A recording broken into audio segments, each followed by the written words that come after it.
University which आके इहो ਜਿਹੇ मुद्दों ते गलबात करनी, उन्होंने सैमीनार वास्ते इकट्ठे होना, मतलब इस कदम वास्ते ही तुसीं सारे जने जिहड़े शलाघा दे योग हो भी यूनिवर्सिटी का जिन्ना क असीं कल्चर वेखी दा 4-5 साल हो गए ने भी बच्चे कोई पार्टी का हुंदा आ, कोई गाने वजाने का हुंदा आ भी उहदे ते आप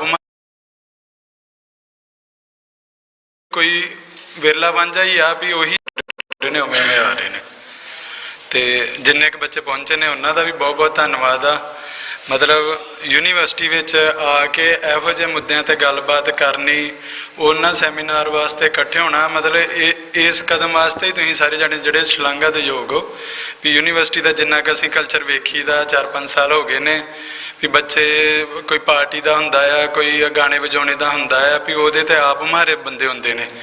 तो इहो ਜਿਹੇ प्रोग्रामां ते मतलब भी कोई विरला वांझा ही आ भी उही हुंदा जिन्हों कोई दर्द हैगा। सिर्फ मतलब दर्द ये नहीं भी हाँ सानू आपदे नाल जिहड़ा इमीडिएट कोई किते काम पै रहा तो वह दर्द आ तो असीं उहदे करके चल जाइए भी असीं साडा पौण पानी किवें दा, साडा आसे पासे रहना सहना किवें दे, साडे नाल कोई धक्का तो नहीं हो रहा। मतलब ये सारियां गल्लां दे बच्चे जिहड़े अवेयर हैगे ने वो जरूर खड़दे ने ते वो जरूर आउंदे ने भी तुसीं उन्हां चुनिंदे बच्चों विचों तुहाडा बहुत बहुत धन्नवाद तुसीं आए हो। तो मसला जिहदे करके असीं अज इकट्ठे होए हैं इत्थे मसला हैगा पानियां दा भी वो कारण लभने भी जिहदे करके पंजाब दा पानी अज बर्बाद हो रहा। तो पानी की जदों असीं गल करते हैं भी पानी बारे किसी तो लुकिया नहीं भी एलिक्जियर ऑफ लाइफ जिन्हों कहते हैं, पहला पानी जियो है जित हरिया सब संसार है ना, सब कोई भी जिहदे पानी करके मतलब जीवन का पसारा इत्थे होया भी तुसीं ये ला लो भी जिवें ओसवाल वर्गे ने जिहड़े एक्सपैरीमेंट किए उन्होंने भी ये दस्सिया भी सिर्फ एक धार्मिक तौर पर नहीं भी साइंटिफिक तौर पर भी जिहड़ा ये मन्निया गया भी पानी ही जिहड़ा आ भी सब तो पहले धरती जिहड़ी बनी है उहदे ते पानी आया तो पानी तो ही जिहड़ा जीवन आ शुरू होया। तो पानी की महत्ता साडे लई होर भी वध क्यों आ क्योंकि साडी जिहड़ी सभ्यता भी असीं पानियां नूं सिर्फ एक रिसोर्स के तरह नहीं वेखिया भी अज जिहड़ी गल इत्थे हो रही है भी जिहड़ा क्राइसिस की गल हो रही है वो क्राइसिस कित्थों आया, वो क्राइसिस उत्थों शुरू होया जदों आपां पानी नूं एज ए रिसोर्स वेखण लग गए। तो माफ़ी चाहुंदा मैं पहलों तो बेनती करांगे विच गल्लां दे भी चीफ गैस्ट तुसीं पहलों स्टेज ते आ जाओ। धन्यवाद जी। तो पानिया की जिवें मैं तुहानूं गल कर रहा भी पानी भी साडे लई पूजनयोग सीगा भी साडे कोई दिन तिहार हुंदा सीगा, कोई साडे मतलब इत्थे तिहार मनाए जांदे सीगे भी साडियां सभ्यतावां जिहड़ियां वधियां फुल्लियां ने पानी दे दरियावां दे कंढियां ते वधियां फुल्लियां सीगियां भी इंडस सिविलाइजेशन की भी गल करते हैं भी उत्थे दा जिहड़ा इरीगेशन सिस्टम सीगा भी वो मतलब अज भी मन्निया जांदा भी और वो सभ्यतावां खत्म किवें होईयां जदों पानी जिहड़ा खत्म हो गया उत्थों। तो अज भी साडे सामने भी बड़ी दरपेश मुश्किल आ भी पानी का जिहड़ा एक लुट खसुट उदों की हुई है जदों दे मतलब भी आप एक कैपिटलिज्म वाले मॉडल से चल गए भी जदों आप वाटर नूं एज ए रिसोर्स वेखण लग गए, उहदी इरीगेशन वास्ते असीं डैम बना ले, होर बड़ा कुछ असीं शुरू कर लिया है ना। तो उत्थों जिहड़ा इहदा पतन जिहड़ा शुरू होया ते पंजाब दा पानी तुसीं ला लो भी ये किन्नियां ही सदियां दे विच जिहड़ा भी थल्ले ग्राउंड वाटर जिहड़ा जमा होया सीगा और अज दे तुसीं हाल ये ला लो भी कुछ पंजाब दे इलाके भी सिर्फ जिहड़े इलाके कोई जिथे मतलब रेतले इलाके ने जां पहाड़ी एरिया ने कंढी एरिए ने भी उत्थे पानी बचिया होया, क्यों बचिया होया क्योंकि उत्थों कढ़ नहीं सकते भी पंजाब तो जिथों जिथों पानी कढ़ सकते सीगे उत्थों पानी जिहड़ा कढ़ लिया गया आ। तो वो बर्बादी का मतलब भी एक उहदे पोलीटिकल जिहड़े एंगल हैगे ने वो तो हैगे ही हैगे आ भी आपां अपने आप तो गल शुरू करिए भी आपां इहो जे मतलब भी ग्राउंड वाटर नूं जिहड़ा असीं पंपां दे थ्रू सानूं पॉलिसियां उहदे च नो डाउट पॉलिसी का भी एक बहुत वड्डा रोल आ। तो पॉलिसी का इहो जिहा रोल आ तुसीं वेखो भी ग्राउंड वाटर साडे लई बड़ा सुखाला असीं कढ रहे हैं भी साडे कोल दरिया होण दे बावजूद भी आपां ग्राउंड वाटर नूं कढ रहे हैं। ग्राउंड वाटर नूं कढण वास्ते असीं डीजल की वरतों कर रहे हैं भी एक तो असीं अपना पानी बर्बाद कर रहे हैं, फिर वो डीजल जिहड़ा खपत कर रहे हैं वो डीजल जां इंजन चल रहे डीजल की इकोनमी ते जिहड़ा प्रभाव पै रहा वो गलत जां फिर वो मोटरां लगियां ने वो जिहड़ा बिजली है भी बिजली की जिहड़ी वरतों हो रही आ हुण वो बिजली लई जे आपां ये कह दईए भी मुफ्त आ, मुफ्त साडे लई नहीं हैगी भी पंजाब दे दरियावां ते बन्ने जिहड़े डैम आ ਵੀ ਉਹ ਪਹਿਲੋਂ ਤੇ ਵੰਡੇ ਗਏ ਹੈ ਨਾ, ਉਹਨਾਂ ਦੀ ਬਿਜਲੀ ਦਾ ਵੀ ਕੁਛ ਪੋਰਸ਼ਨ ਪੰਜਾਬ ਨੂੰ ਮਿਲਦਾ, ਔਰ ਉਸ ਕੁਛ ਪੋਰਸ਼ਨ ਵਿੱਚੋਂ ਵੀ ਜਿਹੜਾ ਵੀ ਸਾਨੂੰ ਹੀ ਫ੍ਰੀ 'ਚ ਜਿਹੜਾ ਕਹਿ ਕੇ ਦਿੱਤਾ ਜਾ ਰਿਹਾ ਵੀ ਆਪਾਂ ਇਹ ਲਾ ਲਈਏ ਵੀ ਆਪਾਂ ਗਰਾਊਂਡ ਵਾਟਰ ਡਿਪਲੀਟ ਕਰ ਰਹੇ ਹਾਂ, ਆਪਾਂ ਪੋਲਿਊਸ਼ਨ ਵੀ ਕਰ ਰਹੇ ਹਾਂ ਡੀਜ਼ਲ ਬਾਲ ਕੇ, ਜਾਂ ਉਸ ਤੋਂ ਇਲਾਵਾ ਬਿਜਲੀ ਦੀ ਜਿਹੜੀ ਬਰਬਾਦੀ ਵੀ, ਇੱਕ ਤਾਂ ਸਾਨੂੰ ਸਾਡੇ ਦਰਿਆਵਾਂ 'ਤੇ ਬਣੇ ਡੈਮਾਂ ਤੋਂ ਸਾਨੂੰ ਕੁਝ ਪੋਰਸ਼ਨ ਮਿਲ ਰਿਹਾ, ਉਹ ਸਾਨੂੰ ਕੋਈ ਮੁਫਤ ਨਹੀਂ ਮਿਲ ਰਿਹਾ ਵੀ ਉਹਦੇ ਪੈਸੇ ਪੇ ਕਰ ਰਹੇ ਹਾਂ, ਔਰ ਉਸ ਬਿਜਲੀ ਦੀ ਵੀ ਬਰਬਾਦੀ ਜਿਹੜੀ ਆਪਾਂ ਕੀਤੀ ਆ। ਅਤੇ ਦਰਿਆ ਦੇ ਪਾਣੀ ਤੇ ਚਲੋ ਬਰਬਾਦ ਹੋ ਹੀ ਰਹੇ ਆ ਨਾ, ਵੀ ਜਿਹੜਾ ਵੀ ਦਰਿਆਏ ਦੇ ਪਾਣੀ ਨਾਲ ਇਰੀਗੇਸ਼ਨ ਹੋ ਸਕਦੀ ਸੀਗੀ ਵੀ ਉਹ ਕੀ ਕਾਰਨ ਨੇ ਵੀ ਉਹਦੇ ਤੋਂ ਪੰਜਾਬ ਵਾਂਝਾ, ਵੀ ਇੰਨਾ ਪਾਣੀ ਹੋਣ ਦੇ ਬਾਵਜੂਦ ਵੀ ਉਹਦੇ ਤੋਂ ਵੀ ਆਪਾਂ ਸੱਖਣੇ ਕਿਉਂ ਆ।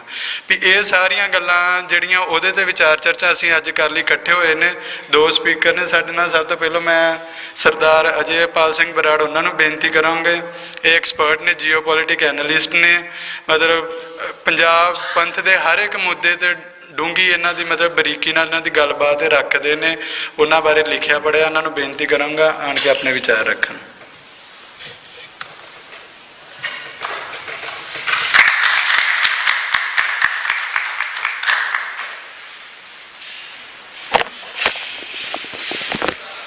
ਵਾਹਿਗੁਰੂ ਜੀ ਕਾ ਖਾਲਸਾ, ਵਾਹਿਗੁਰੂ ਜੀ ਕੀ ਫਤਿਹ। ਪਾਣੀ ਜਦੋਂ ਆਪਾਂ ਸ਼ਬਦ ਵਰਤਦੇ ਹਾਂ, ਪਾਣੀ ਦੀ ਗੱਲ ਕਰਦੇ ਹਾਂ, ਤਾਂ ਗੁਰਬਾਣੀ 'ਚ ਪਾਣੀ ਨੂੰ ਪਿਤਾ ਦਾ ਸਮਾਨਤਾ ਦਿੱਤੀ ਹੈ, ਪਿਤਾ ਦੇ ਸਮਾਨ ਕਿਹਾ। ਤੇ ਪਿਤਾ ਉਹ ਹੁੰਦਾ ਜਿੱਥੋਂ ਸਾਡੀ ਉਤਪਤੀ ਹੁੰਦੀ ਆ ਜਾਂ ਸਾਡੇ ਸਮਾਜ 'ਚ ਸਾਡੀ ਪਛਾਣ ਹੁੰਦੀ ਆ। ਪੰਜਾਬ ਦੀ ਜਿਹੜੀ ਆਰਥਿਕਤਾ ਹੈ, ਪੰਜਾਬ ਦੀ ਜਿਹੜੀ ਹੋਂਦ ਆ, ਉਹਦੇ 'ਚ ਪਾਣੀ ਦਾ ਬਹੁਤ ਅਹਿਮ ਰੋਲ ਆ। ਤੇ ਸਾਡੀ ਇਸ ਧਰਤੀ ਦੀ ਪਛਾਣ ਵੀ ਪਾਣੀ ਤੋਂ ਹੀ ਆ, ਤਾਂ ਹੀ ਇਹਦਾ ਨਾਮ ਪੰਜਾਬ ਹੈਗਾ ਕਿ 5 ਪਾਣੀਆਂ ਦੀ ਧਰਤੀ ਜਾਂ 5 ਆਬਾਂ ਦੀ ਧਰਤੀ। ਤੇ ਸਦੀਆਂ ਤੋਂ ਹੀ ਇਹ ਨਾਂ ਕਿਸੇ ਨਾ ਕਿਸੇ ਰੂਪ 'ਚ ਆਉਂਦਾ ਰਿਹਾ, ਤੇ ਪਿਛਲੇ 1000 ਸਾਲ ਤੋਂ ਤਾਂ ਇਹ ਨਾਂ ਪੱਕ ਗਿਆ ਕਿ ਵੀ ਇਹ ਪੰਜਾਬ ਹੀ ਇਸ ਖਿੱਤੇ ਨੂੰ ਕਿਹਾ ਜਾਂਦਾ। ਚਾਹੇ ਅੱਜ ਉਹ ਪਾਕਿਸਤਾਨ 'ਚ ਹੋਵੇ, ਉਹਨੂੰ ਲਹਿੰਦਾ ਪੰਜਾਬ ਆਪਾਂ ਕਹਿ ਦਿੰਦੇ ਹਾਂ, ਇੱਧਰਲੇ ਨੂੰ ਆਪਾਂ ਚੜ੍ਹਦਾ ਪੰਜਾਬ ਕਹਿ ਲੈਂਦੇ ਹਾਂ। ਸੋ ਸਾਡੀ ਮੁੱਖ ਪਛਾਣ ਜਿਹੜੀ ਆ ਉਹ ਪਾਣੀ ਨਾਲ। ਪਾਣੀ ਦੇ ਉੱਤੇ ਇਹਨਾਂ ਦਰਿਆਵਾਂ ਨੂੰ ਲੈ ਕੇ ਸਦੀਆਂ ਤੋਂ ਹੀ ਇਹਨੇ ਟਰੈਵਲਰਸ ਨੂੰ ਅਟਰੈਕਟ ਕੀਤਾ, ਇੱਥੇ ਇਹਨੇ ਹਮਲਾਵਰਾਂ ਨੂੰ ਅਟਰੈਕਟ ਕੀਤਾ, ਇਹਨੇ ਹਮਲਾਵਰਾਂ ਨੂੰ ਰੋਕਿਆ ਵੀ ਆ। ਤੇ ਜਿਹਨੇ ਵੀ ਕਿਸੇ ਨੇ ਅਕਾਊਂਟ ਲਿਖਿਆ ਪੰਜਾਬ ਦਾ, ਜਾਂ ਜਦੋਂ ਵੀ ਪੰਜਾਬ ਦਾ ਵੇਰਵਾ ਲਿਖਿਆ, ਤੇ ਉਹਨੇ ਇਹਨਾਂ ਦਰਿਆਵਾਂ ਦਾ ਜ਼ਿਕਰ ਜ਼ਰੂਰ ਕੀਤਾ, ਚਾਹੇ ਉਹ ਮੰਗੋਲਾਂ ਦੇ ਹਮਲਿਆਂ ਵੇਲੇ ਸੀਗੇ, ਚਾਹੇ ਉਦੋਂ ਬਾਅਦ ਦੇ ਮੁਗਲ ਕਾਲ ਦਾ ਸਮਾਂ ਆਇਆ, ਜਾਂ ਕਿਤੇ ਉਹਨੇ ਪਾਣੀ ਦੇ ਬਾਰੇ ਜ਼ਰੂਰ ਲਿਖਿਆ, ਜਾਂ ਪਾਣੀ ਇੱਥੇ ਕਿੰਨਾ ਇੰਪੋਰਟੈਂਟ ਆ ਉਹਦੇ ਬਾਰੇ ਵੀ ਲਿਖਿਆ। ਆਪਣਾ ਜਿਹੜਾ ਉਸਮਾਨੀਆ ਜਿਹੜੀ ਡਾਇਨੈਸਟੀ ਹੈ, ਜਿਹਨੂੰ ਤੁਸੀਂ ਬਹੁਤ ਪਲੇਸ ਵੇਖਦੇ ਹੋਗੇ ਇਰਤਗੁਲ ਤੇ, ਆਟੋਮਨ ਐਮਪਾਇਰ ਨੇ ਵੀ ਕੋਸ਼ਿਸ਼ ਕੀਤੀ ਕਿ ਅਸੀਂ ਇੱਥੇ ਆਈਏ, ਬਿਕੋਜ਼ ਉਹ ਪਾਣੀ ਤੋਂ ਅਟਰੈਕਟਡ ਸੀ। ਉਹਨਾਂ ਦਾ ਇੱਕ ਐਡਮਿਰਲ ਸੀਗਾ ਜਿਹਨੇ ਸਿੰਧ ਦਰਿਆ ਤੋਂ ਇਸ ਏਰੀਆ ਨੂੰ ਕਵਰ ਕਰਨਾ ਸ਼ੁਰੂ ਕੀਤਾ, ਤੇ ਉਹਨੇ ਇਸ ਪਾਣੀਆਂ ਬਾਰੇ ਬਹੁਤ ਲਾਰਜ ਅਕਾਊਂਟ ਦਿੱਤਾ ਕਿ ਇੱਥੇ ਕਿਸ ਤਰੀਕੇ ਦੇ ਜੀਵ ਜੰਤੂ ਮਿਲਦੇ ਆ, ਕਿਸ ਤਰੀਕੇ ਦਾ ਪਾਣੀ ਹੈ, ਤੇ ਕਿਸ ਤਰੀਕੇ ਦੀ ਇੱਥੇ ਫਸਲਾਂ ਹੁੰਦੀਆਂ।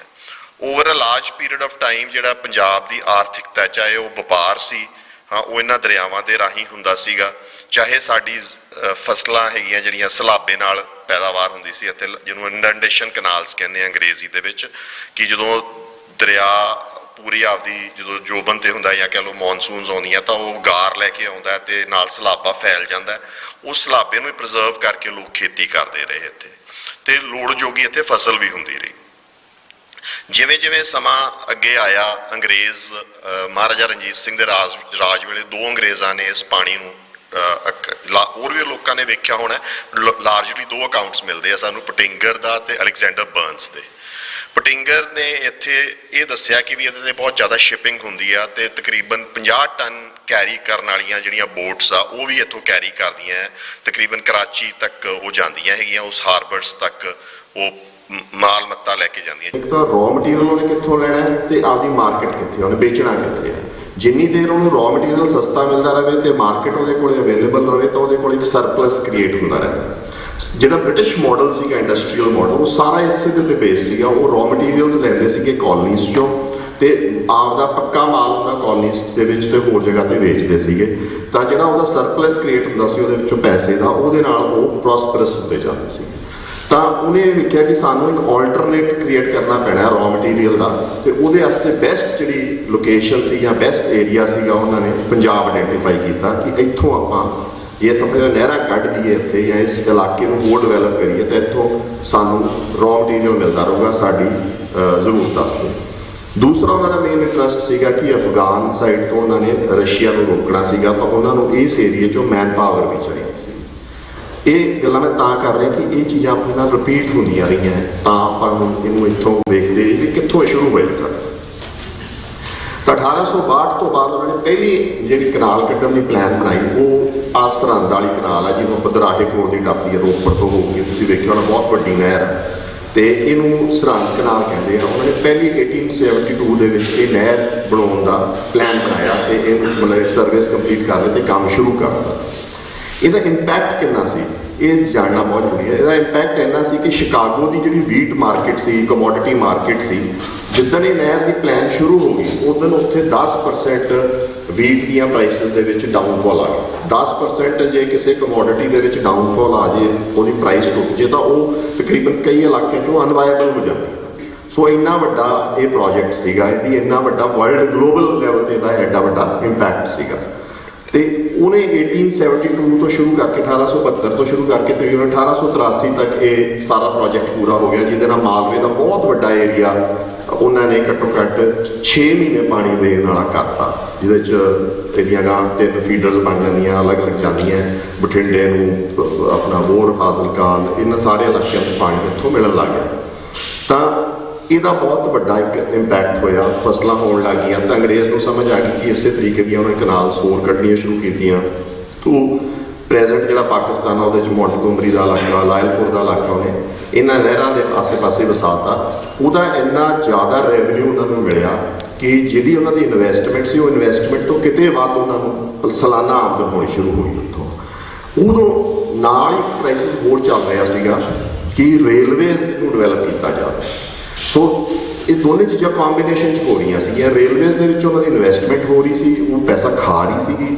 ਐਗਰੀਕਲਚਰ ਜਿਹੜੀ ਕਨਾਲਸ ਉਹ ਬਣਾ ਰਹੇ ਸੀ, ਉਹ ਪੈਸਾ ਦੇ ਰਹੇ ਸੀ। ਇਹਦੇ ਬਾਰੇ ਪੰਜਾਬ ਦੇ ਜਿਹੜੇ ਉਸ ਟਾਈਮ ਬੋਰਡ ਦੇ ਮੈਂਬਰ ਸੀਗੇ, ਜੌਨ ਲਾਰੈਂਸ, ਬੜੇ ਇੰਪੋਰਟੈਂਟ ਹੋਏ ਆ ਸਾਡੀ ਹਿਸਟਰੀ ਦੇ ਵਿੱਚ, ਸਿੱਖ ਹਿਸਟਰੀ 'ਚ ਵੀ। ਤੇ ਜੌਨ ਲਾਰੈਂਸ ਤੋਂ ਬਾਅਦ ਵਾਈਸਰੋਏ ਬਣੇ, ਉਹਨਾਂ ਨੇ ਇਹ ਸਟ੍ਰੈਸ ਦਿੱਤਾ ਕਿ ਕਿਵੇਂ ਨਾ ਕਿਵੇਂ ਇਰੀਗੇਸ਼ਨ ਨੂੰ ਇੰਪੋਰਟੈਂਸ ਦਿੱਤੀ ਜਾਵੇ, ਕਿਉਂਕਿ ਸਾਨੂੰ ਇੱਥੋਂ ਰੈਵਨਿਊ ਮਿਲਦਾ ਹੈ, ਜਿਹੜਾ ਉਹ ਰੇਲਵੇਜ਼ ਦੇ ਵਿੱਚ ਯੂਜ਼ ਕਰ ਰਹੇ ਸੀ। ਰੇਲਵੇਜ਼ ਦੀ ਵੀ ਉਹਨਾਂ ਨੂੰ ਦੋ ਜ਼ਰੂਰਤਾਂ ਸੀਗੀਆਂ। ਇੱਕ ਤਾਂ ਇੱਥੋਂ ਕੱਚਾ ਮਾਲ ਉਹਨਾਂ ਨੇ ਲੈ ਕੇ ਜਾਣਾ ਸੀ ਬੰਬੇ ਤੱਕ ਤਾਂ ਕਿ ਗਾਂ ਸ਼ਿਫਟ ਹੋ ਸਕੇ, ਤੇ ਦੂਸਰਾ ਉਹਨਾਂ ਨੇ ਸੋਲਜਰਸ ਨੂੰ ਫਰੰਟੀਅਰਸ 'ਤੇ ਸੱਟਣਾ ਸੀਗਾ। ਹੁਣ ਇਹ ਗੱਲਾਂ ਨੂੰ ਤੁਸੀਂ ਸੁਣਦੇ ਜਾਇਓ, ਮੈਂ ਕੋਰਿਲੇਟ ਕਰੂੰਗਾ ਕਿ ਅੱਜ ਕੀ ਹੋ ਰਿਹਾ ਤੁਹਾਡੇ। ਸੋ ਇਹ ਪਹਿਲੀ ਚਾਂਸ ਸੀਗਾ। ਸੋ ਕਲੋਨੀਅਲ ਨੀਡ ਵਾਸਤੇ, ਇੱਕ ਬਾਹਰਲੇ ਮੁਲਕ ਦੀ ਜ਼ਰੂਰਤ ਵਾਸਤੇ ਸਾਡੇ ਇੱਥੇ ਨਹਿਰਾਂ ਨੂੰ ਡਿਵੈਲਪ ਕਰਨਾ ਸ਼ੁਰੂ ਕੀਤਾ ਗਿਆ। ਸਾਡੇ ਇੱਥੇ ਕੱਚੇ ਮਾਲ ਦੀ ਉਪਜ ਕੀਤੀ ਗਈ, ਤੇ ਕੱਚੇ ਮਾਲ ਨੂੰ ਟ੍ਰਾਂਸਫਰ ਕਰਨ ਵਾਸਤੇ ਉੱਥੇ ਰੇਲਵੇਜ਼ ਦੀ ਡਿਵੈਲਪਮੈਂਟ ਹੋਣੀ ਸ਼ੁਰੂ ਕੀਤੀ। ਹਾਂ, ਉਹਦੇ ਬਾਏ ਪ੍ਰੋਡਕਟ 'ਚ ਸਾਨੂੰ ਵੀ ਕੁਛ ਨਾ ਕੁਛ ਫਾਇਦੇ ਹੋਏ, ਸਾਡੇ ਕਿਸਾਨੀ ਨੂੰ ਵੀ ਐਡਵਾਂਟੇਜ ਹੋਏ, ਅਸੀਂ ਵੀ ਪ੍ਰੋਸਪਰਸ ਹੋਏ। ਪਰ ਉਹ ਕਿੰਨੇ ਹੋਏ ਆ, ਕੀ ਉਹਦੇ ਇੰਪੈਕਟਸ ਆ, ਉਹ ਬੜੀ ਡਿਫਰੈਂਟ ਚੀਜ਼ ਆ। ਉਹਦੇ ਨਾਲ ਇੰਡਸਟਰੀ ਨੂੰ ਬਹੁਤ ਨੁਕਸਾਨ ਹੋਇਆ। ਜਿਹੜੀ ਪ੍ਰੋਟੋ ਇੰਡਸਟਰੀ ਡਿਵੈਲਪ ਹੋ ਰਹੀ ਸੀ ਮਹਾਰਾਜਾ ਦੇ ਵੇਲੇ, ਉਹ ਬੰਦ ਹੋ ਗਈ, ਤੇ ਅਸੀਂ ਬਿਲਕੁਲ ਦੋ ਚੀਜ਼ਾਂ 'ਤੇ ਫੋਕਸ ਹੋ ਗਏ ਕਿ ਖੇਤੀਬਾੜੀ ਤੇ ਜਿਹੜੇ ਲੋਕ ਆਪਾਂ ਮੈਨ ਪਾਵਰ ਦੇ ਨਹੀਂ ਸੀ ਲੜਾਈ ਵਾਸਤੇ। ਉਹਦੇ 'ਚ ਸਾਡੀ ਸਾਰਾ ਜਿਹੜਾ ਖਿੱਤਾ ਹੈ ਉਹ ਇੱਕ ਬੈਲੈਂਸਡ ਗਰੋਥ ਦੀ ਬਜਾਏ ਇੱਕ ਪਾਸੜ ਗਰੋਥ ਸ਼ੁਰੂ ਹੋ ਗਈ ਉਹਦੇ ਨਾਲ। ਇਹ ਡੈਫੀਨੇਟ ਹੈ ਕਿ ਕੁਛ ਪ੍ਰੋਸਪੈਰਿਟੀ ਉਹਦੇ ਨਾਲ, ਆਰਥਿਕਤਾ ਉਹਦੇ ਨਾਲ ਆਈ। ਉਦੋਂ ਬਾਅਦ ਜਿਹੜਾ ਨੈਕਸਟ ਪਾਣੀ ਦੀ ਲੁੱਟ ਕਦੋਂ ਸ਼ੁਰੂ ਹੁੰਦੀ ਹੈ ਪੰਜਾਬ ਦੀ, ਉਹ ਪਹਿਲੀ ਵਾਰ ਜਦੋਂ ਪਾਣੀ 1870 80 ਦੇ 80 85 ਦੇ ਆਸ-ਪਾਸ ਬਹੁਤ ਵੱਡਾ ਅਕਾਲ ਪਿਆ ਰਾਜਸਥਾਨ ਦੇ ਵਿੱਚ, ਉਹਨੂੰ ਚਲੀਸਾ ਅਕਾਲ ਕਹਿੰਦੇ ਹੈਗੇ ਆ, 1885 ਦੇ ਵਿੱਚ। ਸਪੈਸ਼ਲੀ ਬੀਕਾਨੇਰ ਦਾ ਜਿਹੜਾ ਪ੍ਰੋਵਿੰਸ ਸੀਗੀ, ਮਹਾਰਾਜਾ ਬੀਕਾਨੇਰ ਇੱਕ ਰਿਆਸਤ ਸੀਗੀ, ਤੇ ਉਹਦੇ ਵਿੱਚ ਬਹੁਤ ਵੱਡਾ ਅਕਾਲ ਪਿਆ, ਜਿਹਦੇ ਨਾਲ ਤਕਰੀਬਨ 25 ਤੋਂ 30% ਆਬਾਦੀ ਉਹਨਾਂ ਦੀ ਮਾਰੀ ਗਈ, ਤੇ ਡੰਗਰ ਪਸ਼ੂ ਤਾਂ 50% ਤੋਂ ਵੱਧ ਹੀ ਸਾਫ਼ ਹੋ ਗਏ। ਉਦੋਂ ਮਹਾਰਾਜਾ ਬੀਕਾਨੇਰ ਨੇ ਇੱਕ ਮੰਗ ਕੀਤੀ ਕਿ ਮੈਨੂੰ ਇੱਕ ਨਹਿਰ ਦਿੱਤੀ ਜਾਵੇ, ਜਿਵੇਂ ਤੁਸੀਂ ਬਾਕੀ ਪੰਜਾਬ ਦੇ ਵਿੱਚ ਨਹਿਰਾਂ ਬਣਾਈਆਂ, ਬਹਾਵਲਪੁਰ ਨੂੰ ਬਣਾਈਆਂ, ਹੋਰ ਇਲਾਕਿਆਂ ਨੂੰ ਬਣਾਈਆਂ, ਉਵੇਂ ਮੈਨੂੰ ਵੀ ਪਾਣੀ 'ਚੋਂ ਇੱਥੋਂ ਨਹਿਰ ਦਿੱਤੀ ਜਾਵੇ। ਉਸ ਟਾਈਮ ਭਾਵੇਂ ਪੰਜਾਬ ਸਰਕਾਰ ਗੋਰਿਆਂ ਦੀ ਸੀਗੀ, ਪਰ ਉਹਨਾਂ ਨੇ ਇਸ ਗੱਲ ਨੂੰ ਇਨਕਾਰ ਕਰਤਾ ਕਿ ਅਸੀਂ ਨਹੀਂ ਦੇਣੀ। ਉਦੋਂ ਬਾਅਦ ਪਹਿਲੀ ਜੰਗ ਆ ਗਈ। ਪਹਿਲੀ ਜੰਗ ਦੇ ਵਿੱਚ ਮਹਾਰਾਜਾ ਦੀਆਂ ਫੋਰਸਿਸ ਨੇ ਬਹੁਤ ਹੈਲਪ ਕੀਤੀ ਅੰਗਰੇਜ਼ਾਂ ਦੀ, ਉੱਥੇ ਉਹ ਲੜੀਆਂ, ਫਰਾਂਸ ਦੇ ਵਿੱਚ ਵੀ, ਹੋਰ ਥਾਵਾਂ 'ਤੇ ਵੀ। ਮਹਾਰਾਜਾ ਬੀਕਾਨੇਰ, ਮਹਾਰਾਜਾ ਗੰਗਾ ਸਿੰਘ ਇੰਨੇ ਇੰਪੋਰਟੈਂਟ ਸੀਗੇ ਅੰਗਰੇਜ਼ ਵਾਸਤੇ ਕਿ ਜਿਹੜੀ ਟ੍ਰੀਟੀ ਆਫ ਵਰਸੇਲਸ ਹੋਈ ਸੀ ਫਰਾਂਸ ਦੇ ਤੇ ਜਰਮਨੀ ਦੇ ਦਰਮਿਆਨ, ਫਰਾਂਸ ਦੇ ਵਿੱਚ ਜਰਮਨੀ ਦੇ ਤੇ ਅਲਾਈਡ ਫੋਰਸਿਸ ਦੇ ਦਰਮਿਆਨ, ਉਹਦੇ ਤੋਂ ਸਿਗਨੇਟਰੀ ਸੀਗੇ, ਵਨ ਆਫ ਦਾ ਸਿਗਨੇਟਰੀ ਸੀਗੇ। 100 ਸਿਗਨੇਟਰੀ ਸੀ, ਉਹਨਾਂ ਤੋਂ ਵਨ ਆਫ ਦਾ ਸਿਗਨੇਟਰੀ ਸੀਗੇ। ਸੋ ਉਹਨੇ ਉਸ ਜੰਗ ਦਾ ਵਾਸਤਾ ਪਾ ਕੇ ਉਹਨੇ ਉਹਨਾਂ ਨੂੰ ਸਮੇਂ ਦਾ ਕਿ ਮੈਂ ਤੁਹਾਡੀ ਮਦਦ ਕੀਤੀ ਆ, ਤਾਂ ਉਹਨੇ ਫੇਰ ਨਹਿਰ ਮੰਗੀ ਤੇ ਇਸ ਸਮੇਂ ਅੰਗਰੇਜ਼ ਨੇ ਉਹਨੂੰ ਉਹ ਨਹਿਰ ਦੇ ਦਿੱਤੀ। ਠੀਕ ਹੈ, ਤਕਰੀਬਨ 2400 ਕਿਊਸੈਕ ਦੀ ਉਹ ਨਹਿਰ ਮਨਜ਼ੂਰ ਹੋਈ। ਭਾਵਲਪੁਰ ਨੇ ਬਹੁਤ ਉਹਦਾ ਇਤਰਾਜ਼ ਕੀਤਾ। ਸਟੇਟ ਭਾਵਲਪੁਰ ਇਹ ਲੋਅਰ ਰਿਪੇਰੀਅਨ ਸਟੇਟ ਬਣ ਜਾਂਦੀ ਹੈ, ਰਾਜ ਹੈਗਾ ਪਾਕਿਸਤਾਨ ਦੇ ਵਿੱਚ ਭਾਵਲਪੁਰ ਇੱਕ ਸਟੇਟ ਸੀਗੀ। ਉਹਨੇ ਬਹੁਤ ਉਹਦਾ ਇਤਰਾਜ਼ ਕੀਤਾ ਕਿ ਵੀ ਇਹ ਪਾਣੀ ਹੱਕ ਨਹੀਂ ਮੰਨਦਾ। ਪੰਜਾਬ ਨੇ ਵੀ ਇਤਰਾਜ਼ ਕੀਤਾ ਤਾਂ ਅੰਗਰੇਜ਼ ਨੇ ਇੱਕ ਸਪੈਸ਼ਲ ਕਮੇਟੀ ਬਿਠਾਈ ਜਿਹਨੂੰ ਕਲੌਡ ਹਿਲ ਕਮੇਟੀ ਕਹਿੰਦੇ ਆ, ਜਿਹਦੇ ਵਿੱਚ ਪਹਿਲੀ ਵਾਰ ਇਹ ਪ੍ਰਿੰਸੀਪਲ ਇਨੀਸ਼ੀਏਟ ਕੀਤਾ ਗਿਆ ਕਿ ਜਨਰਲ ਗੁੱਡ ਵਾਸਤੇ, ਲੋਕਾਂ ਦੇ ਭਲੇ ਵਾਸਤੇ ਜੇ ਪਾਣੀ ਦੇਣਾ ਪਵੇ ਤਾਂ ਸੂਬੇ ਤੋਂ ਬਾਹਰ ਵੀ ਜਾ ਸਕਦਾ। ਸੋ ਇਹ ਪਹਿਲੀ ਸਮਝ ਲਓ ਪੰਜਾਬ ਦੀ ਪਾਣੀ ਦੀ ਲੁੱਟ ਪਹਿਲੀ ਹੋਈ, ਜਿਹਦੇ 'ਚ ਫਿਰ ਅਗੇਨ ਜਿਵੇਂ 1862 'ਚ ਕਲੋਨੀਅਲ ਨੀਡ ਸੀਗੀ, ਐਤਕੀ ਵਾਰ ਦੂਜੀ ਕਲੋਨੀਅਲ ਨੀਡ ਸੀ ਕਿ ਉਹਨਾਂ ਨੇ ਉਹਨਾਂ ਨੇ ਆਪਦੇ ਕਿਸੇ ਬੰਦੇ ਨੂੰ ਜਿਹਨੇ ਉਹਨਾਂ ਦੀ ਮਦਦ ਕੀਤੀ ਸੀ ਅੰਗਰੇਜ਼ ਦੀ ਯੂਰਪ ਦੇ ਵਿੱਚ ਲੜਨ ਨੂੰ, ਉਹਨਾਂ ਨੇ ਉਹਨੂੰ ਖੁਸ਼ ਕਰਨਾ ਸੀ। ਉਹ ਨਹਿਰ ਨਿਕਲ ਗਈ। ਉਸ ਤੋਂ ਬਾਅਦ ਉਹਨਾਂ ਦੀ ਇੱਛਾ ਹੋਰ ਵੱਧ ਗਈ। ਉਹਨਾਂ ਨੇ ਅਗਲੀ ਇੱਕ ਅਪੀਲ ਪਾਈ ਕਿ ਵੀ ਹੁਣ ਰਾਜਸਥਾਨ ਨੂੰ ਹੋਰ ਦਿੱਤਾ ਜਾਵੇ, ਜਿੱਥੇ ਕਿ ਇੱਕ ਐਂਡਰਸਨ ਕਮੇਟੀ ਬਣੀ ਤੇ ਅੰਗਰੇਜ਼ ਨੇ ਉਸ ਗੱਲ ਨੂੰ ਨਾ ਕਰ 1934 'ਚੋਂ ਕਮੇਟੀ ਬਣੀ ਸੀ। ਉਹਦੇ 'ਚ ਦੋ ਨਹਿਰਾਂ ਦੀ ਡਿਮਾਂਡ ਸੀਗੀ, ਇੱਕ ਤਾਂ ਵੀ ਰਾਜਸਥਾਨ ਨੂੰ ਹੋਰ ਪਾਣੀ ਦਿੱਤਾ ਜਾਵੇ, ਇੱਕ ਹਰਿਆਣੇ ਦੇ ਉਸ ਇਲਾਕੇ ਨੂੰ ਜਿੱਥੇ ਹੁਣ SYL ਦੀ ਗੱਲ ਆਪਾਂ ਕਰਦੇ ਹਾਂ ਉਸ ਇਲਾਕੇ ਨੂੰ ਪਾਣੀ ਦਿੱਤਾ ਜਾਵੇ। ਇਹ ਦੋਨੇ ਡਿਮਾਂਡਸ ਰੱਦ ਕਰ ਦਿੱਤੀਆਂ ਗਈਆਂ। ਇਹਦੇ 'ਚ ਜਿਹੜੀ ਰਾਜਸਥਾਨ ਵਾਲੀ ਸੀ ਉਹ ਤਾਂ ਉੱਕਾ ਹੀ ਰੱਦ ਕਰਦੀ ਕਿ ਵੀ ਇਹ ਆਊਟ ਆਫ ਸਟੇਟ ਜਾ ਰਿਹਾ ਜਾਂ ਆਊਟ ਆਫ ਰਾਈਬੇਰੀਅਨ ਏਰੀਆ ਜਾ ਰਿਹਾ। ਤੇ ਇਸੇ ਤਰੀਕੇ ਨਾਲ ਜਿਹੜੀ ਆਪਣਾ ਸੀਗੀ ਹਰਿਆਣੇ ਵਾਲੀ, ਉਹ ਅਨਪ੍ਰੋਡਕਟਿਵ ਹੋਊਗਾ, ਉਹ ਲਿਜਾਣਾ ਮੁਸ਼ਕਿਲ ਹੈਗਾ। ਉਸ ਇਲਾਕੇ ਨੂੰ ਵੀ ਹਰਿਆਣਾ ਕਹਿੰਦੇ, ਜਿਹੜਾ ਆਪਣਾ ਹਿਸਾਰ ਤੇ ਰੋਹਤਕ ਦਾ ਇਲਾਕਾ ਹੋਵੇ, ਤਾਂ ਉੱਥੇ ਅਨਪ੍ਰੋਡਕਟਿਵ ਹੋਊਗਾ, ਉਹ ਲਿਜਾਣਾ ਮੁਸ਼ਕਿਲ ਆ, ਜਿਹੜਾ ਕਿ ਲੇਟਰ ਔਨ ਦੁਬਾਰਾ ਹੁਣ ਕੋਸ਼ਿਸ਼ ਕੀਤੀ ਜਾ ਰਹੀ ਹੈ। ਸੋ ਇਹ ਦੋਨੇ ਨਹਿਰਾਂ ਉਹ ਰੱਦ ਹੋ ਗਈਆਂ ਤੇ ਲਾਰਜਲੀ ਜਿਹੜਾ ਇਹ ਡਿਸੀਜਨਸ ਜਿੰਨੇ ਹੋਏ ਇਹ ਇੱਕ ਕਲੋਨੀਅਲ ਪਾਵਰ ਦੇ ਇੰਟਰਸਟਸ ਵਾਸਤੇ ਹੋਏ, ਇੱਕ ਬਸਤੀਵਾਦੀ ਤਾਕਤ ਦੇ ਇੰਟਰਸਟਸ ਵਾਸਤੇ ਹੋਏ। ਇਹਦੇ ਵਿੱਚ ਪੰਜਾਬ ਦਾ ਕੋਈ ਇੰਟਰਸਟ ਨਹੀਂ ਸੀਗਾ। ਮਤਲਬ ਪੰਜਾਬ ਨੂੰ ਸੈਂਟਰ ਰੱਖ ਕੇ ਜਾਂ ਪੰਜਾਬ ਨੂੰ ਕੇਂਦਰਿਤ ਹੋ ਕੇ ਪਾਲਿਸੀਜ਼ ਨਹੀਂ ਉਹ ਬਣੀਆਂ। ਉਹ ਇੰਟਰਸਟਸ ਪਿਓਰਲੀ ਬ੍ਰਿਟਿਸ਼ ਇੰਟਰਸਟਸ ਸੀਗੇ ਕਿ ਉਹਨਾਂ ਨੇ ਪਾਣੀ ਦੇਣਾ ਕਦੋਂ ਆ ਤੇ ਪਾਣੀ ਨੂੰ ਵਰਤਣਾ ਕਦੋਂ ਆ, ਇਹ ਉਹਨਾਂ ਨੇ ਆਪਦੇ ਇੰਟਰਸਟਸ ਦੇ ਹਿਸਾਬ ਨਾਲ ਕੀਤਾ। ਇਸੇ ਤਰੀਕੇ ਨਾਲ ਬਾਅਦ 'ਚ ਟ੍ਰਾਂਸਫਰ ਆਫ ਪਾਵਰ ਹੋ ਗਈ ਤੇ ਤਕਰੀਬਨ ਉਹੀ ਪਾਲਿਸੀ ਟ੍ਰਾਂਸਫਰ ਆਫ ਪਾਵਰ 'ਚ ਅੱਜ ਵੀ ਚੱਲਦੀ ਆ। ਜਦੋਂ ਟ੍ਰਾਂਸਫਰ ਆਫ ਪਾਵਰ ਹੋਈ, ਭਾਖੜਾ ਡੈਮ ਬਣਿਆ, ਚਲੋ ਉਹ ਇੱਕ ਜੁਆਇੰਟ ਪ੍ਰੋਜੈਕਟ ਸੀ, ਉਸ ਟਾਈਮ ਪੰਜਾਬ ਇਕੱਠਾ ਸੀ, ਉਹ ਜਾਣ ਲੱਗ ਗਿਆ ਪਾਣੀ। ਬਟ ਜਿਹੜਾ ਰਾਜਸਥਾਨ ਨੂੰ ਪਾਣੀ ਦਿੱਤਾ ਗਿਆ ਉਹ ਪਿਓਰਲੀ ਇੱਕ ਭਾਰਤ ਸਰਕਾਰ ਦੀ ਜ਼ਰੂਰਤ ਸੀ। ਉਹਦੇ ਵਿੱਚ ਇਹ ਹੋਇਆ ਕਿ ਵੀ ਉਹਨਾਂ ਨੇ ਹਲੇ ਇੰਡਸ ਵਾਟਰ ਟ੍ਰੀਟੀ ਹੋਈ ਨਹੀਂ ਸੀਗੀ, ਉਦੋਂ ਪਹਿਲਾਂ ਇੱਕ ਨਹਿਰ ਕੱਢਣ ਦੀ ਪਲਾਨ ਬਣਾ ਲਈ ਕਿ ਵੀ ਅਸੀਂ ਰਾਜਸਥਾਨ ਨੂੰ ਪਾਣੀ ਦੇਵਾਂਗੇ। ਐਂਡੀ ਗੁਲਾਟੀ ਲਿਖਦੇ ਆ ਕਿ ਜਦੋਂ ਅਸੀਂ ਵਰਲਡ ਬੈਂਕ ਨੂੰ ਆਖਿਆ ਤਾਂ ਸਾਡਾ ਮੇਨ ਇੰਟਰਸਟ ਇਹ ਸੀਗਾ, ਅਸੀਂ ਉਹਨਾਂ ਨੂੰ ਪਲੀ ਇਹ ਲਈ ਸੀਗੀ ਕਿ ਅਸੀਂ ਲਾਇਲਪੁਰ ਤੇ ਮੌਂਟਗੋਮਰੀ 'ਚੋਂ ਜਿਹੜੇ ਫਾਰਮਰਸ ਉੱਜੜ ਕੇ ਆਏ ਆ ਉਹਨਾਂ ਨੂੰ ਜ਼ਮੀਨ ਦੇ ਕੇ ਇੱਥੇ ਆਬਾਦ ਕਰਨਾ ਤੇ ਤਾਂ ਸਾਨੂੰ ਇਹ ਪਾਣੀ ਦੀ ਲੋੜ ਹੈ। ਪਰ ਇਹ ਹੋਇਆ ਹੈ ਨਹੀਂ, ਇਹ ਆਪਾਂ ਨੂੰ ਪਤਾ ਹੀ ਹੈ ਸਾਹਮਣੇ ਕਿ ਵੀ ਉਹ ਪਾਣੀ ਆਪਾਂ ਨਹੀਂ ਵਰਤ ਸਕੇ। ਸਾਡੇ ਫਾਰਮਰਸ ਨੂੰ ਅੱਜ ਅਲਾਓ ਨਹੀਂ ਕਰਦੇ ਉੱਥੇ ਲੈਂਡ ਲੈਣ ਵਾਸਤੇ। ਤੇ ਜਿਹੜੀ ਅਗਲੀ ਵੰਡ ਹੋਈ ਜਿੱਥੇ ਫਿਰ ਪੰਜਾਬ ਨੂੰ ਨੁਕਸਾਨ ਹੋਇਆ ਉਹ ਆ ਕਿ ਵੀ ਰਾਜਸਥਾਨ ਦੇ ਨਾਲ ਇੱਕ ਸਮਝੌਤਾ ਹੋ ਗਿਆ, 3 ਸਟੇਟਾਂ ਦਾ ਇੱਕ ਫਟਾਫਟ ਸਮਝੌਤਾ ਕੀਤਾ ਗਿਆ, ਜਿਹਦੇ ਵਿੱਚ ਡਿਫਾਈਨ ਕੀਤਾ ਗਿਆ ਕਿ ਰਾਵੀ ਤੇ ਬਿਆਸ ਦਾ ਜਿਹੜਾ ਪਾਣੀ ਹੈ ਤਕਰੀਬਨ 20 ਮਿਲੀਅਨ ਕਿਊਸੈਕ ਹੈਗਾ, ਮਿਲੀਅਨ ਏਕੜ ਫੁੱਟ ਹੈਗਾ। ਇਹਦੇ ਵਿੱਚੋਂ 19 ਪੁਆਇੰਟ ਸਮਥਿੰਗ ਹੋਏਗਾ ਕਿ 11 ਪੁਆਇੰਟ ਸਮਥਿੰਗ ਰਾਜਸਥਾਨ ਨੂੰ ਦਿੱਤਾ ਜਾ ਰਿਹਾ। ਉਹ ਦੁਬਾਰਾ ਰੀਕੈਲਕੂਲੇਟ ਹੋ ਕੇ 15 ਕਰਤਾ ਤੇ ਰਾਜਸਥਾਨ ਨੂੰ 8.5 ਮਿਲੀਅਨ ਏਕੜ ਫੁੱਟ ਜਿਹੜਾ ਅੱਜ ਜਾ ਰਿਹਾ ਰਾਜਸਥਾਨ ਨੂੰ, ਉਹ ਡਿਫਾਈਨ। ਥੋੜਾ ਜਿਹਾ ਮੈਂ ਤੁਹਾਨੂੰ ਲੈ ਜਾਵਾਂ ਕਿ ਵੀ ਪੰਜਾਬ ਦੇ ਪਾਣੀ ਹੈ ਕਿੰਨਾ, ਟੋਟਲ ਪਾਣੀ ਕਿੰਨਾ ਸਾਡਾ। ਪੰਜਾਬ ਦਾ ਜਿਹੜਾ ਇੰਡਸ ਵਾਟਰ ਬੇਸਿਨ ਹੈਗੀ ਆ ਸਾਰੀ, ਇਹਦਾ ਤਕਰੀਬਨ 170 ਮਿਲੀਅਨ ਏਕੜ ਫੁੱਟ ਪਾਣੀ ਹੈ। ਮਿਲੀਅਨ ਏਕੜ ਫੁੱਟ ਦਾ ਮਤਲਬ ਹੁੰਦਾ ਹੈ ਕਿ ਵੀ 10 ਲੱਖ ਏਕੜ ਰਕਬੇ ਦੇ ਉੱਤੇ ਜੇ ਆਪਾਂ ਪਾਣੀ ਖੜਾ ਕਰ ਦਈਏ ਤਾਂ 1-1 ਫੁੱਟ ਪਾਣੀ ਖੜਾ ਕਰੀਏ ਤਾਂ ਉਹ 1 ਮਿਲੀਅਨ ਏਕੜ ਫੁੱਟ ਹੋ ਜਾਂਦਾ ਹੈ। ਤਾਂ 170 ਮਿਲੀਅਨ ਏਕੜ ਫੁੱਟ ਪਾਣੀ ਆ। ਇਹ 'ਚੋਂ ਕੁਛ ਫਲੋ ਦਾ ਪਾਣੀ ਹੁੰਦਾ ਹੈ, ਕੁਛ ਸਟੋਰੇਜ ਦਾ ਪਾਣੀ ਹੁੰਦਾ ਹੈ। ਤਾਂ ਉਹਦੇ ਵਿੱਚੋਂ ਜਿਹੜਾ ਵੱਡਾ ਦਰਿਆ ਹੈ ਸਿੰਧ ਦਰਿਆ ਜਿਹਨੂੰ ਆਪਾਂ ਕਹਿੰਦੇ ਹਾਂ, ਉਹ 80 ਮਿਲੀਅਨ ਏਕੜ ਫੁੱਟ ਦਾ, ਤਾਂ ਉਹ ਇਕੱਲਾ ਹੀ 80 ਤੋਂ 90 ਮਿਲੀਅਨ ਏਕੜ ਫੁੱਟ। ਉਸ ਤੋਂ ਬਾਅਦ ਜੇਹਲਮ ਤੇ ਚਨਾਬ ਦੋਨੇ 23 ਮਿਲੀਅਨ ਏਕੜ ਫੁੱਟ ਦੇ ਆ। ਰਾਵੀ ਸਿਰਫ 6 ਮਿਲੀਅਨ ਏਕੜ ਫੁੱਟ ਦਾ ਛੋਟਾ ਜਿਹਾ ਦਰਿਆ ਹੈ, ਤੇ ਉਹ ਵੀ ਕੋਈ ਪਰਮਾਨੈਂਟ ਦਰਿਆ ਨਹੀਂ, ਬੜਾ ਮਤਲਬ ਪੀਰੀਨੀਅਲ, ਉਸ ਤਰੀਕੇ ਦਾ ਪੀਰੀਨੀਅਲ ਦਰਿਆ ਨਹੀਂ ਜਿਵੇਂ ਨੋਰਮਲ ਦਰਿਆ ਵੱਡੇ ਹੁੰਦੇ।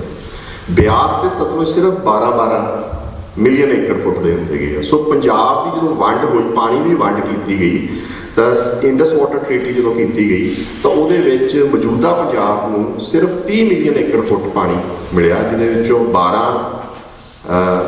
ਬਿਆਸ ਦਾ, 13 ਸਤਲੁਜ ਦਾ ਤੇ 6 ਮਿਲੀਅਨ ਏਕੜ ਫੁੱਟ ਰਾਵੀ ਦਾ ਮਿਲਿਆ। ਦੂਜੇ ਪਾਸੇ ਪਾਕਿਸਤਾਨ ਨੂੰ ਬਾਕੀ ਸਾਰਾ ਤਕਰੀਬਨ ਲਾ ਲਓ 130-40 ਮਿਲੀਅਨ ਏਕੜ ਫੁੱਟ ਪਾਕਿਸਤਾਨ, ਮੌਜੂਦਾ ਪਾਕਿਸਤਾਨ 'ਚ ਚਲਾ ਗਿਆ। ਜਿਹੜੀ ਇਲਾਕੇ ਦੀ ਵੰਡ ਸੀਗੀ, ਜਿਹੜੀ ਪੋਪੂਲੇਸ਼ਨ ਆਪਣਾ ਕਹਿ ਲਓ ਵੀ ਪੋਪੂਲੇਸ਼ਨ ਦੀ ਵੰਡ ਸੀ, ਉਹ ਤਕਰੀਬਨ ਅੱਧੋ ਅੱਧ ਸੀਗੀ। ਅੱਧੀ ਪੋਪੂਲੇਸ਼ਨ ਉੱਧਰ ਗਈ ਸੀ, ਅੱਧੀ ਇੱਧਰ ਗਈ ਸੀ। ਲੈਂਡ ਦੀ ਜਿਹੜੀ ਵੰਡ ਸੀ ਉਹ 60% 65% ਲੈਂਡ ਪਾਕਿਸਤਾਨ 'ਚ ਗਈ ਸੀ, 35% ਨਾਲੇ ਪੰਜਾਬ ਦੀ ਇੱਧਰ ਗਈ ਸੀ। ਪਰ ਪਾਣੀ ਦੇ ਵੰਡ 'ਚ ਤੁਹਾਨੂੰ ਪਹਿਲਾਂ ਹੀ ਬਹੁਤ ਘੱਟ ਪਾਣੀ ਮਿਲਿਆ। ਹੁਣ ਇਹਦਾ ਕਾਰਨ ਕੀ ਹੈ, ਘੱਟ ਕਿਉਂ ਮਿਲਿਆ, ਮਤਲਬ ਤੁਹਾਡੀ ਜ਼ਰੂਰਤ ਤੋਂ ਕਿਉਂ ਘਟੇ? ਉੱਥੇ ਫਿਰ ਜਿਹੜੇ ਇੰਡੀਅਨ ਇੰਟਰਸਟ ਸੀ ਜਾਂ ਕਹਿ ਲਓ ਜਿਹੜੇ ਭਾਰਤੀ ਇੰਟਰਸਟ ਸੀਗੇ ਉਹ ਰੋਲ ਪਲੇ ਕਰ ਗਏ। ਹੁਣ ਟ੍ਰਾਂਸਫਰ ਆਫ ਪਾਵਰ ਹੋ ਗਈ, ਹੁਣ ਬ੍ਰਿਟਿਸ਼ਰਸ ਦੀ ਬਜਾਏ ਇੰਡੀਅਨ ਇੰਟਰਸਟਸ ਇੰਪੋਰਟੈਂਟ ਹੋਣੇ ਸ਼ੁਰੂ ਹੋ ਗਏ ਸੂਬੇ ਨਾਲ।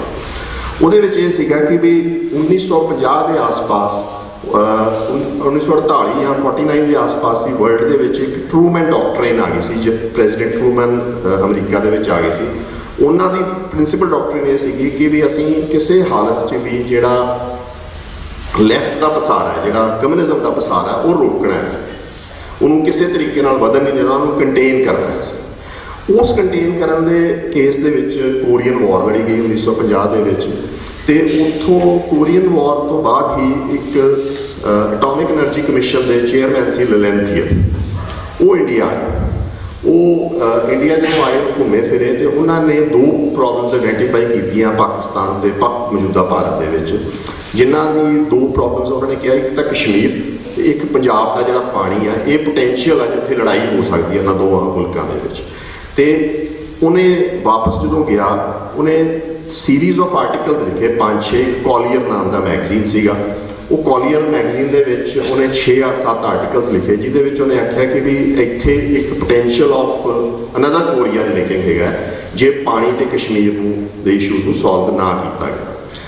ਜਿਹਦੇ ਉਹ ਮੈਗਜ਼ੀਨਸ ਜਿਹੜੇ ਸੀਗੇ ਉਹ ਸਮਝੋ ਸਟੈਂਡਸ ਤੇ ਆ ਗਏ ਜਦੋਂ, ਤਾਂ ਉਹਨਾਂ ਦਿਨਾਂ ਦੇ ਵਿੱਚ ਹੀ ਵਰਲਡ ਬੈਂਕ ਦੇ ਇੱਕ ਚੇਅਰਮੈਨ ਬਣੇ ਯੂਜੀਨ ਬਲੈਕ। ਉਹ ਬਹੁਤ ਹੀ ਮਤਲਬ ਕੈਪੀਟਲਿਸਟ ਥਾਟ ਦੇ ਬੰਦੇ ਸੀਗੇ, ਉਹ ਬਹੁਤ ਪੁਸ਼ ਕਰ ਰਹੇ ਸੀ ਟਰੂਮੈਨ ਡਾਕਟ੍ਰਿਨ ਨੂੰ ਪੁਸ਼ ਕਰਨ ਵਾਸਤੇ ਹੀ ਉਹ ਵਰਲਡ ਬੈਂਕ ਦੇ ਚੇਅਰਮੈਨ ਸੀਗੇ।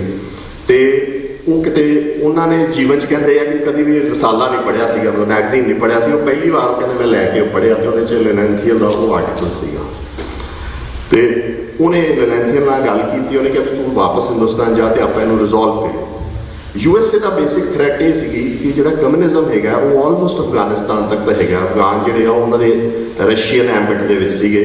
ਤੇ ਉਹਨਾਂ ਦਿਨਾਂ 'ਚ ਜੇ ਤੁਸੀਂ 1960s 50s ਤੇ 60s ਨੂੰ ਵੇਖੋ ਤਾਂ ਪਾਕਿਸਤਾਨ ਦੇ ਵਿੱਚ ਲੈਫਟ ਬਹੁਤ ਸਟਰੋਂਗ ਹੋ ਰਿਹਾ ਸੀ, ਬਹੁਤ ਜ਼ਿਆਦਾ ਸਟਰੋਂਗ ਹੋ ਰਿਹਾ ਸੀ, ਬਿਕੋਜ਼ ਉੱਥੇ ਜ਼ਮੀਂਦਾਰ ਵੱਡੇ ਸੀਗੇ, ਉੱਥੇ ਕਿਸਾਨੀ ਛੋਟੀ ਜਿਹੜੀ ਸੀ ਉਹ ਲੈਫਟ ਨੂੰ ਜੁਆਇਨ ਕਰ ਰਹੀ ਸੀਗੀ ਤੇ ਮਜ਼ਦੂਰ ਵੀ ਜੁਆਇਨ ਕਰ ਰਿਹਾ ਸੀ। 1950s ਦੇ ਵਿੱਚ ਪਾਕਿਸਤਾਨ ਦੇ ਵਿੱਚ ਲੈਫਟ ਐਕਸਟਰਾਆਰਡੀਨਰੀ ਸਟਰੋਂਗ ਹੋ ਰਿਹਾ ਸੀ, ਜਿਹਦਾ USA ਨੂੰ ਬਹੁਤ ਫੀਅਰ ਸੀਗਾ ਕਿ ਜੇ ਲੈਫਟ ਇੱਥੇ ਵੀ ਵੱਧਦਾ ਹੈ ਤਾਂ ਸਾਡੇ ਵਾਸਤੇ ਇਹ ਪ੍ਰੋਬਲਮ ਆ ਕਿ ਕਿਸੇ ਤਰੀਕੇ ਨਾਲ ਵੀ ਉਹਨੂੰ ਉੱਥੇ ਕੰਟੇਨ ਕਰਨਾ। ਉਹਦੇ ਬੜੇ ਜੀਓਪੋਲੀਟੀਕਲ ਕੌਨਸੀਕੁਐਂਸਿਸ ਆ ਕਿ ਰਸ਼ੀਆ ਵਿੱਚ ਬੌਂਬ ਪੋਰਟ ਮਿਲ ਜਾਂਦਾ ਹੈ, ਲੈਫਟ ਦਾ ਵਧਣਾ ਵੀ ਆਪਦੇ ਆਪ 'ਚ ਨੁਕਸਾਨ ਹੈਗਾ।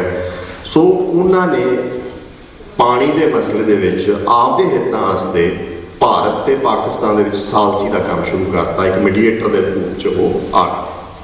ਜਦੋਂ ਉਹ ਇੱਥੇ ਮੀਡੀਏਟਰ ਦੇ ਰੂਪ 'ਚ ਆ ਜਾਂਦੇ ਆ ਤਾਂ ਉਹਨਾਂ ਨੇ ਕੁਝ ਪ੍ਰਪੋਜ਼ਲਸ ਦਿੱਤੀਆਂ, ਜਿਨ੍ਹਾਂ ਪ੍ਰਪੋਜ਼ਲ ਦੇ ਵਿੱਚੋਂ ਇਹ ਸੀ ਕਿ ਤੁਸੀਂ ਇੰਡਸ ਵਾਟਰ ਦੀ ਸਾਰੀ ਜਿਹੜੀ ਟੈਰੀਟਰੀ ਆ ਉਹਨੂੰ ਇਕੱਠੇ ਇੱਕ ਯੂਨਿਟਰੀ ਫਾਰਮ 'ਚ ਕਰ ਲਓ। ਉਹਦੇ ਵਿੱਚ ਭਾਰਤ ਤੇ ਪਾਕਿਸਤਾਨ ਦੇ ਵਿੱਚ ਦੁਸ਼ਮਣੀਆਂ ਇੰਨੀਆਂ ਸੀਗੀਆਂ ਕਿ ਉਹ ਬੇਸਨ ਨੂੰ ਵੰਡ ਕੇ ਕਰਨਾ ਚਾਹੁੰਦੇ ਸੀਗੇ। ਤੇ ਫਾਈਨਲੀ 3 ਪ੍ਰਪੋਜ਼ਲਸ ਇਮਰਜ ਹੋਈਆਂ।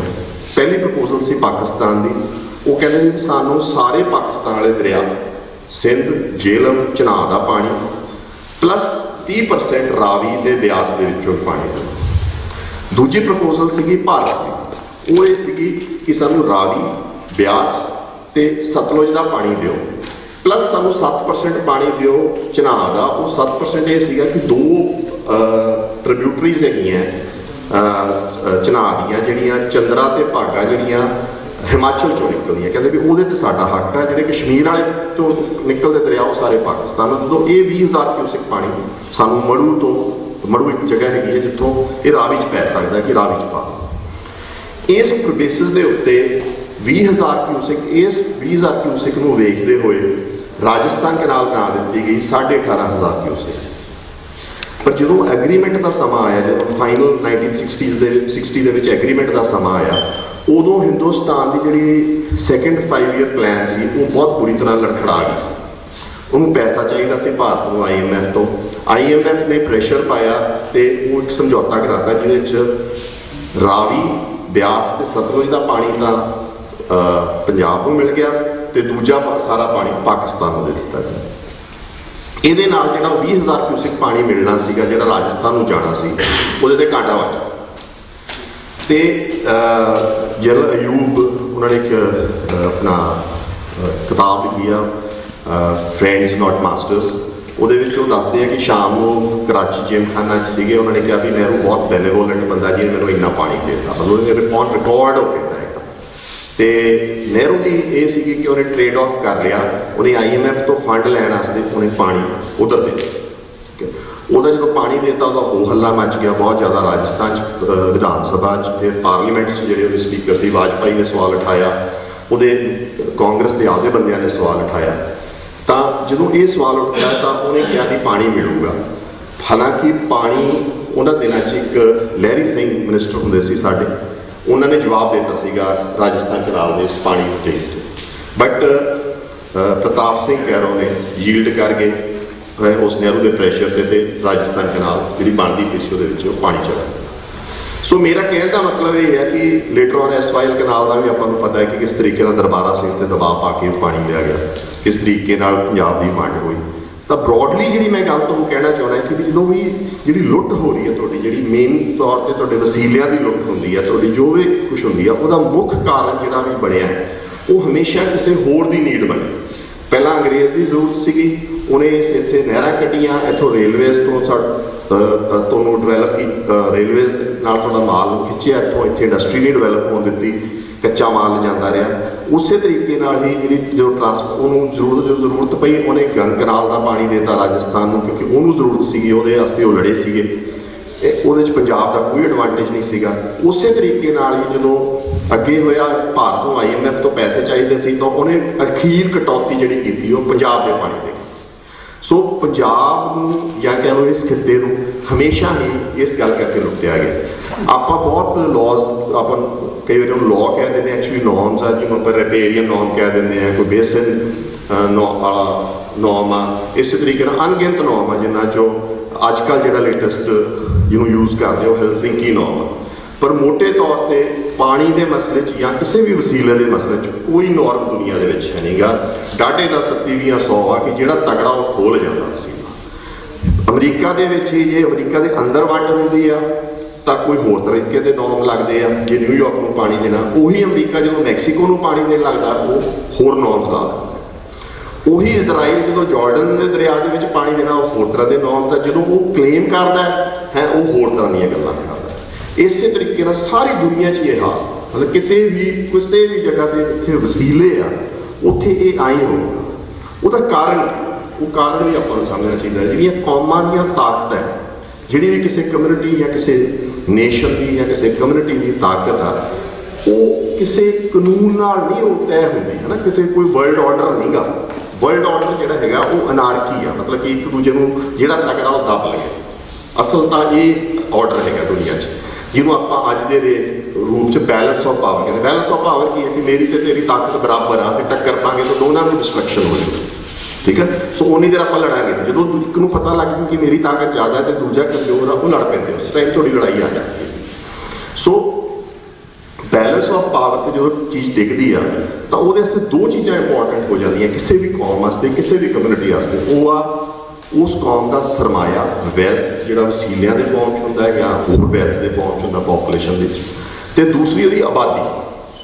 ਜੇ ਦੋ ਚੀਜ਼ਾਂ ਤੁਹਾਡੇ ਕੋਲੇ ਹੈ ਨਹੀਂ, ਆਬਾਦੀ ਹੈ ਨਹੀਂ ਤੇ ਤੁਹਾਡੇ ਕੋਲੇ ਸਰਮਾਇਆ ਹੈ, ਤੇ ਤੁਸੀਂ ਅੱਜ ਵੀ ਕਮਜ਼ੋਰ ਹੋ, ਤੁਸੀਂ ਕੱਲ੍ਹ ਵੀ ਕਮਜ਼ੋਰ ਹੋ। ਅੱਜ ਜੇ ਅਸੀਂ ਆਪ ਦੀ ਹਾਲਾਤ ਵੇਖੀਏ ਪੰਜਾਬ ਦੇ, ਤੇ ਉਹਦੇ ਵਿੱਚੋਂ ਖਾਸ ਕਰਕੇ ਸਿੱਖਾਂ ਦੇ ਹਾਲਾਤ ਵੇਖੀਏ, ਤਾਂ ਪਿਛਲੇ 60-70 ਸਾਲਾਂ ਦੇ ਵਿੱਚ ਅਸੀਂ ਆਬਾਦੀ ਵੱਲੋਂ ਵੀ ਕਮਜ਼ੋਰ ਹੋਏ ਹਾਂ ਤੇ ਅਸੀਂ ਸਰਮਾਏ ਵੱਲੋਂ ਵੀ ਕਮਜ਼ੋਰ ਹੋਏ। ਸਰਮਾਏ ਦਾ ਆਪਣੀ ਹਾਲਤ ਇਹ ਹੈ ਕਿ ਪੰਜਾਬ ਤਕਰੀਬਨ ਕਰਜ਼ਾਈ ਆ। ਅੱਜ ਅਸੀਂ ਜਦੋਂ ਵੀ ਕੋਈ ਚੀਜ਼ ਪਲਾਨ ਕਰਦੇ ਹਾਂ, ਵੇਖਦੇ ਹਾਂ, ਤਾਂ ਅਸੀਂ ਆਪਦੇ ਉਹਨਾਂ ਭਰਾਵਾਂ ਨੂੰ ਦੇਖਣ ਲੱਗ ਜਾਂਦੇ ਹਾਂ ਜਿਹੜੇ ਬਾਹਰ ਡਾਇਸਪੋਰਾ ਬੈਠਾ ਵੀ ਕਿ ਉੱਥੋਂ ਸਾਨੂੰ ਕੋਈ ਫੰਡ ਹੋਊਗਾ ਜਾਂ ਉੱਥੋਂ ਅਸੀਂ ਖੜੇ ਹੋਵਾਂਗੇ। ਸਾਡੀ ਇੰਟਰਨਲ ਵੈਲਥ ਜਿਹੜੀ ਹੈ ਸਰਪਲਸ ਵੈਲਥ ਉਹ ਖਤਮ ਹੋ ਚੁੱਕੀ ਆ। ਪੰਜਾਬ ਦੀ ਹਾਲਤ ਆਪਾਂ ਨੂੰ ਪਤਾ ਹੀ ਹੈ ਜੋ ਕਰਜ਼ੇ 'ਚ ਹੈਗੀ ਹੈ ਇਸ ਟਾਈਮ, ਤੇ ਉਹ ਕਰਜ਼ੇ ਦਾ ਹਰੇਕ ਤੇ ਆਪਣੀ ਪ੍ਰੋਡਕਟਿਵ ਵੈਲਥ ਦੇ ਉੱਤੇ ਅਸਰ ਪੈ ਰਿਹਾ ਕਿਸੇ ਫਾਰਮ ਦੇ ਵਿੱਚ। ਤੇ ਇਸੇ ਤਰੀਕੇ ਨਾਲ ਸਾਡੀ ਆਬਾਦੀ ਦਾ ਇਹ ਹਾਲ ਆ। ਆਬਾਦੀ ਸਾਡੀ ਜਿਹੜੀ ਹੈਗੀ ਆ ਉਹ 2-3 ਰੀਜ਼ਨਸ ਕਰਕੇ, ਇੱਕ ਤਾਂ ਅਸੀਂ ਫਰਟੀਲਿਟੀ ਰੇਟ ਹੀ ਬਹੁਤ ਘਟਾਤਾ ਕਿਉਂਕਿ ਸਾਨੂੰ ਇਹ ਹੋ ਗਿਆ ਕਿ ਸਾਡੇ ਕੋਲ ਸਾਡੀ ਲੈਂਡ ਨਾ ਵੰਡੀ ਜਾਵੇ ਜਾਂ ਸਾਡੇ ਰਿਸੋਰਸਿਸ ਇੱਕ ਬੱਚੇ ਨੂੰ ਪਾਲਣ 'ਤੇ ਬਹੁਤ ਲੱਗ ਰਹੇ ਆ। ਪੇਰੈਂਟਸ ਨੂੰ 1 ਜਾਂ 2 ਜਾਂ 3 4-5 ਬੱਚੇ ਪਾਲਣੇ ਬਹੁਤ ਮੁਸ਼ਕਿਲ ਲੱਗ ਰਿਹਾ ਕਿਉਂਕਿ ਐਜੂਕੇਸ਼ਨ 'ਤੇ ਉਹਨਾਂ ਦੀ ਨਿਊਟ੍ਰੀਸ਼ਨ 'ਤੇ ਹੋਰ ਬਹੁਤ ਖਰਚਾ ਆ ਰਿਹਾ। ਇਹ ਮੈਮਲਸ ਦਾ ਇੱਕ ਕਾਮਨ ਹੈਗਾ ਕਿ ਜਿੱਥੇ ਵੀ ਬੱਚਿਆਂ ਦੇ ਉੱਤੇ ਐਕਸਪੈਂਸ ਜ਼ਿਆਦਾ ਹੋਣ ਲੱਗ ਜਾਂਦਾ, ਕੋਈ ਵੀ ਮੈਮਲ ਹੁੰਦਾ ਜਿੱਥੇ ਉਹਨੂੰ ਬੱਚੇ ਘੱਟ ਕਰਤਾ ਜਾਂਦਾ ਹੈ। ਪਰ ਦੂਸਰੀ ਵੱਡੀ ਜਿਹੜੀ ਸਾਨੂੰ ਪ੍ਰੋਬਲਮ ਆ ਰਹੀ ਆ ਉਹ ਹੈਗੀ ਹੈ ਕਿ ਸਾਡੀ ਬਹੁਤ ਜ਼ਿਆਦਾ ਵੱਡੀ ਫਲਾਈਟ ਹੋ ਰਹੀ ਆ ਇੱਥੋਂ, ਬਹੁਤ ਜ਼ਿਆਦਾ ਤੇਜ਼ੀ ਨਾਲ ਨਿਕਲ ਰਹੇ ਆਪਾਂ ਇਸ ਦੇ ਵਿੱਚੋਂ। ਉਹ ਫਿਰ ਸਾਡੀ ਵੈਲਥ ਨਾਲ ਰਿਲੇਟਡ ਆ ਕਿਤੇ ਨਾ ਕਿਤੇ। ਜਿਵੇਂ ਜਿਵੇਂ ਅਸੀਂ ਕਰਜ਼ਾਈ ਹੋਵਾਂਗੇ, ਜਿਵੇਂ ਜਿਵੇਂ ਇੱਥੇ ਹਾਲਾਤ ਵਿਗੜਨਗੇ, ਜਿਵੇਂ ਜਿਵੇਂ ਇੱਥੇ ਰੁਜ਼ਗਾਰ ਦੇ ਸਾਧਨ ਘਟਣਗੇ, ਸਾਡੀ ਉਹ ਫਲਾਈਟ ਹੋਰ ਵੱਧ ਜਾਊਗੀ। ਤੇ ਇਸੇ ਤਰੀਕੇ ਨਾਲ ਇਨਵਰਡ ਬਹੁਤ ਡੈਮੋਗ੍ਰਾਫੀ ਨੂੰ ਅਸਰ ਪੈ ਰਿਹਾ। ਜਿਹੜੇ ਬਾਹਰੋਂ ਆ ਰਹੇ ਆ, ਜਿਹੜੇ ਛੋਟੇ ਕੰਮਾਂ ਵਾਸਤੇ ਆ ਰਹੇ, ਜੇ ਕੋਈ ਨੌਲੇਜ ਬੇਸਡ ਵਰਕਰ ਆਵੇ ਚੱਲ ਜਾਂਦਾ ਹੈ ਕਿਉਂਕਿ ਕੁਛ ਨਾ ਕੁਛ ਲੈ ਕੇ ਆਉਂਦਾ, ਉਹ ਤੁਹਾਡੇ ਵਾਸਤੇ ਇੱਥੇ ਐਡੀਸ਼ਨ ਕਰਦਾ। ਪਰ ਜਿਹੜਾ ਤੁਹਾਡਾ ਹੇਠਲੇ ਜੌਬਸ ਨੂੰ ਖਾਣ ਵਾਲੇ ਵਰਕਰ ਆ ਰਹੇ ਆ, ਉਹ ਤੁਹਾਡੇ ਹਾਸ਼ੀਏਗਤ ਜਿਹੜੇ ਕਮਿਊਨਿਟੀ ਦੇ ਹੋਰ ਆਸਪੈਕਟਸ ਹੈਗੇ, ਜਿਹੜੇ ਲੋਕ ਹਾਸ਼ੀਏ 'ਤੇ ਬੈਠੇ ਆ ਉਹਨਾਂ ਨੂੰ ਖਾ ਜਾਂਦੇ ਆ ਉਹਨਾਂ ਦੀ ਜੌਬਸ, ਉਹ ਹੋਰ ਤੁਹਾਡੇ 'ਤੇ ਪ੍ਰੈਸ਼ਰ ਵੱਧਦਾ ਜਾਂਦਾ। ਸੋ ਬੇਸਿਕਲੀ ਜਿਹੜਾ ਪੰਜਾਬ ਹੈਗਾ ਦੋ ਚੀਜ਼ਾਂ 'ਤੇ ਮਰ ਰਿਹਾ, ਇੱਕ ਆਬਾਦੀ ਕਾਰਨ ਮਰ ਰਿਹਾ, ਇੱਕ ਤੁਹਾਡੀ ਜਿਹੜੀ ਪ੍ਰੋਸਪੈਰਿਟੀ ਆ ਉਹ ਖਤਮ ਹੋ ਰਹੀ ਹੈ। ਬਹੁਤ ਆਪਾਂ ਕਹਿ ਦਾਂਗੇ ਕਿ ਪੈਸੇ ਦੀ ਲੋੜ ਨਹੀਂ, ਇਹ ਮਾਇਆ ਹੈ, ਇਹ ਸਭ ਕੁਛ ਹੈ, ਨਹੀਂ ਇਹ ਜਿਹੀ ਗੱਲ ਨਹੀਂ।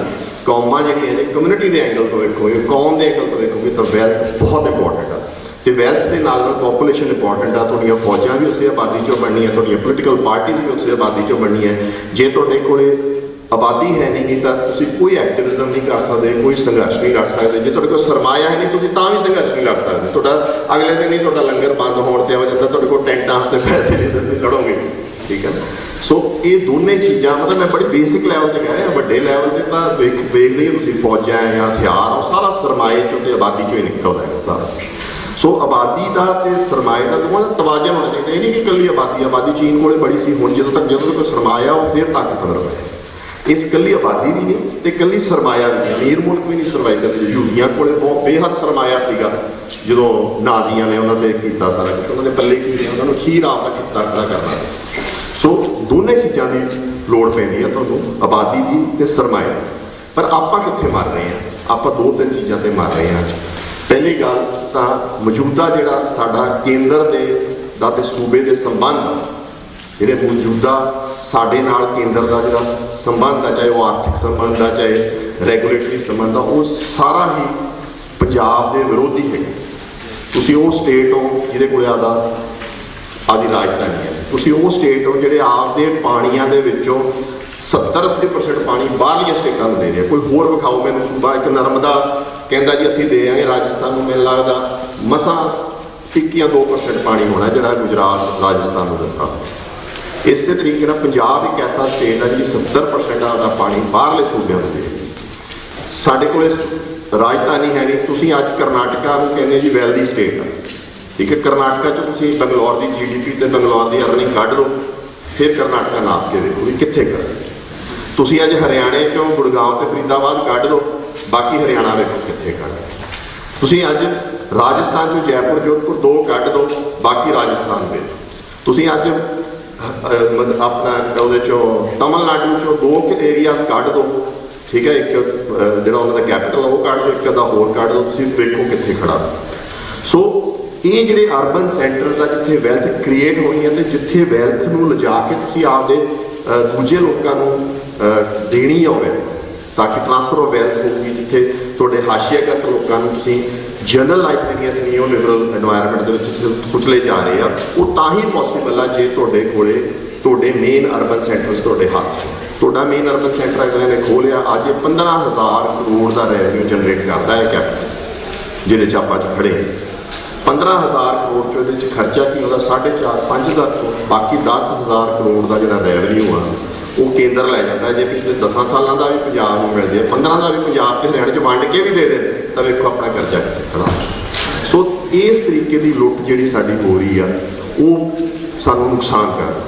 ਦੂਸਰਾ ਸਾਡੇ ਅੰਦਰ ਜਦੋਂ ਸਾਡੇ ਧਰਮ ਦੇ ਅੰਦਰ ਇੰਟਰਫੇਰੈਂਸ ਕਰਦੇ ਆ ਤਾਂ ਸਾਡੀ ਬਹੁਤ ਜ਼ਿਆਦਾ એનર્ਜੀ ਉਹਨੂੰ ਫਾਈਟ ਕਰਨ ਤੇ ਲੱਗ ਜਾਂਦੀ ਹੈ, ਉਸ ਸੰਘਰਸ਼ ਤੇ ਲੜਨ ਤੇ ਲੱਗ ਜਾਂਦੀ ਹੈ। ਜਦੋਂ ਅਸੀਂ ਸੰਘਰਸ਼ ਲੜਦੇ ਆ ਤਾਂ ਸਾਡੀ ਬਹੁਤ ਜ਼ਿਆਦਾ ਜਵਾਨੀ, ਸਾਡੇ ਲੋਕ ਇੱਕ ਪ੍ਰੋਡਕਟਿਵ ਕੰਮ ਤੋਂ ਹਟਦੇ ਆ, ਤਾਂ ਹੀ ਉਹ ਲੜਦੇ ਆ ਨਾ। ਆਪਾਂ ਉੱਧਰ ਖਰਚਾ ਉਸ ਲੜਾਈ ਨੂੰ ਲੜਨ ਤੇ ਲਾਉਂਦੇ ਆ।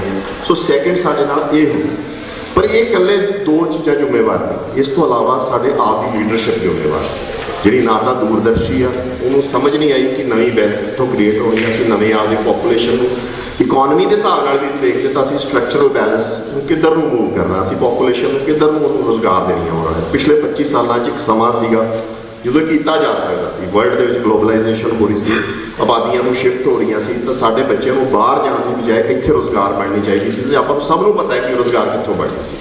IT ਸੈਂਟਰਸ ਨੇ ਬਣਾਈ ਹੈ ਰੁਜ਼ਗਾਰ, ਹੈਦਰਾਬਾਦ 'ਚ ਬਣੀ ਆ। ਤੇਲੰਗਾਨਾ 'ਚ ਅਮੀਰ ਆਪਦੇ ਆਪ ਨੂੰ ਮਿਲਦਾ। ਤੇਲੰਗਾਨਾ ਦੀ ਜਿਹੜੀ ਪਰ ਕੈਪੀਟਾ ਇਨਕਮ ਆ ਉਹ 1,50,000 ਪਰ ਕੈਪੀਟਾ ਇਨਕਮ ਆ। ਪੰਜਾਬ ਨਾਲੋਂ ਅੱਗੇ ਨਿਕਲਿਆ, ਜਿਹੜਾ ਜਮਾਂ ਜਿੱਥੇ ਰੋਟੀ ਨਹੀਂ ਪੱਕਦੀ ਸੀ। ਸੋ ਉਹ ਲੀਡਰਸ਼ਿਪ ਨੇ ਦਿੱਤੀ ਹੈ। ਸੋ ਲੋਕਲ ਲੀਡਰਸ਼ਿਪ ਹੌਸਲਾ ਕਰਕੇ ਖੜ ਨਹੀਂ ਸਕਦੀ ਸੈਂਟਰ ਦੇ ਅਗੇਂਸਟ, ਹੌਸਲਾ ਕਰਕੇ ਆਪਦੇ ਲੋਕਾਂ ਨੂੰ ਦੂਰਦਰਸ਼ੀ ਹੋ ਕੇ ਨਵੇਂ ਰੁਜ਼ਗਾਰ ਨਹੀਂ ਪੈਦਾ ਕਰ ਸਕਦੀ। ਜ਼ਰੂਰੀ ਨਹੀਂ ਮੈਂ ਕਹਿੰਦਾ IT ਨਾਲ ਹੁੰਦੀ, ਇੱਥੇ ਐਗਰੋ ਇੰਡਸਟਰੀ ਫਲੋਦੇ, ਇੱਥੇ ਤੁਹਾਡੇ ਜਿਹੜੇ ਸੈਂਟਰਸ ਹੈਗੇ ਆ ਜਿਵੇਂ ਮਾਰਕਫੈਡ ਆ ਜਾਂ ਮੰਡੀਕਰਨ ਬੋਰਡ ਆ, ਜਿਹੜੇ ਅੱਜ ਦਲਾਲ ਬਣੇ ਹੋਏ, ਦਲਾਲ ਬਣਾ ਕੇ ਰੱਖਦੇ ਤੁਸੀਂ ਫਸਲਾਂ ਖਰੀਦਦੇ, ਉਹਦੇ ਬਜਾਏ ਉਹ ਪ੍ਰੋਡਕਟਸ ਡਿਵੈਲਪ ਕਰਦੇ, ਵੇਚਦੇ। ਤੁਹਾਡਾ ਮਿਲਕ ਦੀ ਦੁੱਧ ਦੀ ਇੰਨੀ ਲੋੜ ਆ ਸਾਰੇ ਵਰਲਡ ਦੇ ਵਿੱਚ, ਡੈਫੀਸਿਟ ਹੋਇਆ ਹੈ, ਠੀਕ ਹੈ। ਉਹ ਤੁਹਾਡੀ, ਤੁਸੀਂ ਕਿੱਥੇ ਖੜੇ ਹੋ, ਅਮੁਲ ਕਿੱਥੇ ਖੜਾ, ਤੁਸੀਂ ਕਿੱਥੇ ਖੜੇ। ਸੋ ਇਹ ਅਣਗਿਣਤ ਜਗ੍ਹਾ ਤੇ ਅਸੀਂ ਕੋਤਾਹੀਆਂ ਕੀਤੀਆਂ। ਸੋ ਇਕੱਲਾ ਕੇਂਦਰ ਦਾ ਉਹਨੇ ਸਾਨੂੰ ਨੁਕਸਾਨ ਕੀਤਾ, ਨਾਲ ਸਾਡੀ ਆਪਦੀ ਲੀਡਰਸ਼ਿਪ ਨੇ। ਸੋ ਕੁੱਲ ਮਿਲਾ ਕੇ ਇਕੱਲੀ ਪਾਣੀਆਂ ਦੀ ਨਹੀਂ, ਹਰੇਕ ਵਸੀਲੇ ਦੀ ਸਾਡੀ ਜਿਹੜੀ ਲੁੱਟ ਹੋਈ ਆ ਉਹ ਸਾਨੂੰ ਗਰੀਬ ਕਰ ਰਹੀ ਹੈ। ਦਿਨੋਂ ਦਿਨ ਪੰਜਾਬ ਜਾਂ ਪੰਜਾਬੀ ਜਿਹੜਾ ਹੈ ਉਹ ਕੰਪੇਅਰ ਟੂ ਬਾਕੀ ਸਟੇਟਾਂ ਦੇ ਗਰੀਬ ਹੁੰਦਾ ਜਾ ਰਿਹਾ। ਇੱਕ ਇਹ ਗੱਲ ਯਾਦ ਰੱਖੋ ਕਿ ਜੇ 25-30 ਸਾਲ ਤਾਂ ਆਪਾਂ ਬਰਾਬਰੀ ਉਹ ਖਿੱਚਦੇ ਹੋ, ਬਰਾਬਰ ਹੋਣ ਤੇ ਲੱਗ ਗਏ। ਜੇ ਅਗਲੇ 25-30 ਸਾਲ ਆਪਾਂ ਹੋਰ ਆਏ ਗਰੀਬ ਹੁੰਦੇ ਰਹੇ ਤਾਂ ਇਹ ਰਿਵਰਸ ਹੋ ਜਾਊ। ਜਿਹੜਾ ਅੱਜ ਪ੍ਰਵਾਸੀ ਤੁਹਾਡੇ ਕੋਲੇ ਆ ਕੇ ਨੌਕਰ ਲੱਗਦਾ ਤੇ ਖੁਦਾ ਨਾ ਖਾਸਤਾ ਤੁਹਾਡੀ ਮਾਈਗ੍ਰੇਸ਼ਨ ਬਾਹਰ ਦੀ ਬੰਦ ਹੋ ਗਈ, ਤੁਸੀਂ ਲੱਗੋਗੇ, ਤੁਸੀਂ ਚੌਕੀਦਾਰ ਵੀ ਲੱਗੋਗੇ, ਡਰਾਈਵਰ ਵੀ ਲੱਗੋਗੇ, ਤੁਸੀਂ ਉਹਨਾਂ ਦੇ ਗਾਰਡ ਵੀ ਲੱਗੋਗੇ, ਤੁਸੀਂ ਉਹਨਾਂ ਦੀ ਫੈਕਟਰੀਆਂ 'ਚ ਕੰਮ ਵੀ ਕਰੋਗੇ। ਇਹ ਤਾਂ ਚਲੋ ਮਾਈਗ੍ਰੇਸ਼ਨ ਨੇ ਜਿਹੜੀ ਪ੍ਰਵਾਸ ਆਉਣੀ, ਕਿਵੇਂ ਨਾ ਕਿਵੇਂ ਉਹੀ ਕੰਮ ਤੁਹਾਡਾ ਅਸੀਂ ਗਾਰਡ ਜਾਂ ਡਰਾਈਵਰ ਜਾਂ ਬਾਹਰ ਜਾ ਕੇ ਲੱਗਣ ਲੱਗ ਗਏ, ਠੀਕ ਹੈ। ਪਰ ਕੋਈ ਕੌਮ ਨੇ ਪ੍ਰੋਗਰੈਸ ਤਾਂ ਨਹੀਂ ਨਾ ਕੀਤੀ। ਸੋ ਇਹ ਬਹੁਤ ਸੰਜੀਦਾ ਸਮਾਂ, ਇਹਦੇ ਵਾਸਤੇ ਸੰਭਲੋ। ਅਗਲੇ ਕੋਲੇ ਅੱਜ ਚੁਟਕਿਆਂ ਵਾਲੀ, ਜੁਮਲਿਆਂ ਵਾਲੀ ਲੀਡਰਸ਼ਿਪ ਨਹੀਂ ਤੁਹਾਨੂੰ ਚਾਹੀਦੀ, ਤੁਹਾਨੂੰ ਇੱਕ ਸੰਜੀਦਾ ਲੀਡਰਸ਼ਿਪ ਚਾਹੀਦੀ ਹੈ ਜਿਹੜੀ ਇਸ ਘੜੀ 'ਚੋਂ ਲੈ ਕੇ ਜਾਵੇ। ਕ੍ਰਾਈਸਿਸ ਕੋਈ ਵੀ ਆਉਂਦਾ ਕੌਮ 'ਤੇ, ਚੁਣੌਤੀ ਕੋਈ ਵੀ ਆਉਂਦੀ ਕੌਮ 'ਤੇ, ਉਹ ਨਾਲ ਬਹੁਤ ਸੰਭਾਵਨਾ ਲੈ ਕੇ ਆਉਂਦੀ। ਭਾਰਤ ਦੇ ਵਿੱਚ ਵੀ ਬਹੁਤ ਹੈਗੀਆਂ ਇਸ ਟਾਈਮ, ਕਮਾਂਡਰੀ ਪ੍ਰੈਸ਼ਰ ਵੀ ਬਹੁਤ ਆ। ਪੰਜਾਬ ਸਾਰੇ ਪ੍ਰੋਬਲਮਸ 'ਚੋਂ ਨਿਕਲ ਸਕਦਾ ਹੈ, ਪ੍ਰੋਵਾਈਡਰ 5-10 ਸਾਲ ਸਾਨੂੰ ਲੀਡਰਸ਼ਿਪ ਚੰਗੀ ਕੁਆਲਿਟੀ ਦੀ ਮਿਲ ਜੇ, ਜਿਹੜੀ ਦਿੱਲੀ ਨਾਲ ਅੱਖ ਚੱਕ ਪਾ ਕੇ ਗੱਲ ਕਰ ਸਕਦੀ।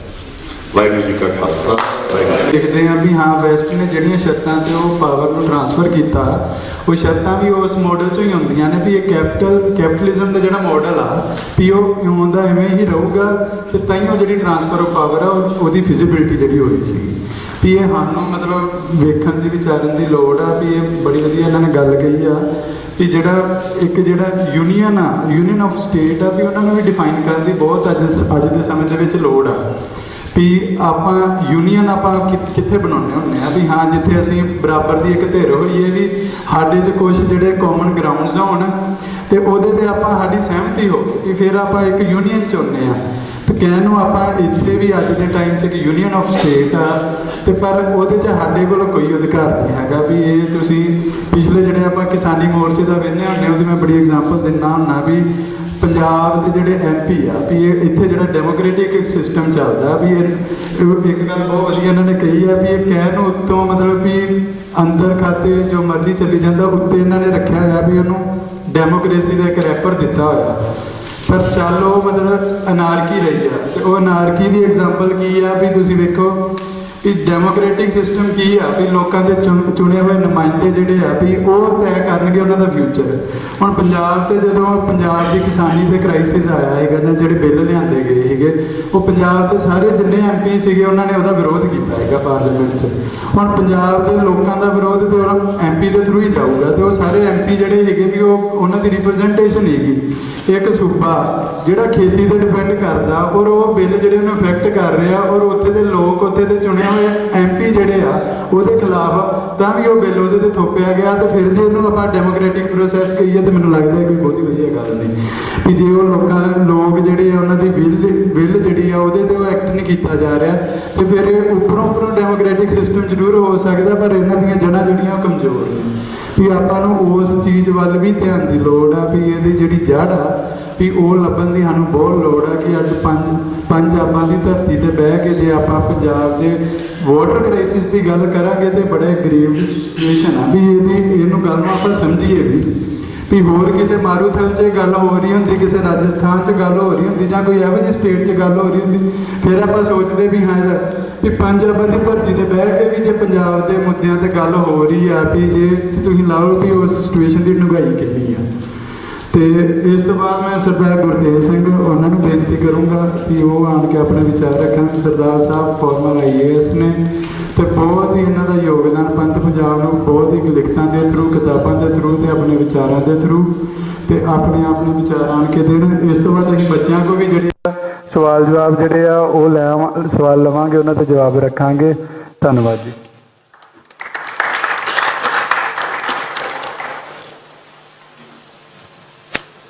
ਵਾਹਿਗੁਰੂ ਜੀ ਕਾ ਖਾਲਸਾ, ਵਾਹਿਗੁਰੂ ਜੀ ਕੀ ਫਤਿਹ।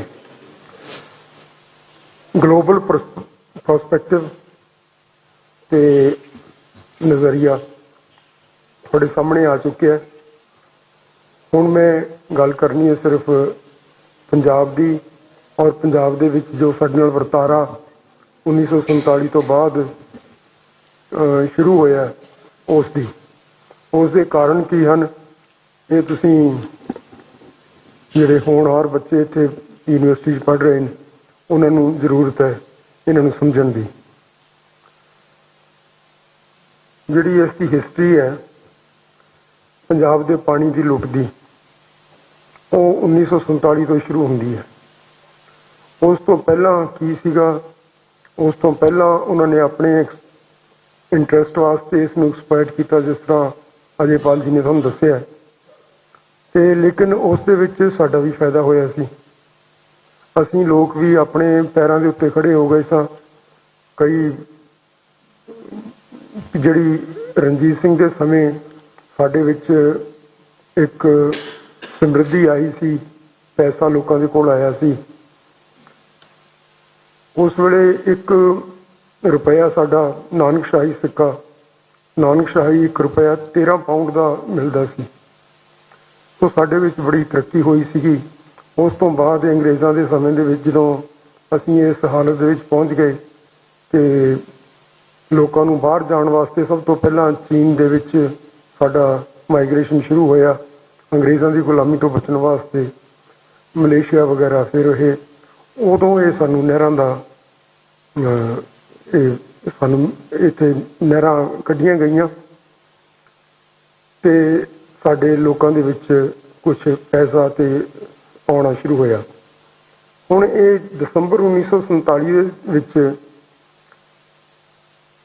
तुहानूं पता है 15 अगस्त नूं तां इन्हां दा वो ट्रांसफर ऑफ पावर होया ते दसंबर दे विच इन्हां दा झगड़ा शुरू हो गया पाकिस्तान दे नाल। इन्हां ने 2 वारी पाकिस्तान दा पानी बंद करता, जिहड़ा इत्थों रावी ते ब्यास के विचों उधरले पासे नूं जांदा सी, वो पानी बंद करता। 2 बार झगड़े तो बाद पाकिस्तान समझ गया कि ये सानूं पानी मिल नहीं सकता ते उन्होंने समझौता करने की सलाह की। फिर की होया कि इत्थे एक कमेटी बनी ते उन्होंने कहा भी ये जिहड़ा 6 महीनों के 2 बारी पानी रोकिया जा चुका है, जंग की हालत बन गई है, तो सानू हुण इस बारे कोई विचाले का रस्ता लभना चाहिए। और ये 31 मार्च 1947 नूं उस कमेटी सी 2 चीफ इंजीनियर की कमेटी, एक पाकिस्तान का सी, एक पाकिस्तानी पंजाब का सी ਤੇ ਦੂਸਰਾ ਇਧਰਲੇ ਪੰਜਾਬ ਦਾ ਸੀ, ਈਸਟ ਪੰਜਾਬ ਦਾ। ਇਹਨਾਂ ਦੋਨਾਂ ਨੇ 1947 31 ਮਾਰਚ ਨੂੰ ਸਟੇਟਸ ਕੋ ਤੇ ਐਗਰੀ ਕਰ ਲਿਆ ਕਿ ਜਿਸ ਤਰ੍ਹਾਂ ਪਹਿਲਾਂ ਚੱਲਿਆ ਹੁੰਦਾ ਸੀ ਉਸ ਤਰ੍ਹਾਂ ਚੱਲਿਆ ਆਏਗਾ। ਜਦੋਂ ਅਸੀਂ ਅਗਾਂਹ ਨੂੰ ਵੰਡਣਾ ਹੋਏਗਾ ਫਿਰ ਅਗਲੀ ਗੱਲ ਕਰ ਲਈ ਜਾਏਗੀ। ਇਹ ਜਿਹੜਾ ਸੀਗਾ ਸਟੇਟਸ ਕੋ ਦਾ, ਇਹ ਫਿਰ ਬਾਅਦ ਦੇ ਵਿੱਚ ਇਸ ਦੀ ਤਬਦੀਲੀ ਹੋਈ। ਫਿਰ ਜਾ ਕੇ ਇਹਨਾਂ ਨੇ ਆਪਸ ਦੇ ਵਿੱਚ ਸਮਝੌਤਾ ਕਰ ਲਿਆ ਕਿ ਜਿਹੜਾ ਜਿਸ ਤਰ੍ਹਾਂ ਦੱਸਿਆ ਅਜੇਪਾਲ ਨੇ ਕਿ 37 ਮਿਲੀਅਨ ਏਕੜ ਫੁੱਟ ਪਾਣੀ ਜਿਹੜਾ ਇਹਨਾਂ ਦਰਿਆਵਾਂ ਦਾ ਉਹ ਤਾਂ ਪੰਜਾਬ ਨੂੰ ਮਿਲੇਗਾ ਤੇ ਬਾਕੀ ਜਿਹੜਾ ਹੈਗਾ 170 ਫੁੱਟ ਦੇ ਵਿੱਚੋਂ ਉਹ ਪਾਕਿਸਤਾਨ ਨੂੰ ਜਾਏਗਾ। ਤੇ ਲੇਕਿਨ ਪਾਕਿਸਤਾਨ ਕਿਉਂਕਿ ਸਾਰੇ ਹੈਡਵਰਕਸ ਵਗੈਰਾ ਇੱਧਰ ਆ ਗਏ ਤੇ ਜਿਹੜੇ ਉਹਨਾਂ ਦੇ ਨਹਿਰਾਂ ਬਣੀਆਂ ਸਨ ਉਹ ਨਕਾਰਾ ਹੋ ਰਹੀਆਂ ਸਨ, ਤਾਂ ਇਹਨਾਂ ਨੂੰ ਫੀਡ ਕਰਨ ਵਾਸਤੇ ਹੈਡਵਰਕਸ ਤੇ ਸਾਨੂੰ ਕੁਛ ਨਾ ਕੁਛ ਇਸ ਦਾ ਇੰਤਜ਼ਾਮ ਕਰਨਾ ਪਏਗਾ। ਉਸ ਦੇ ਵਾਸਤੇ ਗਵਰਨਮੈਂਟ ਇਹਨਾਂ ਨੇ ਹਿੰਦੁਸਤਾਨ ਨੇ ਉਹਨਾਂ ਨੂੰ 92 ਮਿਲੀਅਨ ਪਾਉਂਡ ਦਿੱਤਾ ਤਾਂ ਕਿ ਉਹ ਰਿਪਲੇਸਮੈਂਟ ਵਰਕਸ, ਉਹਨਾਂ ਨੂੰ ਕਿਹਾ ਕਿ ਰਿਪਲੇਸਮੈਂਟ ਵਰਕਸ ਬਣਾ ਲੈਣ। ਹੋਰ ਵੀ ਕਈ ਮੁਲਕਾਂ ਨੇ ਔਰ ਵਰਲਡ ਬੈਂਕ ਨੇ ਸਾਰਿਆਂ ਨੇ ਇਹਨਾਂ ਨੂੰ ਪੈਸੇ ਦਿੱਤੇ ਤਾਂ ਕਿ ਉਹ ਰਿਪਲੇਸਮੈਂਟ ਵਰਕਸ ਉੱਥੇ ਬਣ ਜਾਣ। ਔਰ ਉਦੋਂ ਸ਼ੁਰੂ ਹੋਇਆ ਇਹ ਪ੍ਰੋਪੇਗੈਂਡਾ ਕਿ ਜੀ ਹਾਲਾਂਕਿ ਇਹ ਜਿਹੜੀ ਐਗਰੀਮੈਂਟ ਹੋਈ ਸੀ ਈਸਟ ਪੰਜਾਬ ਤੇ ਵੈਸਟ ਪੰਜਾਬ ਦੇ ਵਿੱਚ ਹੋਈ ਸੀ, ਲੇਕਿਨ ਕਿਹਾ ਗਿਆ ਕਿ ਗਵਰਨਮੈਂਟ ਆਫ ਇੰਡੀਆ ਨੇ ਜੀ ਬੜੀ ਇਹ ਮਾਰ ਕੇ ਦੀ ਗੱਲ ਕੀਤੀ ਹੈ ਤੇ ਉਹਨਾਂ ਕੋਲੋਂ ਪਾਣੀ ਲੈ ਲਿਆ। ਹੁਣ ਇਹ ਗਵਰਨਮੈਂਟ ਆਫ ਇੰਡੀਆ ਇਸ ਦੀ ਮਾਲਕ ਹੈ ਪਾਣੀ ਦੀ, ਇਹ ਪ੍ਰਭਾਵ ਦਿੱਤਾ ਗਿਆ ਸਾਨੂੰ। ਹਾਲਾਂਕਿ ਉਸ ਜਿਹੜੀ ਐਗਰੀਮੈਂਟ ਸੀ ਫਾਈਨਲ, ਜਿਹੜੀ ਉੱਥੇ ਪਾਕਿਸਤਾਨ ਦੇ ਵਿੱਚ ਗਵਰਨਮੈਂਟ ਨੇ ਅਪਰੂਵ ਕੀਤੀ ਲਾਸਟ, ਉਹਦੇ ਵਿੱਚ ਲਿਖਿਆ ਹੋਇਆ ਸੀਗਾ ਇਹ ਪ੍ਰੋਪਰਾਈਟਰੀ ਰਾਈਟਸ ਸਨ ਪਾਣੀ ਦੇ ਬਾਰੇ ਤੇ ਇਹ ਦੋਨੋਂ ਪੰਜਾਬ ਦੇ ਲੋਕਾਂ ਨੇ ਆਪਸ ਦੇ ਵਿੱਚ ਬਹਿ ਕੇ ਇਹ ਸਮਝੌਤਾ ਕਰ ਲਿਆ। ਤਾਂ ਇਹ ਪੰਜਾਬ ਦਾ ਸਮਝੌਤਾ ਸੀ, ਪੰਜਾਬ ਦਾ ਪਾਣੀ ਸੀ। ਜਿਹੜੇ ਰਾਈਪੇਰੀਅਨ ਪ੍ਰਿੰਸੀਪਲ ਹੈ ਇਸ ਨੂੰ ਆਪਾਂ ਕਿੰਨਾ ਹੀ ਕਹੀਏ ਵੀ ਚਲੋ ਦੂਸਰੇ ਮੁਲਕਾਂ ਦੇ ਵਿੱਚ ਇਹ ਤਾਂ ਸਦਾ ਤੋਂ ਚੱਲਿਆ ਆਇਆ ਕਿ ਸਖਤੇ ਦਾ ਸੱਤੀ ਵੀ 100 ਹੁੰਦਾ ਹੈ। ਉਹ ਲੋਕ ਆਪਣੀ ਮਰਜ਼ੀ ਦੇ ਨਾਲ ਸਾਰਾ ਕੁਝ ਠੋਸ ਦਿੰਦੇ ਹਨ ਦੂਸਰਿਆਂ ਦੇ ਉੱਤੇ, ਲੇਕਿਨ ਜਿਹੜੇ ਯੂਨੀਵਰਸਲੀ ਰੈਕਗਨਾਈਜ਼ਡ ਲਾਅ ਹੋਣਗੇ ਪਾਣੀ ਦੇ ਬਾਰੇ, ਪਾਣੀ ਦੀ ਡਿਸਟ੍ਰੀਬਿਊਸ਼ਨ ਦੇ ਬਾਰੇ, ਪਾਣੀ ਦੇ ਦਰਿਆਵਾਂ ਦੇ ਬਾਰੇ, ਇੰਟਰਸਟੇਟ ਦਰਿਆਵਾਂ ਦੇ ਬਾਰੇ, ਹੋਰ ਉਹ ਸਾਰੇ ਦੇ ਸਾਰੇ ਇਹ ਕਹਿੰਦੇ ਨੇ ਕਿ ਇਹ ਰਾਈਪੇਰੀਅਨ ਰਾਈਟ ਤੇ ਜਿਹੜਾ ਬੇਸਨ ਦਾ ਰਾਈਟ ਹੈ ਉਹ ਸਾਰਿਆਂ ਨੂੰ ਹਾਸਲ ਹੈ। ਦੇ ਵਿੱਚ ਵੀ ਇਹਨਾਂ ਨੇ ਇਸ ਤਰ੍ਹਾਂ ਹੀ ਲਿਖਿਆ। ਬਾਅਦ ਦੇ ਵਿੱਚ ਜਿਹੜੇ ਇੰਗਲਿਸ਼ ਕਾਮਨ ਲਾਅ ਹੈਗਾ, ਯਾਨੀ ਕਿ ਜਿੱਥੇ ਜਿੱਥੇ ਵੀ ਫੈਡਰੇਸ਼ਨਸ ਹੈਗੀਆਂ, ਦੋ ਕਿਸਮ ਦੀਆਂ ਸਰਕਾਰਾਂ ਕੰਮ ਕਰਦੀਆਂ, ਸੂਬੇ ਦੀ ਸਰਕਾਰ ਤੇ ਕੇਂਦਰੀ ਸਰਕਾਰ, ਉੱਥੇ ਹਰ ਜਗ੍ਹਾ ਦੇ ਉੱਤੇ ਇਹ ਕਾਨੂੰਨ ਬਣਿਆ ਹੋਇਆ ਔਰ ਇਸ ਕਾਨੂੰਨ ਦੇ ਉੱਤੇ ਲੋਕ ਆਸਥਾ ਰੱਖਦੇ ਨੇ, ਇਸ ਦੇ ਅਨੁਸਾਰ ਆਪਣੇ ਦਰਿਆਵਾਂ ਦੇ ਪਾਣੀਆਂ ਨੂੰ ਵੰਡਦੇ ਨੇ।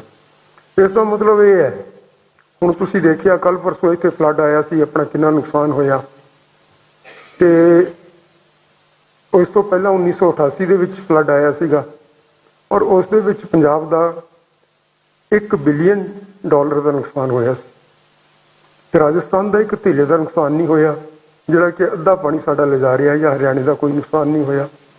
ਤਾਂ ਇਸ ਲਾਅ ਦੀ ਬੇਸਿਸ ਇਹੀ ਹੈ ਕਿ ਜਿਹੜੇ ਦਰਿਆ ਦੇ ਕਿਨਾਰੇ ਲੋਕ ਰਹਿੰਦੇ ਨੇ ਉਹ ਉਸ ਵੇਲੇ ਜਿਸ ਵੇਲੇ ਫਲੱਡਸ ਆਉਂਦੇ ਨੇ, ਦਰਿਆ ਵਾਪਰਦੇ ਨੇ ਔਰ ਬੇਲਗਾਮ ਹੋ ਕੇ, ਦਰਿਆ ਇੱਕ ਸੋਵਰਨ ਐਂਟਿਟੀ ਹੈ, ਇਹ ਕਿਸੇ ਦੀ ਪਰਵਾਹ ਨਹੀਂ ਕਰਦਾ। ਤਾਂ ਉਹ ਉਸ ਵੇਲੇ ਫਿਰ ਉਹ ਸਾਰੀ ਤਬਾਹੀ ਉੱਥੇ ਲਿਆਉਂਦੇ ਨੇ ਜਿੱਥੇ ਕਿ ਉਹ ਵਗਦੇ ਤੇ ਦੂਸਰੇ ਲੋਕਾਂ ਨੂੰ ਫਿਰ ਜਿਸ ਵੇਲੇ ਇਹਨਾਂ ਦਾ ਕੋਈ ਫਾਇਦਾ ਉਠਾਉਣਾ ਹੁੰਦਾ ਉਸ ਵੇਲੇ ਵੀ ਉਹਨਾਂ ਲੋਕਾਂ ਨੂੰ ਉਠਾਉਣਾ ਚਾਹੀਦਾ ਜਿਹੜੇ ਨੁਕਸਾਨ ਸਹਿੰਦੇ ਨੇ। ਦੂਸਰੇ ਕਿਉਂ ਉਠਾਉਣ? ਇਸ ਦੇ ਉੱਤੇ ਸਾਰਾ ਕੁਛ ਇਹ ਬੇਸਡ ਹੈ। ਫਿਰ ਸਾਡੀ ਕੌਂਸਟੀਟਿਊਸ਼ਨ ਜਿਹੜੀ, ਇੱਥੇ ਕਈ ਲਾਅ ਦੇ ਬੱਚੇ ਹੋਣਗੇ ਜਿਨ੍ਹਾਂ ਨੇ ਕੌਂਸਟੀਟਿਊਸ਼ਨ ਪੜ੍ਹੀ ਹੈ, ਜਿਹੜੇ ਕੌਂਸਟੀਟਿਊਸ਼ਨ ਦੇ ਸਟੱਡੀ ਕਰ ਰਹੇ ਨੇ, ਉਹਨਾਂ ਨੂੰ ਇਹ ਦੇਖਣਾ ਚਾਹੀਦਾ ਹੈ ਕਿ ਉਸ ਦੇ ਵਿੱਚ ਕੀ ਲਿਖਿਆ ਹੋਇਆ ਹੈ। ਉਸ ਦੇ ਵਿੱਚ ਲਿਖਿਆ ਹੋਇਆ ਹੈ ਕਿ ਜਿਹੜਾ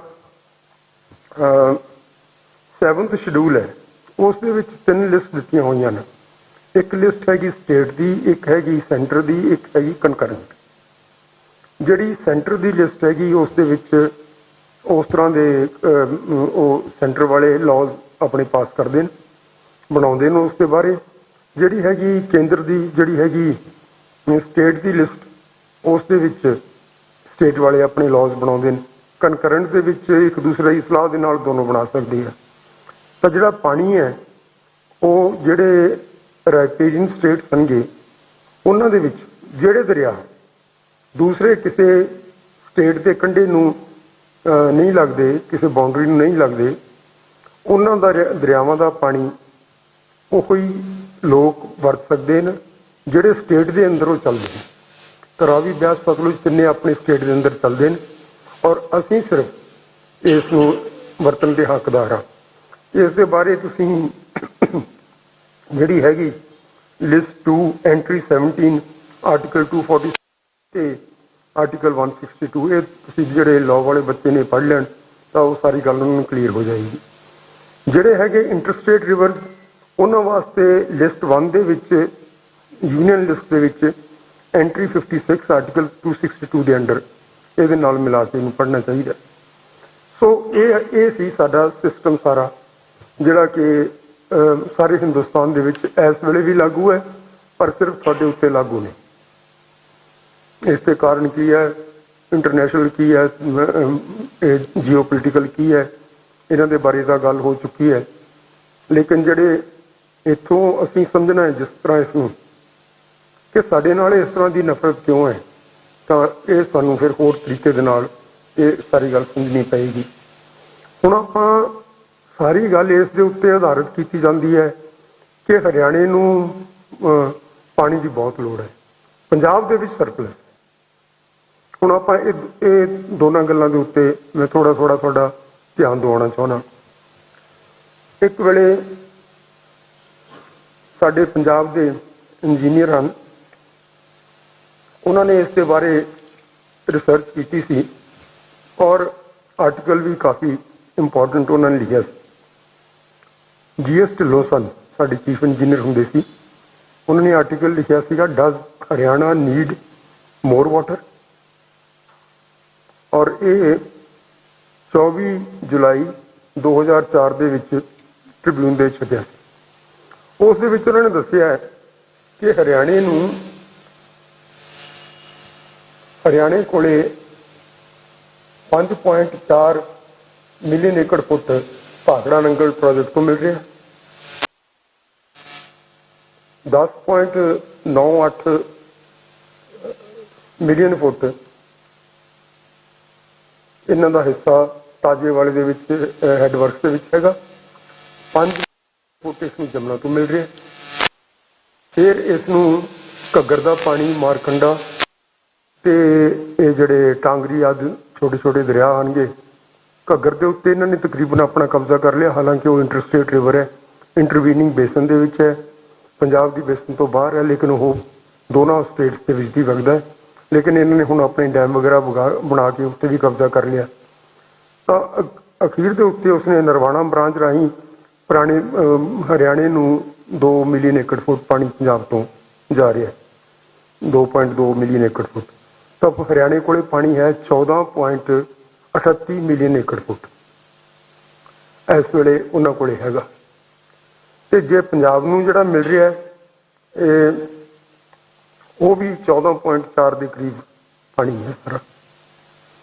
ਤੇ ਇਹ ਜਿਹੜਾ ਹੁਣ ਇਹ ਕਿਉਂਕਿ ਫਲੋ ਸੀਰੀਜ਼ ਜੇ ਆਪਾਂ ਦੇਖੀਏ 1920 ਤੋਂ ਸ਼ੁਰੂ ਕਰਦੇ ਹਾਂ ਆਪਾਂ ਦੇਖਣਾ ਕਿੰਨਾ ਪਾਣੀ, ਕਿੰਨੀ ਬਾਰਿਸ਼ ਹੋਈ, ਕਿੰਨਾ ਪਾਣੀ ਵਗਿਆ, ਕਿੰਨਾ ਦਰਿਆਵਾਂ ਦੇ ਵਿੱਚ ਆਇਆ, ਕਿੰਨੇ ਕਿਸ, ਤਾਂ ਉਸ ਦੇ ਹਿਸਾਬ ਨਾਲ ਅੱਜ ਤੁਹਾਡਾ ਪਾਣੀ ਘਟ ਗਿਆ ਤੇ ਹੁਣ ਇਸ ਵੇਲੇ 12.93 ਮਿਲੀਅਨ ਏਕੜ ਫੁੱਟ। ਇਹ ਫਿਗਰਸ ਮੈਂ ਇਹਨਾਂ ਦੇ ਤੁਹਾਡੇ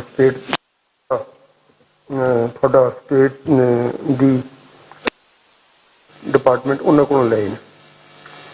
ਹੁਣ ਜੇ ਫਰਜ਼ ਕਰੋ, ਅੱਛਾ ਹੁਣ ਸਾਡਾ ਹਾਲ ਕੀ ਹੈ? ਸਾਡਾ ਹਾਲ ਇਹ ਹੈ ਕਿ ਸਾਡੇ ਕੋਲੇ 105 ਮਿਲੀਅਨ ਏਕੜ ਫੁੱਟ, ਸੌਰੀ 106 ਲੱਖ ਏਕੜ ਸਾਡੇ ਕੋਲ ਜ਼ਮੀਨ ਹੈ ਤਕਰੀਬਨ, ਜਿਹੜੀ ਵਾਹੀਯੋਗ ਹੈ, ਜਿਸ ਦੇ ਉੱਤੇ ਵਾਹੀ ਹੋ ਰਹੀ ਹੈ। ਇਸ ਤੋਂ ਇਲਾਵਾ ਹੋਰ ਹੈਗੀ ਜਿਹੜੀ ਤੇ ਹੋ ਸਕਦੀ ਹੈ, ਲੇਕਿਨ ਕਈ ਕਾਰਨਾਂ ਕਰਕੇ ਨਹੀਂ ਹੋ ਰਹੀ। ਤਾਂ ਇਸ ਦੇ ਵਾਸਤੇ ਸਾਨੂੰ 52.2 ਮਿਲੀਅਨ ਏਕੜ ਫੁੱਟ ਪਾਣੀ ਚਾਹੀਦਾ ਹੈ ਟੋਟਲ।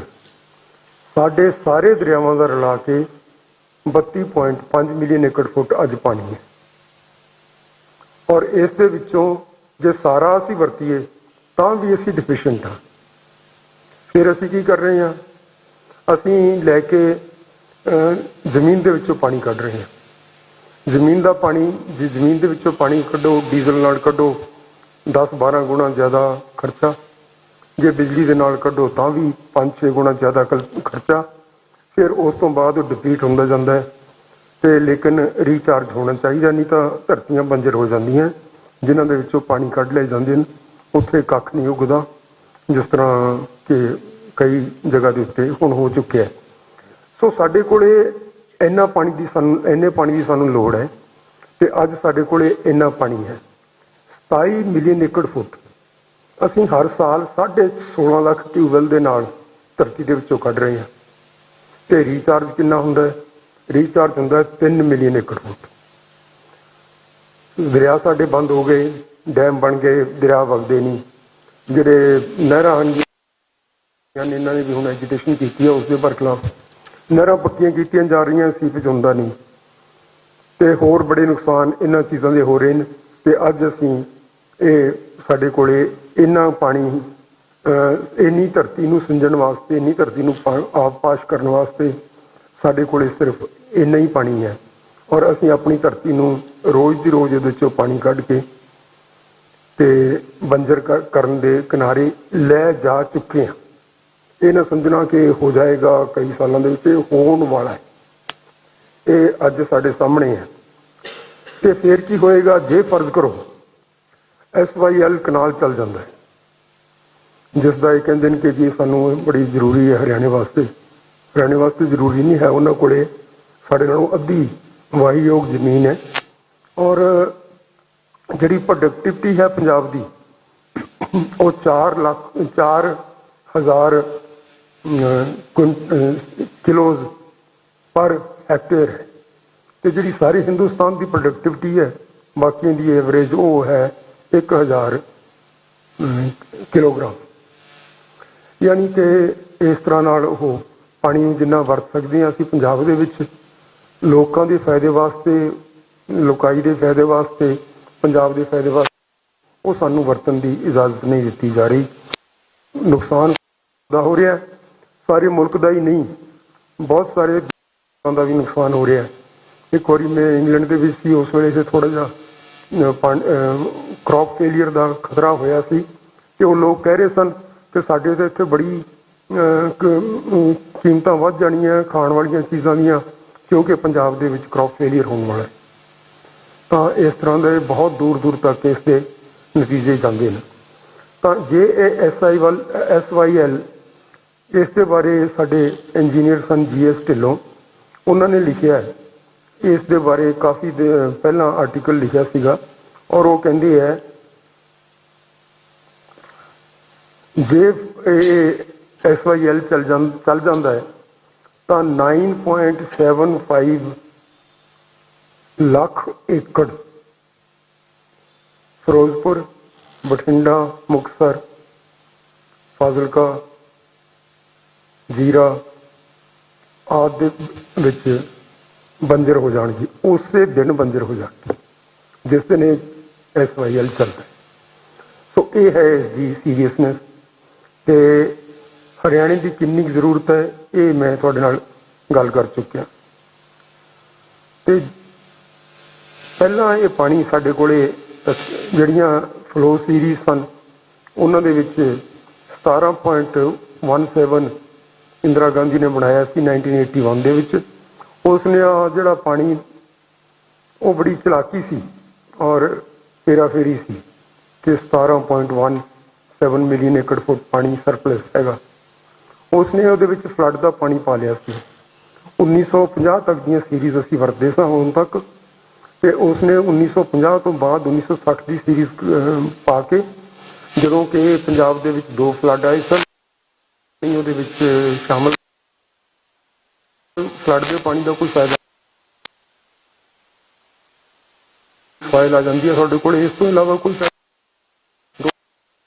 ਜਦੋਂ ਮੈਂ ਛੋਟਾ ਜਿਹਾ ਹੁੰਦਾ ਸੀ, ਸਕੂਲ ਪੜ੍ਹਨ ਲੱਗਿਆ ਤੇ ਫਲੱਡ ਆਇਆ ਹੋਇਆ ਸੀਗਾ, ਗਲੀ ਦੇ ਵਿੱਚ ਪਾਣੀ ਖੜਾ ਸੀ ਭਾਗਸਰ ਦੇ ਵਿੱਚ, ਤੇ ਇੱਕ ਲੰਮਾ ਜਿਹਾ ਨੌਕਰ ਹੁੰਦਾ ਸੀ, ਉਹ ਮੋਢੇ ਤੇ ਬਿਠਾ ਕੇ ਸਾਨੂੰ ਸਕੂਲ ਛੱਡ ਕੇ ਆਉਂਦਾ ਸੀ ਪਰਲੇ ਪਾਸੇ ਗਲੀ ਦੇ। ਸੋ ਨੁਕਸਾਨ ਇਹਨਾਂ ਦਾ ਹੁੰਦਾ ਹੈ, ਲੋਕਾਂ ਦਾ ਹੁੰਦਾ ਹੈ, ਤੇ ਇਹਨਾਂ ਦਾ ਪਾਣੀ ਦੂਸਰੇ ਲੋਕ ਲੁੱਟ ਕੇ ਲਿਜਾ ਰਹੇ ਨੇ। ਹੁਣ ਜੇ ਫਰਜ਼ ਕਰੋ ਹਰਿਆਣੇ ਨੂੰ ਪਾਣੀ ਦੀ ਕਮੀ ਹੈ ਔਰ ਹਰਿਆਣੇ ਨੂੰ ਤੁਸੀਂ ਪਾਣੀ ਦੇਣਾ ਹੈ, ਤਾਂ ਫਿਰ ਪਾਣੀ ਕਿੱਥੋਂ ਮਿਲ ਸਕਦਾ? ਇਸ ਦੇ ਬਾਰੇ ਜੇ ਅਸੀਂ ਕਹੀਏ ਤਾਂ ਸਾਨੂੰ ਕਹਿਣਗੇ ਕਿ ਜੀ ਇਹ ਤੁਸੀਂ ਦੂਸਰਿਆਂ ਦੇ ਗਲ ਆਪਣੀ ਬਲਾ ਪਾ ਰਹੇ ਹੋ। ਲੇਕਿਨ ਇੱਕ ਵੇਲੇ ਸਾਡੇ ਇੱਥੇ ਚੌਧਰੀ ਹਰਬੰਸ ਸਿੰਘ ਹੁੰਦੇ ਸੀਗੇ ਇਰੀਗੇਸ਼ਨ ਡਿਪਾਰਟਮੈਂਟ ਦੇ ਵਿੱਚ, ਔਰ ਉਹ ਹਰਿਆਣੇ ਇਲਾਕੇ ਦੇ ਸਨ। ਉਹਨਾਂ ਨੇ ਐਸਟੀਮੇਟ ਕੀਤਾ ਸੀਗਾ, ਉਹਨਾਂ ਨੇ ਹਿਸਾਬ ਲਾਇਆ ਸੀ ਕਿ ਜੇ ਕਿਤੇ ਯਮੁਨਾ ਦੇ ਵਿੱਚੋਂ, ਗੰਗਾ ਯਮੁਨਾ ਬੇਸਨ ਦੇ ਵਿੱਚ ਇਸ ਵੇਲੇ 140 ਮਿਲੀਅਨ ਏਕੜ ਫੁੱਟ ਪਾਣੀ ਹੈ, ਜਿਹੜਾ ਕਿ ਬਹੁਤਾ ਅਗਾਂਹ ਹੀ ਵਗ ਜਾਂਦਾ ਹੈ ਔਰ ਇਹ ਵਰਤਿਆ ਨਹੀਂ ਜਾਂਦਾ, ਕਿਤੇ ਵੀ ਸਮੁੰਦਰ ਨੂੰ ਚਲਾ ਜਾਂਦਾ ਹੈ। ਜੇ ਗੰਗਾ ਯਮੁਨਾ ਬੇਸਨ ਲਈਏ ਤਾਂ ਇਸ ਦੇ ਵਿੱਚ ਵੀ ਬਹੁਤ ਜ਼ਿਆਦਾ ਪਾਣੀ ਹੈ, ਜਿਹੜਾ ਕਿ ਅਸੀਂ ਵਰਤ ਨਹੀਂ ਸਕਦੇ, ਤੇ ਉਹ ਸਾਰੇ ਦਾ ਸਾਰਾ ਸਮੁੰਦਰ ਦੇ ਵਿੱਚ ਵਗ ਜਾਂਦਾ। ਤੇ ਇਹ 2 ਜਗ੍ਹਾ ਹਨਗੀਆਂ ਜਿਨ੍ਹਾਂ ਤੋਂ ਪਾਣੀ ਹਰਿਆਣੇ ਨੂੰ ਮਿਲ ਸਕਦਾ ਹੈ। ਔਰ ਇਹ ਚੌਧਰੀ ਹਰਬੰਸ ਸਿੰਘ ਨੇ ਜਿਹੜੀ ਸਕੀਮ ਬਣਾਈ ਸੀਗੀ, ਇਸ ਦੀ ਪੁਸ਼ਟੀ ਇਹਨਾਂ ਨੇ ਕੀਤੀ ਜਿਸ ਵੇਲੇ ਇਹ ਇਰਾਦੀ ਟ੍ਰਿਬਿਊਨਲ ਬੈਠਾ ਹੈ, ਤਾਂ ਉਸ ਵੇਲੇ ਇਹਨਾਂ ਨੇ ਹਰਿਆਣੇ ਵਾਲਿਆਂ ਨੇ ਜਿਹੜੀ ਉਹ ਫਾਈਲ ਹੈਗੀ ਉਹ ਤੁਸੀਂ ਦੇਖ ਸਕਦੇ ਹੋ, ਉਹਦੇ ਵਿੱਚ ਉਹਨਾਂ ਨੇ ਲਿਖਿਆ ਹੋਇਆ ਕਿ ਸਾਨੂੰ ਇੱਧਰ ਦੀ ਬਜਾਏ ਪਾਣੀ ਇੱਥੋਂ ਦਿੱਤਾ ਜਾਵੇ। ਉਹ ਕਿਉਂ ਕਹਿੰਦੇ ਸੀਗੇ ਤੇ ਕਿਉਂ ਚੌਧਰੀ ਹਰਬੰਸ ਸਿੰਘ ਕਹਿੰਦੇ ਸੀਗੇ ਵੀ ਇੱਥੋਂ ਦਿੱਤਾ ਜਾਵੇ? ਕਿਉਂਕਿ ਇੱਥੋਂ ਦਿੱਤਾ ਹੋਇਆ ਪਾਣੀ ਉਹ ਜਾਂਦਾ ਜਿੱਥੇ ਉਸਦੀ ਸਭ ਤੋਂ ਵੱਧ ਲੋੜ ਹੈ। ਜਿੱਥੇ ਇਹ ਤੁਹਾਡਾ ਪਾਣੀ ਲਿਜਾ ਰਹੇ ਨੇ ਹੁਣ, ਉੱਥੇ ਦਲਦਲ ਬਣ ਰਹੀ ਹੈ ਔਰ ਉੱਥੇ ਸੈਲਿਨਿਟੀ ਵੱਧ ਰਹੀ ਹੈ।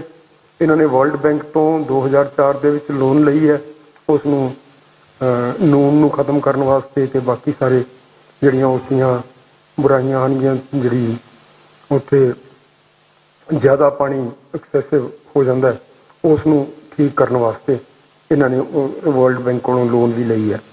ਤਾਂ ਉਹ ਕਹਿੰਦਾ ਹੈ ਕਿ ਜਿਹੜਾ ਗੰਗਾ ਹੈ ਜੀ ਹਰਿਦੁਆਰ ਦੇ ਵਿੱਚ, ਉਹ 1900 ਫੁੱਟ ਉੱਚੀ ਹੈ ਸਮੁੰਦਰ ਤਲ ਤੋਂ, ਤੇ ਜਿਹੜਾ ਪੌਂਟਾ ਸਾਹਿਬ ਜਾਂ ਕੋਈ ਸਮਝ ਲਓ ਬਈ ਇਹਨਾਂ ਦਾ ਇੱਕ ਉੱਥੇ ਹੈਡਵਰਕ ਬਣਿਆ ਹੋਇਆ, ਉਹ ਹੈਗਾ ਉਹ 900 ਫੁੱਟ 980 ਫੁੱਟ ਉੱਚਾ ਹੈ ਸਮੁੰਦਰ ਤਲ ਤੋਂ। 1000 ਫੁੱਟ ਦੀ ਸਿੱਧੀ ਫਾਲ ਹੈ, ਜਿਸ ਤਰ੍ਹਾਂ ਉੱਥੋਂ ਲੈ ਕੇ ਤੱਕ ਤੁਹਾਡੇ ਕਮਰੇ ਦੇ ਪਿੱਛੋਂ ਲੈ ਕੇ ਇੱਥੇ ਤੱਕ ਇਸ ਤਰ੍ਹਾਂ ਦੀ ਫਾਲ ਹੈ, ਔਰ ਗ੍ਰੈਵਿਟੀ ਦੇ ਨਾਲ ਪਾਣੀ ਉੱਥੇ ਆ ਸਕਦਾ ਹੈ। ਔਰ ਉੱਥੋਂ ਉਹ ਪਾਣੀ ਸਾਰੇ ਹਰਿਆਣੇ ਦੇ ਵਿੱਚ ਵਰਤਿਆ ਜਾ ਸਕਦਾ, ਸਾਰੇ ਰਾਜਸਥਾਨ ਦੇ ਵਿੱਚ ਵਰਤਿਆ ਜਾ ਸਕਦਾ, ਉਹਨਾਂ ਇਲਾਕਿਆਂ ਦੇ ਵਿੱਚ ਵਰਤਿਆ ਜਾ ਸਕਦਾ ਜਿਨ੍ਹਾਂ ਇਲਾਕਿਆਂ ਦੇ ਵਿੱਚ ਪਾਣੀ ਦੀ ਸਭ ਤੋਂ ਸਖਤ ਲੋੜ ਹੈ, ਬਜਾਏ ਕਿ ਉਹ ਉੱਥੇ ਲੈ ਜਾਇਆ ਜਾਵੇ ਜਿੱਥੇ ਕਿ ਉਹਦੇ ਨਾਲ ਸੈਲਿਨਿਟੀ ਹੁੰਦੀ ਹੈ ਤੇ ਸੇਮ ਆਉਂਦੀ ਹੈ। ਉਸ ਨੂੰ ਦੂਰ ਕਰਨ ਵਾਸਤੇ ਫਿਰ ਖਰਚੇ ਕਰਨੇ ਪੈਂਦੇ ਨੇ, ਤਾਂ ਇੱਥੋਂ ਇਹ ਪਾਣੀ ਸਾਰਾ ਲਿਆ ਜਾ ਸਕਦਾ ਹੈ। ਉਸ ਨੇ ਸਾਰਾ ਜਿਹੜਾ ਸੀ ਇਸ ਦਾ ਹਿਸਾਬ ਲਾਇਆ ਸੀਗਾ ਕਿ ਜੀ ਜਿਹੜਾ ਜਗਾਦਰੀ ਹੈ ਉਹ 890 ਫੁੱਟ ਉੱਚਾ ਹੈ, 700 ਫੁੱਟ ਉੱਚਾ ਹੈ, ਜਿਹੜਾ ਹਿਸਾਰ ਹੈ ਉਹ 702 ਫੁੱਟ ਉੱਚਾ ਹੈ, ਜਿਹੜਾ ਸਰਸਾ ਹੈ 653 ਫੁੱਟ ਉੱਚਾ ਹੈ, ਮਹਿੰਦਰਗੜ੍ਹ, ਰੋਹਤਕ ਵਗੈਰਾ ਸਾਰਿਆਂ ਦਾ ਹਿਸਾਬ ਲਾ ਕੇ ਉਸਨੇ ਕਿਹਾ ਸੀਗਾ ਕਿ ਇੱਥੋਂ ਸਾਨੂੰ ਪਾਣੀ ਮਿਲ ਸਕਦਾ ਹੈ। ਜੇ ਪਾਣੀ ਇਹਨਾਂ ਨੂੰ ਸਿਰਫ ਦੇਣ ਦੀ ਗੱਲ ਹੁੰਦੀ ਤਾਂ ਇੱਥੋਂ ਪਾਣੀ ਮਿਲ ਸਕਦਾ ਸੀ। ਜਿਸ ਵੇਲੇ ਰਾਜਸਥਾਨ ਦੀ ਗੱਲ ਚੱਲ ਰਹੀ ਸੀ, ਉਸ ਵੇਲੇ ਇੱਕ ਇੰਟਰਨੈਸ਼ਨਲ ਸਟੱਡੀ ਕਮਿਸ਼ਨ ਕੀਤੀ ਵਰਲਡ ਬੈਂਕ ਨੇ, ਔਰ ਉਹਨਾਂ ਨੇ ਕਿਹਾ ਕਿ ਜੇ ਤੁਸੀਂ ਪਾਣੀ ਇੱਥੋਂ ਲੈ ਕੇ ਰਾਜਸਥਾਨ ਦੇ ਵਿੱਚ ਜਾਓਗੇ ਤਾਂ 50% ਤੁਹਾਡਾ ਪਾਣੀ ਰਾਹ ਦੇ ਵਿੱਚ ਵੈਪਰੇਸ਼ਨ ਸੀਪੇਜ ਲਾਸਿਸ ਹੋ ਜਾਣਗੀਆਂ ਔਰ ਉੱਥੇ ਜਾ ਕੇ ਉਹ ਪ੍ਰੋਡਕਟਿਵ ਨਹੀਂ ਰਹੇਗਾ ਉਹਨਾਂ। ਹੁਣ ਜੇ ਫਰਜ਼ ਕਰੋ ਇਹ 50% ਵੇਸਟ ਹੋ ਜਾਂਦਾ ਤਾਂ ਫਿਰ ਬਾਕੀ 50% ਉਸ 50% ਦੇ ਨਾਲ ਇੱਥੇ ਪੰਜਾਬ ਦੇ ਵਿੱਚ ਕਿੰਨੀ ਪੈਦਾਵਾਰ ਹੋ ਸਕਦੀ ਸੀ ਇਸ ਦਾ ਤੁਸੀਂ ਅੰਦਾਜ਼ਾ ਲਾਓ। ਫਿਰ ਉੱਥੇ ਜਾ ਕੇ ਉਹ ਜਿਹੜਾ ਪਾਣੀ ਹੈ ਜਿਹੜਾ ਰਾਜਸਥਾਨ ਹੈ ਉਸ ਦੀ ਸੋਇਲ ਦੇ ਵਿੱਚ ਇਹ ਮਟੀਰੀਅਲ ਹੈ ਨਹੀਂ ਜਿਸ ਦੇ ਨਾਲ ਪੈਦਾਵਾਰ ਹੋ ਸਕੇ, ਤਾਂ ਉਹ ਪਾਣੀ ਥੱਲੇ ਉਹਨਾਂ ਦੇ ਪੱਥਰ ਹੈ, ਉਹ ਪਾਣੀ ਸਾਰਾ ਉੱਥੇ ਜਾ ਕੇ ਦਲਦਲ ਪੈਦਾ ਕਰੀ ਜਾਂਦਾ ਹੈ। ਔਰ ਇੱਕ ਇਹਨਾਂ ਨੇ ਵੱਡਾ ਸਾਰਾ ਲੇਕ ਕਿਸਮ ਦਾ ਬਣਾਇਆ ਹੋਇਆ ਉਹਦੇ ਵਿੱਚ ਸੁੱਟੀ ਜਾਂਦੀ ਹੈ। ਸਾਡੇ ਕੋਲ ਸਾਰਾ ਪੂਰਾ ਲੈਂਦੇ ਆ, ਉੱਥੇ ਵਰਤਿਆ ਨਹੀਂ ਜਾਂਦਾ ਅਤੇ ਉਹਨਾਂ ਦਾ ਆਪਣਾ ਨੁਕਸਾਨ ਇਸ ਦੇ ਵਿੱਚ ਬਹੁਤ ਜ਼ਿਆਦਾ ਹੋ ਰਿਹਾ। ਲੇਕਿਨ ਕੀ ਕਾਰਨ ਹੈ ਕਿ ਹਰਿਆਣੇ ਦੇ ਕੋਲੇ ਪਾਣੀ ਵੀ ਬਹੁਤ ਹੈ, ਹਰਿਆਣੇ ਕੋਲੇ ਆਲਟਰਨੇਟ ਸੋਰਸ ਵੀ ਹਨਗੇ ਔਰ ਰਾਈਪੇਰੀਅਨ ਲਾਅ ਵੀ ਹੈ। ਰਾਈਪੇਰੀਅਨ ਲਾਅ ਨੂੰ 2 ਵਾਰੀ ਗੌਰਮੈਂਟ ਆਫ ਇੰਡੀਆ ਆਪ ਕਨਫਰਮ ਕਰ ਚੁੱਕੀ ਹੈ।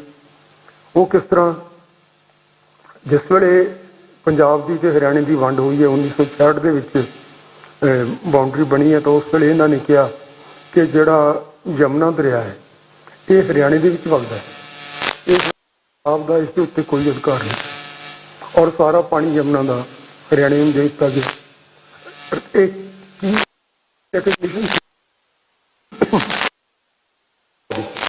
ਕੌਂਸਟੀਟਿਊਸ਼ਨ ਦੇ ਵਿੱਚ ਜਿਹੜਾ ਰਾਈਪੇਰੀਅਨ ਲਾਅ ਹੈ ਅਸੀਂ ਇਸ ਨੂੰ ਮਨਜ਼ੂਰ ਕਰਦੇ ਹਾਂ ਔਰ ਇਹ ਸਾਡਾ ਆਧਾਰ ਹੈ। ਫਿਰ ਜਿਸ ਵੇਲੇ ਦੂਸਰੀ ਵਾਰੀ ਇਹਨਾਂ ਨੇ ਇੱਕ ਟ੍ਰਿਬਿਊਨਲ ਬੈਠਾ ਜਿਸ ਨੂੰ ਕਹਿੰਦੇ ਨੇ ਕਿ ਨਰਮਦਾ ਵਾਟਰ ਟ੍ਰਿਬਿਊਨਲ, ਉਹ ਬੈਠਾ ਸੀਗਾ ਕਿਉਂਕਿ ਮਹਾਰਾਸ਼ਟਰ, ਗੁਜਰਾਤ ਅਤੇ ਇਸ MP ਦੇ ਵਿੱਚ, ਮੱਧ ਪ੍ਰਦੇਸ਼ ਦੇ ਵਿੱਚ ਦਰਿਆ ਵਗਦਾ ਹੈ, 3 ਸਟੇਟਸ ਦੇ ਵਿੱਚ ਜਾਂਦਾ ਹੈ। ਤਾਂ ਉਸ ਦੇ ਵਿੱਚ ਜਿਹੜੀ ਇਹ ਪਾਣੀ ਦੀ ਆਪਸ ਦੇ ਵਿੱਚ ਝਗੜਾ ਹੋ ਜਾਏ, ਜਿਵੇਂ ਕਾਵਰੀ ਦਾ ਸੀਗਾ, ਜਿਵੇਂ ਹੋਰ ਗੋਦਾਵਰੀ ਦਾ ਹੈ ਸਾਊਥ ਦੇ ਵਿੱਚ ਇਤਿਹਾਸ, ਤਾਂ ਉਹ ਇੰਟਰਸਟੇਟ ਰਿਵਰ ਬਣਗੇ। ਉਹਨਾਂ ਦੇ ਵਿੱਚ ਟ੍ਰਿਬਿਊਨਲ ਬਣਾਇਆ ਜਾਂਦਾ ਹੈ ਜਿਹੜਾ ਕਿ ਉਹਨਾਂ ਦਾ ਫੈਸਲਾ ਕਰਦਾ ਹੈ ਔਰ ਟ੍ਰਿਬਿਊਨਲ ਦੀਆਂ ਪਾਵਰਸ ਕੀ ਹੁੰਦੀਆਂ ਇਸ ਦੇ ਬਾਰੇ ਕਾਵਰੀ ਦੇ ਵਿੱਚ ਦਰਿਆ ਕਾਵਰੀ ਦੇ ਵਿੱਚ ਟ੍ਰਿਬਿਊਨਲ ਬਣਿਆ ਸੀ। ਪ੍ਰੈਜ਼ਾਈਡਿੰਗ ਜੱਜ ਸੀ ਸੁਪਰੀਮ ਕੋਰਟ ਦਾ, ਉਹਨਾਂ ਨੇ ਆਪਣਾ ਓਪੀਨੀਅਨ ਦਿੱਤਾ ਸੀ ਕਿ ਕੇਵਲ ਟ੍ਰਿਬਿਊਨਲ ਹੀ ਫੈਸਲਾ ਕਰ ਸਕਦਾ ਹੈ, ਸੁਪਰੀਮ ਇਸ ਦੇ ਵਿੱਚ ਬਿਲਕੁਲ ਦਖਲ ਨਹੀਂ ਦੇ ਸਕਦਾ। ਜੇ ਪਾਣੀ ਇੰਟਰਸਟੇਟ ਰਿਵਰ ਦੇ ਇੰਟਰਸਟੇਟ ਝਗੜਾ ਹੈ ਤਾਂ ਸਿਰਫ ਟ੍ਰਿਬਿਊਨਲ ਹੀ ਫੈਸਲਾ ਕਰ ਸਕਦਾ। ਜੇ ਦਰਿਆ ਇੱਕ ਸਟੇਟ ਦੇ ਵਿੱਚ ਹਨ ਤਾਂ ਉਹ ਆਪਾਂ ਦੇਖ ਚੁੱਕੇ ਹਾਂ, ਜਿਹੜੀ ਐਂਟਰੀ 17 ਹੈ ਉਸ ਦੇ ਅਨੁਸਾਰ ਉਸੇ ਸਟੇਟ ਦੇ ਹਨ, ਉਸ ਦੇ ਵਿੱਚ ਸੁਪਰੀਮ ਕੋਰਟ ਨਾ ਕੋਈ ਦੂਸਰਾ ਕੋਰਟ ਨਾ ਕੋਈ ਹੋਰ ਕੋਈ ਦਖਲ ਨਹੀਂ ਦੇ ਸਕਦਾ। ਤੇ ਇਸ ਦੇ ਤੁਹਾਡੀ ਜੋ ਹਾਲਤ ਹੋਈ ਹੈ ਉਹ ਤੁਸੀਂ ਦੇਖ ਰਹੇ ਹੋ।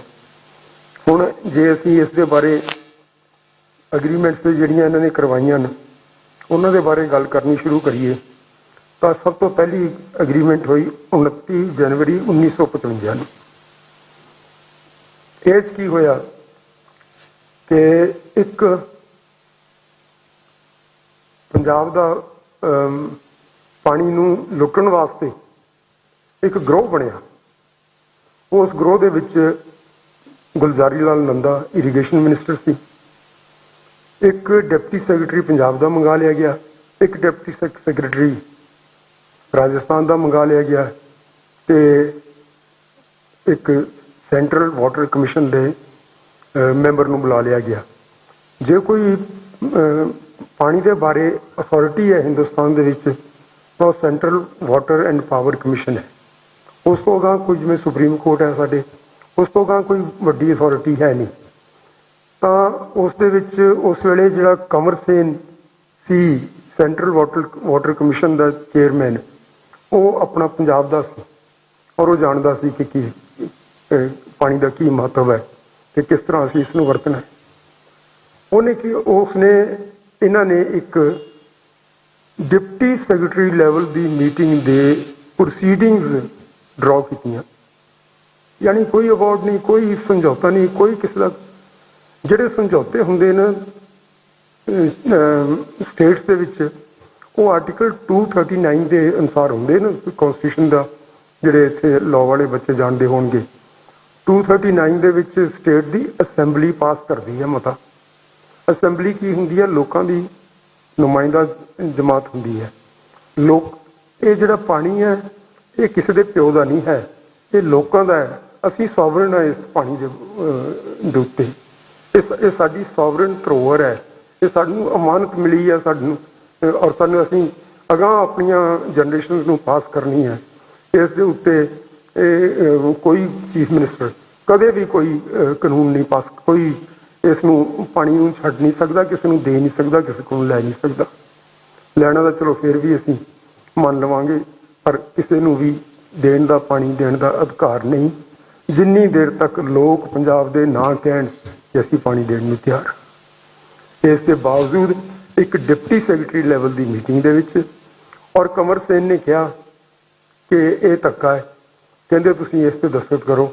ਉਸਨੇ ਉਹਦੇ ਵਿੱਚ 2 ਕਲੌਜ਼ਸ ਪਾਤੀਆਂ ਕਿ ਇੱਕ ਤਾਂ ਪੰਜਾਬ ਆਪਣੀ ਲੋੜ ਨੂੰ ਪੂਰਾ ਕਰਕੇ ਫਿਰ ਪਾਣੀ ਰਾਜਸਥਾਨ ਨੂੰ ਦੇਗਾ। 8 ਮਿਲੀਅਨ ਏਕੜ ਫੁੱਟ ਪਾਣੀ ਰਾਜਸਥਾਨ ਨੂੰ ਦੇ ਦਿੱਤਾ ਗਿਆ, ਜਿਸ ਦਾ ਕੋਈ ਤਲਕ ਨਹੀਂ ਔਰ ਉਸ ਦਾ ਕੋਈ ਅਧਿਕਾਰ ਨਹੀਂ ਪਾਣੀ ਦੇ ਉੱਤੇ। ਉਸ ਨੂੰ 8 ਮਿਲੀਅਨ ਏਕੜ ਫੁੱਟ ਪਾਣੀ ਦੇ ਦਿੱਤਾ ਗਿਆ। ਕੰਵਰ ਸੈਨ ਨੇ ਲਿਖਤਾ ਕਿ ਇਹ ਸਮਝੌਤਾ ਸਮੇਂ-ਸਮੇਂ, ਕੋਈ ਇਸ ਤਰ੍ਹਾਂ ਦਾ ਸਮਝੌਤਾ ਨਹੀਂ ਹੁੰਦਾ ਕਿ ਤੁਸੀਂ ਇਹ ਸਦਾ ਵਾਸਤੇ ਹੋ ਗਿਆ। ਹਰ ਇੱਕ ਦਰਿਆਵਾਂ ਦੇ ਪਾਣੀ ਦੇ ਸਮਝੌਤਿਆਂ ਦੇ ਵਿੱਚ ਲਿਖਿਆ ਹੋਇਆ ਹੈ, ਸਾਊਥ ਵਾਲਿਆਂ ਦੇ ਵਿੱਚ, ਹੋਰ ਜਗ੍ਹਾ ਦੇ ਉੱਤੇ, ਕਿ ਇਹ ਇੰਨੇ ਸਾਲਾਂ ਵਾਸਤੇ ਲਾਗੂ ਰਹੇਗਾ, ਉਸ ਤੋਂ ਬਾਅਦ ਫਿਰ ਰਿਵਿਊ ਕੀਤਾ ਜਾਏਗਾ। ਉਸਨੇ ਵੀ ਇਹੀ ਲਿਖਿਆ ਕਿ ਇਹ ਸਮਝੌਤਾ ਸਮੇਂ-ਸਮੇਂ ਤੇ ਰਿਵਿਊ ਕੀਤਾ ਜਾਏਗਾ ਔਰ ਪੰਜਾਬ ਆਪਣੀ ਲੋੜ ਨੂੰ ਮੁੱਖ ਰੱਖ ਕੇ ਜਿੰਨਾ ਪਾਣੀ ਚਾਹੀਦਾ ਉਸ ਨੂੰ ਆਪਣੇ ਕੋਲੇ ਰਿਟੇਨ ਕਰਕੇ ਫਿਰ ਬਾਕੀ ਦਾ ਪਾਣੀ ਇਹ ਰਾਜਸਥਾਨ ਨੂੰ ਦੇਗਾ। ਲੇਕਿਨ ਉਹਨਾਂ ਦੋਨਾਂ ਦੇ ਵਿੱਚੋਂ ਕੋਈ ਵੀ ਕੰਡੀਸ਼ਨ ਮੀਟ ਨਹੀਂ ਹੋਈ। ਤੇ ਹੁਣ ਦੇਖੋ, ਨਾ ਚੀਫ ਮਿਨਿਸਟਰ, ਨਾ ਅਸੈਂਬਲੀ, ਨਾ ਲੋਕ, ਉਹ ਜਿਵੇਂ ਧੋਖਾ ਹੋਇਆ ਲੋਕਾਂ ਦੇ ਨਾਲ ਪਹਿਲਾਂ 1947 ਦੇ ਵਿੱਚ। We the people of India, we the people of India ਨੂੰ ਕਿਸੇ ਨੇ ਪੁੱਛਿਆ ਹੀ ਨਹੀਂ ਕਿ ਆਹ ਕਨਸਟੀਟਿਊਸ਼ਨ ਅਸੀਂ ਬਣਾ ਰਹੇ ਹਾਂ, ਤੁਹਾਨੂੰ ਮਨਜ਼ੂਰ ਹੈ ਕਿ ਨਹੀਂ ਮਨਜ਼ੂਰ। ਸਾਰਿਆਂ ਉੱਤੇ ਠੋਸਤੀ ਗਈ। ਇਸ ਤਰ੍ਹਾਂ ਹੀ ਇਹ ਸਮਝੌਤਾ ਠੋਸਤਾ ਗਿਆ। ਫਿਰ ਕੀ ਹੋਇਆ ਕਿ 1966 ਦੇ ਵਿੱਚ ਤੁਹਾਨੂੰ ਪਤਾ ਹੈ ਪੰਜਾਬ ਰੀਆਰਗਨਾਈਜੇਸ਼ਨ ਐਕਟ ਆ ਗਈ। ਉਸ ਦੇ ਅਧੀਨ ਇਹਨਾਂ ਨੇ ਇੱਕ ਕਲੌਜ਼ ਬਣਾ ਲਈ। ਰੀਆਰਗਨਾਈਜੇਸ਼ਨ ਐਕਟ ਦੇ ਵਿੱਚ 78 ਕਲੌਜ਼ ਹੈਗੀ, 78, 79, 80, ਇਹ 3 ਕਲੌਜ਼ ਲਿਖੀਆਂ ਗਈਆਂ। ਉਹਨਾਂ ਦੇ ਅਨੁਸਾਰ ਇਹ ਕਰ ਲਿਆ ਗਿਆ ਕਿ ਜਿਹੜੇ ਉੱਥੇ ਪ੍ਰੋਜੈਕਟ ਚੱਲ ਰਹੇ ਹੈ ਉਹਨਾਂ ਦੀ ਜਿਹੜੀ ਵੰਡ ਹੈਗੀ ਪਾਣੀ ਦੀ, ਉਹ ਕੇਂਦਰ ਕਰ ਸਕਦਾ ਹੈ।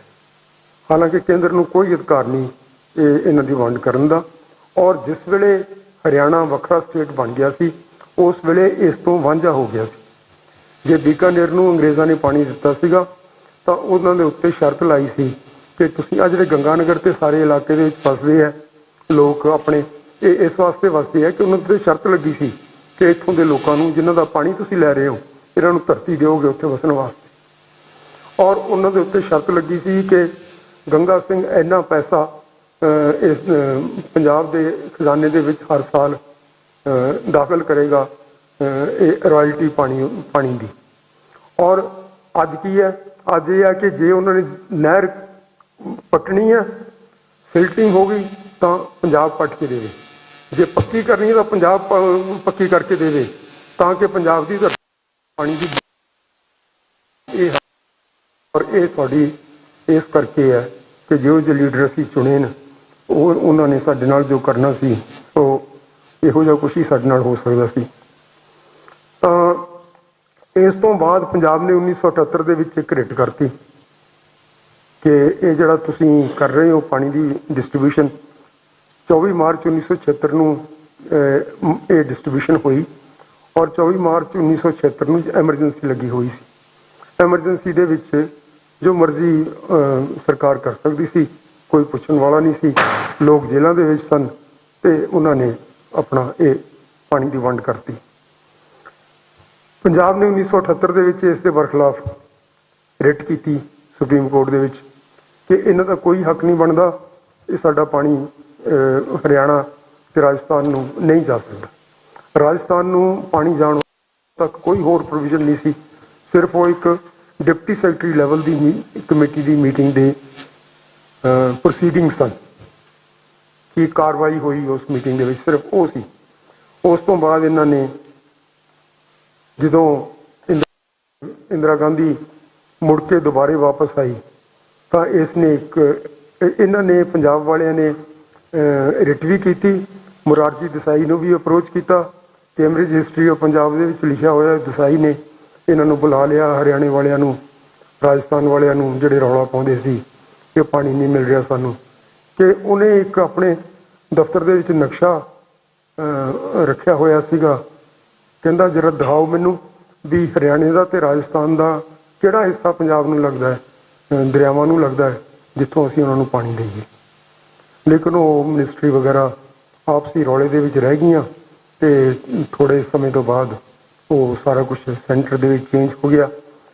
ਸੋ 1981 ਦੇ ਵਿੱਚ, ਜਦੋਂ 1980 ਦੇ ਵਿੱਚ ਇੰਦਰਾ ਗਾਂਧੀ ਮੁੜ ਕੇ ਆਈ, ਇਸ ਨੇ ਕਿਹਾ ਕਿ ਤੁਸੀਂ ਸਾਨੂੰ ਜੁਆਇਨ ਕਰ ਲਓ। ਜੁਆਇਨ ਕਰਨ ਦਾ ਮਤਲਬ ਸੀਗਾ ਵੀ ਤੁਸੀਂ ਮੇਰੇ ਪੈਰਾਂ ਤੇ ਮੱਥਾ ਟੇਕ ਰਹੇ ਹੋ। ਭਜਨ ਲਾਲ ਨੇ ਟੇਕਤਾ। ਉਸ ਦੀ ਸਾਰੀ ਪਾਰਟੀ ਆਪਣੀ ਲੈ ਕੇ, ਜਿਹੜੀ ਜਨਤਾ ਦਲ ਦੀ ਸਰਕਾਰ ਬਣੀ ਹੋਈ ਸੀ, ਸਾਰੀ ਲੈਜਿਸਲੇਟਿਵ ਪਾਰਟੀ ਹਰਿਆਣੇ ਦੀ ਜਾ ਕੇ ਤੇ ਉਹ ਇਹਨਾਂ ਦੀ ਜਨਤਾ ਇਹਨਾਂ ਦੇ ਵਿੱਚ ਕਾਂਗਰਸ ਦੇ ਵਿੱਚ ਸ਼ਾਮਲ ਹੋ ਗਈ। ਉਹਨਾਂ ਨੇ ਆਪਣਾ ਹੱਕ ਬਣਾਇਆ, ਜਿਤਾਇਆ ਤੇ ਇਹਨਾਂ ਨੇ ਕਿਹਾ ਕਿ ਅਸੀਂ ਨਹੀਂ ਇਹ ਕੰਮ ਕਰਨ ਨੂੰ ਤਿਆਰ। ਤਾਂ ਉਸਨੇ ਫਿਰ 31 ਦਸੰਬਰ 1981 ਨੂੰ ਇੱਕ ਹੋਰ ਸਮਝੌਤਾ ਕਰਾਇਆ, ਜਿਸ ਦੇ ਬਾਰੇ ਆਪਾਂ ਇਹ ਜ਼ਿਕਰ ਕਰ ਚੁੱਕੇ ਹਾਂ ਕਿ ਉਸਨੇ ਕਿਸ ਤਰ੍ਹਾਂ ਫਲੋ ਸੀਰੀਜ਼ ਨੂੰ ਮੈਨੂਪੂਲੇਟ ਕਰਕੇ ਖਾਮਖਾਹ ਦੇ ਝੂਠ ਉਸ ਦੇ ਵਿੱਚ ਭਰ ਕੇ ਕਿ ਇੰਨੇ ਹੋ ਗਿਆ ਤੇ ਉਹ ਪਾਣੀ ਦੀ ਡਿਸਟ੍ਰੀਬਿਊਸ਼ਨ ਕੀਤੀ, ਜਿਸ ਦੇ ਵਿੱਚ ਪੰਜਾਬ ਨੂੰ ਫੇਰ ਨੁਕਸਾਨ ਹੋਇਆ। ਤੇ ਅਸੀਂ ਫੇਰ 1982 ਦੇ ਵਿੱਚ ਕੁਝ ਲੋਕਾਂ ਨੇ ਇਹ 81 ਦਾ ਸਮਝੌਤਾ ਹੋਇਆ, ਲੋਕਾਂ ਨੇ ਆਬਜੈਕਟ ਕੀਤਾ, ਲੇਕਿਨ ਕੁਝ ਨਹੀਂ ਹੋ ਸਕਿਆ। 1981 ਦਾ ਜਿਹੜਾ ਸਮਝੌਤਾ ਸੀ, ਜਿਹੜਾ ਤਾਂ 1978 ਦਾ ਹੋਇਆ, ਉਸ ਵੇਲੇ ਇੱਥੇ ਗਿਆਨੀ ਜ਼ੈਲ ਸਿੰਘ ਸੀ ਚੀਫ ਮਿਨਿਸਟਰ, ਤੇ ਸਾਡੇ ਕੋਲ ਐਵੀਡੈਂਸ ਹੈ ਕਿ ਗਿਆਨੀ ਜ਼ੈਲ ਸਿੰਘ ਨੇ, ਇਸ ਦੇ ਬਾਰੇ ਮੈਂ ਇੱਥੇ ਵੀ ਮੇਰੇ ਕੋਲ ਹੈ ਤੇ ਬਾਕੀ ਵੀ ਸਾਰੇ ਆਪਾਂ ਜਾਣਦੇ ਹਾਂ ਕਿ ਗਿਆਨੀ ਜ਼ੈਲ ਸਿੰਘ ਨੇ ਕਿਹਾ ਕਿ ਜੇ ਤੁਸੀਂ, ਉਸਨੇ ਇੱਕ ਸੀਕ੍ਰੇਟ ਡੀਓ ਲੈਟਰ ਲਿਖਿਆ ਕਿ ਜੇ ਤੁਸੀਂ ਇਹ ਮਜਬੂਰ ਕਰੋਗੇ ਮੈਨੂੰ ਇਹ ਪਾਣੀ ਦਾ ਇਹ ਸਮਝੌਤਾ ਮਨਜ਼ੂਰ ਕਰਨ ਵਾਸਤੇ, ਤਾਂ ਮੈਨੂੰ ਅਸਤੀਫਾ ਦੇਣਾ ਪਏਗਾ। ਔਰ ਉਹ ਗੱਲ ਉੱਥੇ ਰਹਿ ਗਈ। ਫਿਰ ਉਸ ਤੋਂ ਬਾਅਦ 1981 ਆਇਆ ਤਾਂ ਆਖਰੀ ਦਿਨ ਸੀ 1980 ਦੇ, ਦਰਬਾਰਾ ਸਿੰਘ ਦੇ ਉੱਤੇ ਬੜਾ ਜ਼ੋਰ ਪਾਇਆ ਗਿਆ। ਇਹ ਉਸ ਵੇਲੇ ਪ੍ਰੈਜ਼ੀਡੈਂਟ ਸੀ ਕਾਂਗਰਸ ਦਾ, ਪੰਜਾਬ ਕਾਂਗਰਸ ਦਾ, ਤੇ ਨਾਲ ਦੀ ਨਾਲ ਚੀਫ ਮਿਨਿਸਟਰ ਸੀ। ਇਸ ਨੂੰ ਕਿਹਾ ਗਿਆ ਕਿ ਅਸਤੀਫਾ ਦੇ, ਔਰ ਇਸ ਨੇ ਕਿਹਾ ਕਿ ਕਿਸੇ ਕੋਈ ਪੱਤਰਕਾਰ, ਸੁਖਦੇਵ ਸਿੰਘ ਪੱਤਰਕਾਰ ਹਨਗੇ, ਅੱਜ ਕੱਲ੍ਹ ਵੀ ਇੱਥੇ ਹੁੰਦੇ ਨੇ, ਉਹ ਮਿਲੇ ਇਹਨਾਂ ਨੂੰ। ਉਹਨੇ ਕਿਹਾ ਮੈਂ ਕੀ ਕਰਦਾ, ਮੇਰੀ ਪੁਟਪੁੜੀ ਦੇ ਉੱਤੇ ਪਿਸਤੌਲ ਰੱਖੀ ਹੋਈ ਸੀ, ਬਈ ਤੂੰ ਜਾਂ ਤਾਂ ਅਸਤੀਫਾ ਦੇ ਜਾਂ ਦਸਤਖਤ ਕਰ। ਉਹਦੇ ਕੋਲੋਂ ਦਸਤਖਤ ਕਰਵਾਏ ਗਏ। ਜਿਹੜੇ ਪਾਣੀ ਦੇ ਉੱਤੇ ਦਸਤਖਤ ਕਰਨ ਦਾ ਉਸਨੂੰ ਕੋਈ ਅਧਿਕਾਰ ਨਹੀਂ ਸੀ, ਜਿਹੜਾ ਤੁਹਾਡਾ ਪਾਣੀ ਸੀ ਇਸ ਤਰ੍ਹਾਂ ਨਾਲ ਗਨ ਪੁਆਇੰਟ ਦੇ ਉੱਤੇ ਲੁੱਟਿਆ ਗਿਆ। ਤੇ 24 ਜੁਲਾਈ 1985 ਨੂੰ ਜਿਹੜਾ ਰਾਜੀਵ ਲੌਂਗੋਵਾਲ ਅਕੋਰਡ ਹੋਇਆ, ਉਸ ਦੇ ਬਾਰੇ ਆਪਾਂ ਸਾਰੇ ਜਾਣਦੇ ਹਾਂ ਕਿ ਉਹਦੀ ਕੋਈ ਵੀ ਹੋਰ ਮੱਦ ਪੂਰੀ ਨਹੀਂ ਕੀਤੀ ਜਾ ਸਕੀ। ਸਿਰਫ ਇਹੀ ਮੱਦ ਇੱਕ ਕਿ ਜੀ ਪਾਣੀ ਤੁਸੀਂ SOIL ਬਣਾ ਕੇ ਦੇ ਦਿਓ। ਫਿਰ ਤੁਸੀਂ ਦੇਖੋ ਇਹ ਜਿਹੜਾ ਹੈ, ਇਸ ਦੇ ਵਿੱਚ ਕਿੰਨੀਆਂ ਕਨਸਟੀਟਿਊਸ਼ਨਲ ਵਾਇਲੇਸ਼ਨਸ ਹੋਣਗੀਆਂ, ਉਹਨਾਂ ਨੂੰ ਵੀ ਪਤਾ ਹੈ।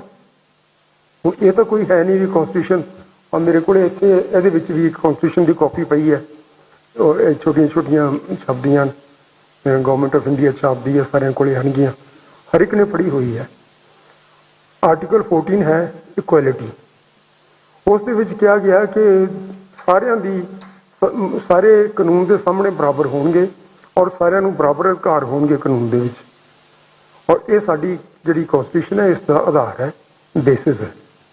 ਤੇ ਹੋਇਆ ਕਿ ਯਮੁਨਾ ਤਾਂ ਹਰਿਆਣੇ ਦੀ ਹੋ ਗਈ, ਜਿਹੜੇ ਪੰਜਾਬ ਦੇ ਦਰਿਆ ਹਨਗੇ ਉਹ ਹਰਿਆਣੇ ਦੇ ਹੋ ਗਏ, ਜਿਹੜੇ ਵੀ ਜਿਹੜੀ ਨਰਮਦਾ ਹੈਗੀ ਉਹ ਉਹਨਾਂ ਸਟੇਟਸ ਦੀ ਹੋ ਗਈ, ਜਿਹੜੇ ਉਹਨਾਂ ਦੇ ਉੱਥੇ ਇਹਨਾਂ ਨੇ ਰਾਜਸਥਾਨ ਵਾਲੇ ਨੇ ਅਪਲਾਈ ਕੀਤਾ ਕਿ ਸਾਨੂੰ ਵੀ ਪਾਣੀ ਦਿੱਤਾ ਜਾਵੇ, ਅਸੀਂ ਇਸ ਦਾ ਪਾਣੀ ਇੱਥੇ ਸਾਡੇ ਬਹੁਤ ਕਮੀ ਹੈ।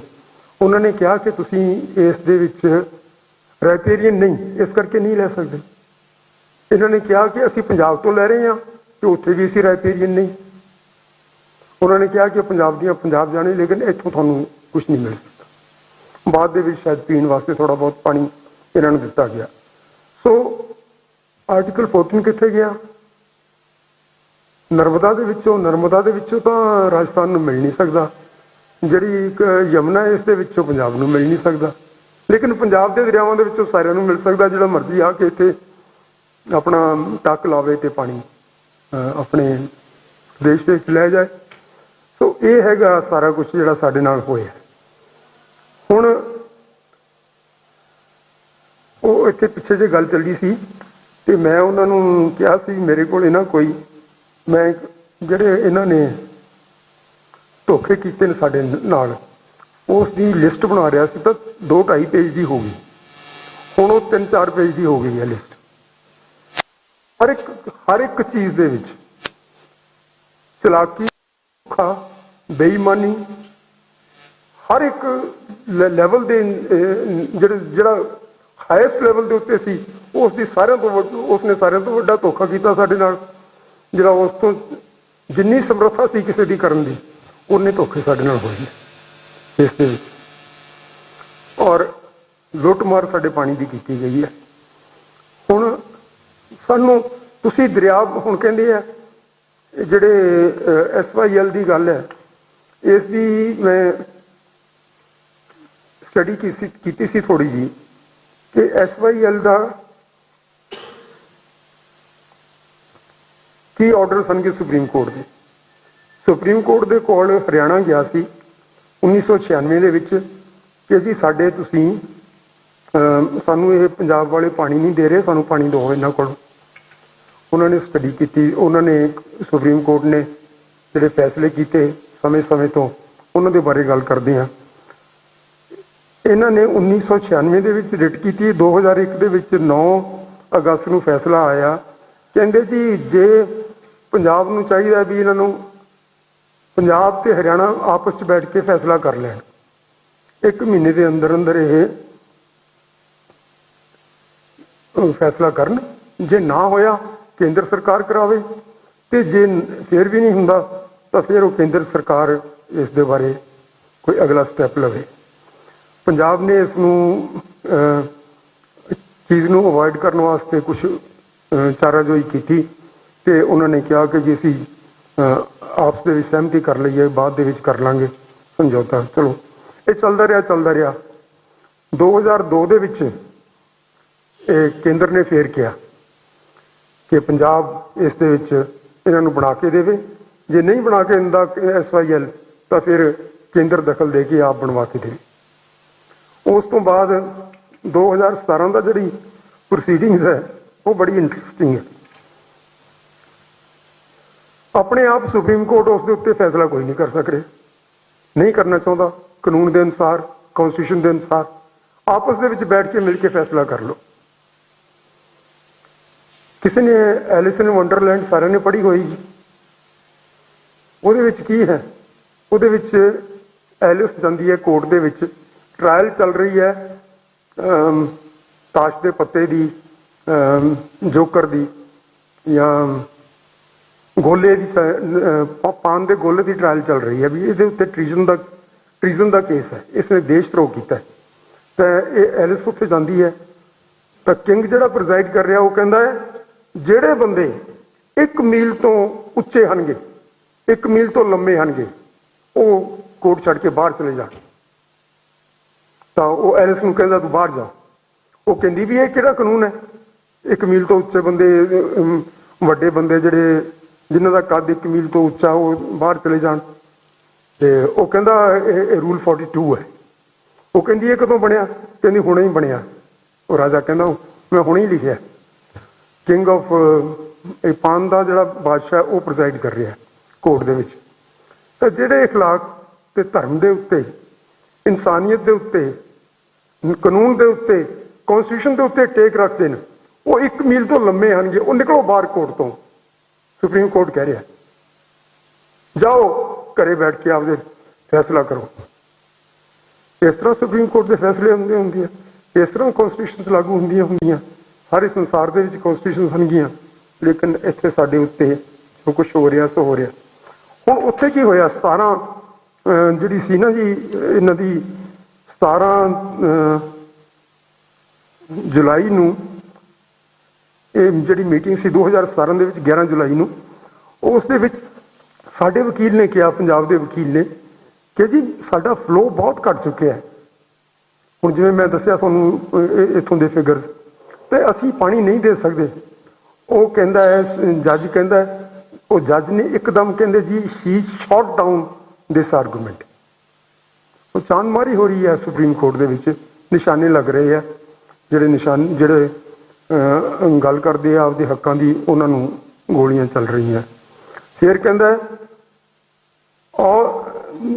all of you will have to execute the orders of the Supreme Court. Let the construction of the canal be completed first. Water issue will be taken up later. ਇਹ ਕਨਾਲ ਕਾਹਦੇ ਵਾਸਤੇ ਬਣ ਰਿਹਾ? ਪਾਣੀ ਤੋਂ ਬਿਨਾਂ ਹੀ। ਤੇ ਜੇ ਆਪਾਂ ਜਾਈਏ, ਉਹ ਜਿਹੜੀ ਟਰਾਇਲ ਉੱਥੇ ਚੱਲ ਰਹੀ ਸੀਗੀ, ਪਾਨ ਦਾ ਬਾਦਸ਼ਾਹ ਜਿੱਥੇ ਟਰਾਇਲ ਕਰ ਰਿਹਾ ਸੀਗਾ, ਉਹ ਕੀ ਕਹਿੰਦਾ ਹੈ? ਉੱਥੇ ਕੁਈਨ ਆ ਜਾਂਦੀ ਹੈ। ਕੁਈਨ ਕਹਿੰਦੀ ਹੈ ਇਹ ਪਹਿਲਾਂ ਇਹਨੂੰ ਪਨਿਸ਼ਮੈਂਟ ਦਿਓ। ਕਿੰਗ ਵਿਚਾਰਾ ਬਾਰ-ਬਾਰ ਕਹਿ ਰਿਹਾ ਹੈ, ਉਸਨੇ 20ਵੀਂ ਵਾਰੀ ਕਿਹਾ ਕਿ let the jury come to a conclusion, let the jury give its verdict. ਇਹ ਦੱਸੇ ਤਾਂ ਸਹੀ ਵੀ ਕੌਣ ਗਿਲਟੀ ਹੈ ਕਿ ਨਹੀਂ, ਇਹ ਗਿਲਟੀ ਵੀ ਹੈ ਕਿ ਨਹੀਂ ਹੈਗਾ। ਤਾਂ ਕੁਈਨ ਕਹਿੰਦੀ ਹੈ execution first, verdict later. Supreme court ਕਹਿ ਰਿਹਾ ਹੈ ਕਿ ਵਰਡਿਕਟ ਬਾਅਦ ਚ ਆਏਗੀ, ਜੇ ਪਾਣੀ ਦੀ ਗੱਲ ਬਾਅਦ ਚ ਆਏਗੀ, ਪਹਿਲਾਂ ਇਹਨੂੰ ਨਹਿਰ ਬਣਾ ਕੇ ਦਿਓ। ਕੀ ਸੁਪਰੀਮ ਕੋਰਟ ਨੂੰ ਹੱਕ ਹੈ ਇਹ ਕਹਿਣ ਦਾ ਕਿ ਇਹਨਾਂ ਨੂੰ ਨਹਿਰ ਬਣਾ ਕੇ ਦਿਓ?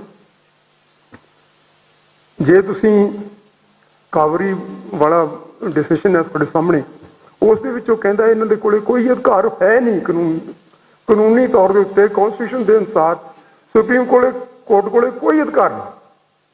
ਤੇ ਫਿਰ ਉਹ ਕਿਵੇਂ ਕਹਿ ਰਿਹਾ ਕਿ ਤੁਸੀਂ ਇਹਨੂੰ ਨਹਿਰ ਬਣਾ ਕੇ ਦਿਓ? ਨਹਿਰ ਕਿਹਨੇ ਬਣਾਉਣੀ ਹੈ? ਪੰਜਾਬ ਨੇ। ਕਿਉਂ ਬਣਾਉਣੀ ਹੈ? ਲੈਂਡ ਐਕਵਾਇਰ ਕਰੋ। ਜਿਹੜੇ ਲਾਅ ਵਾਲੇ ਹਨਗੇ ਜਾਣਦੇ ਨੇ, ਲੈਂਡ ਐਕੁਜੀਸ਼ਨ ਜਿਹੜੀ ਪ੍ਰੋਸੀਡਿੰਗਸ ਹੁੰਦੀਆਂ, ਜਿਹੜੀ ਲੈਂਡ ਐਕੁਜੀਸ਼ਨ ਐਕਟ ਹੈ, ਉਸ ਦਾ 4 ਧਾਰਾ ਕੀ ਕਹਿੰਦੀ ਹੈ?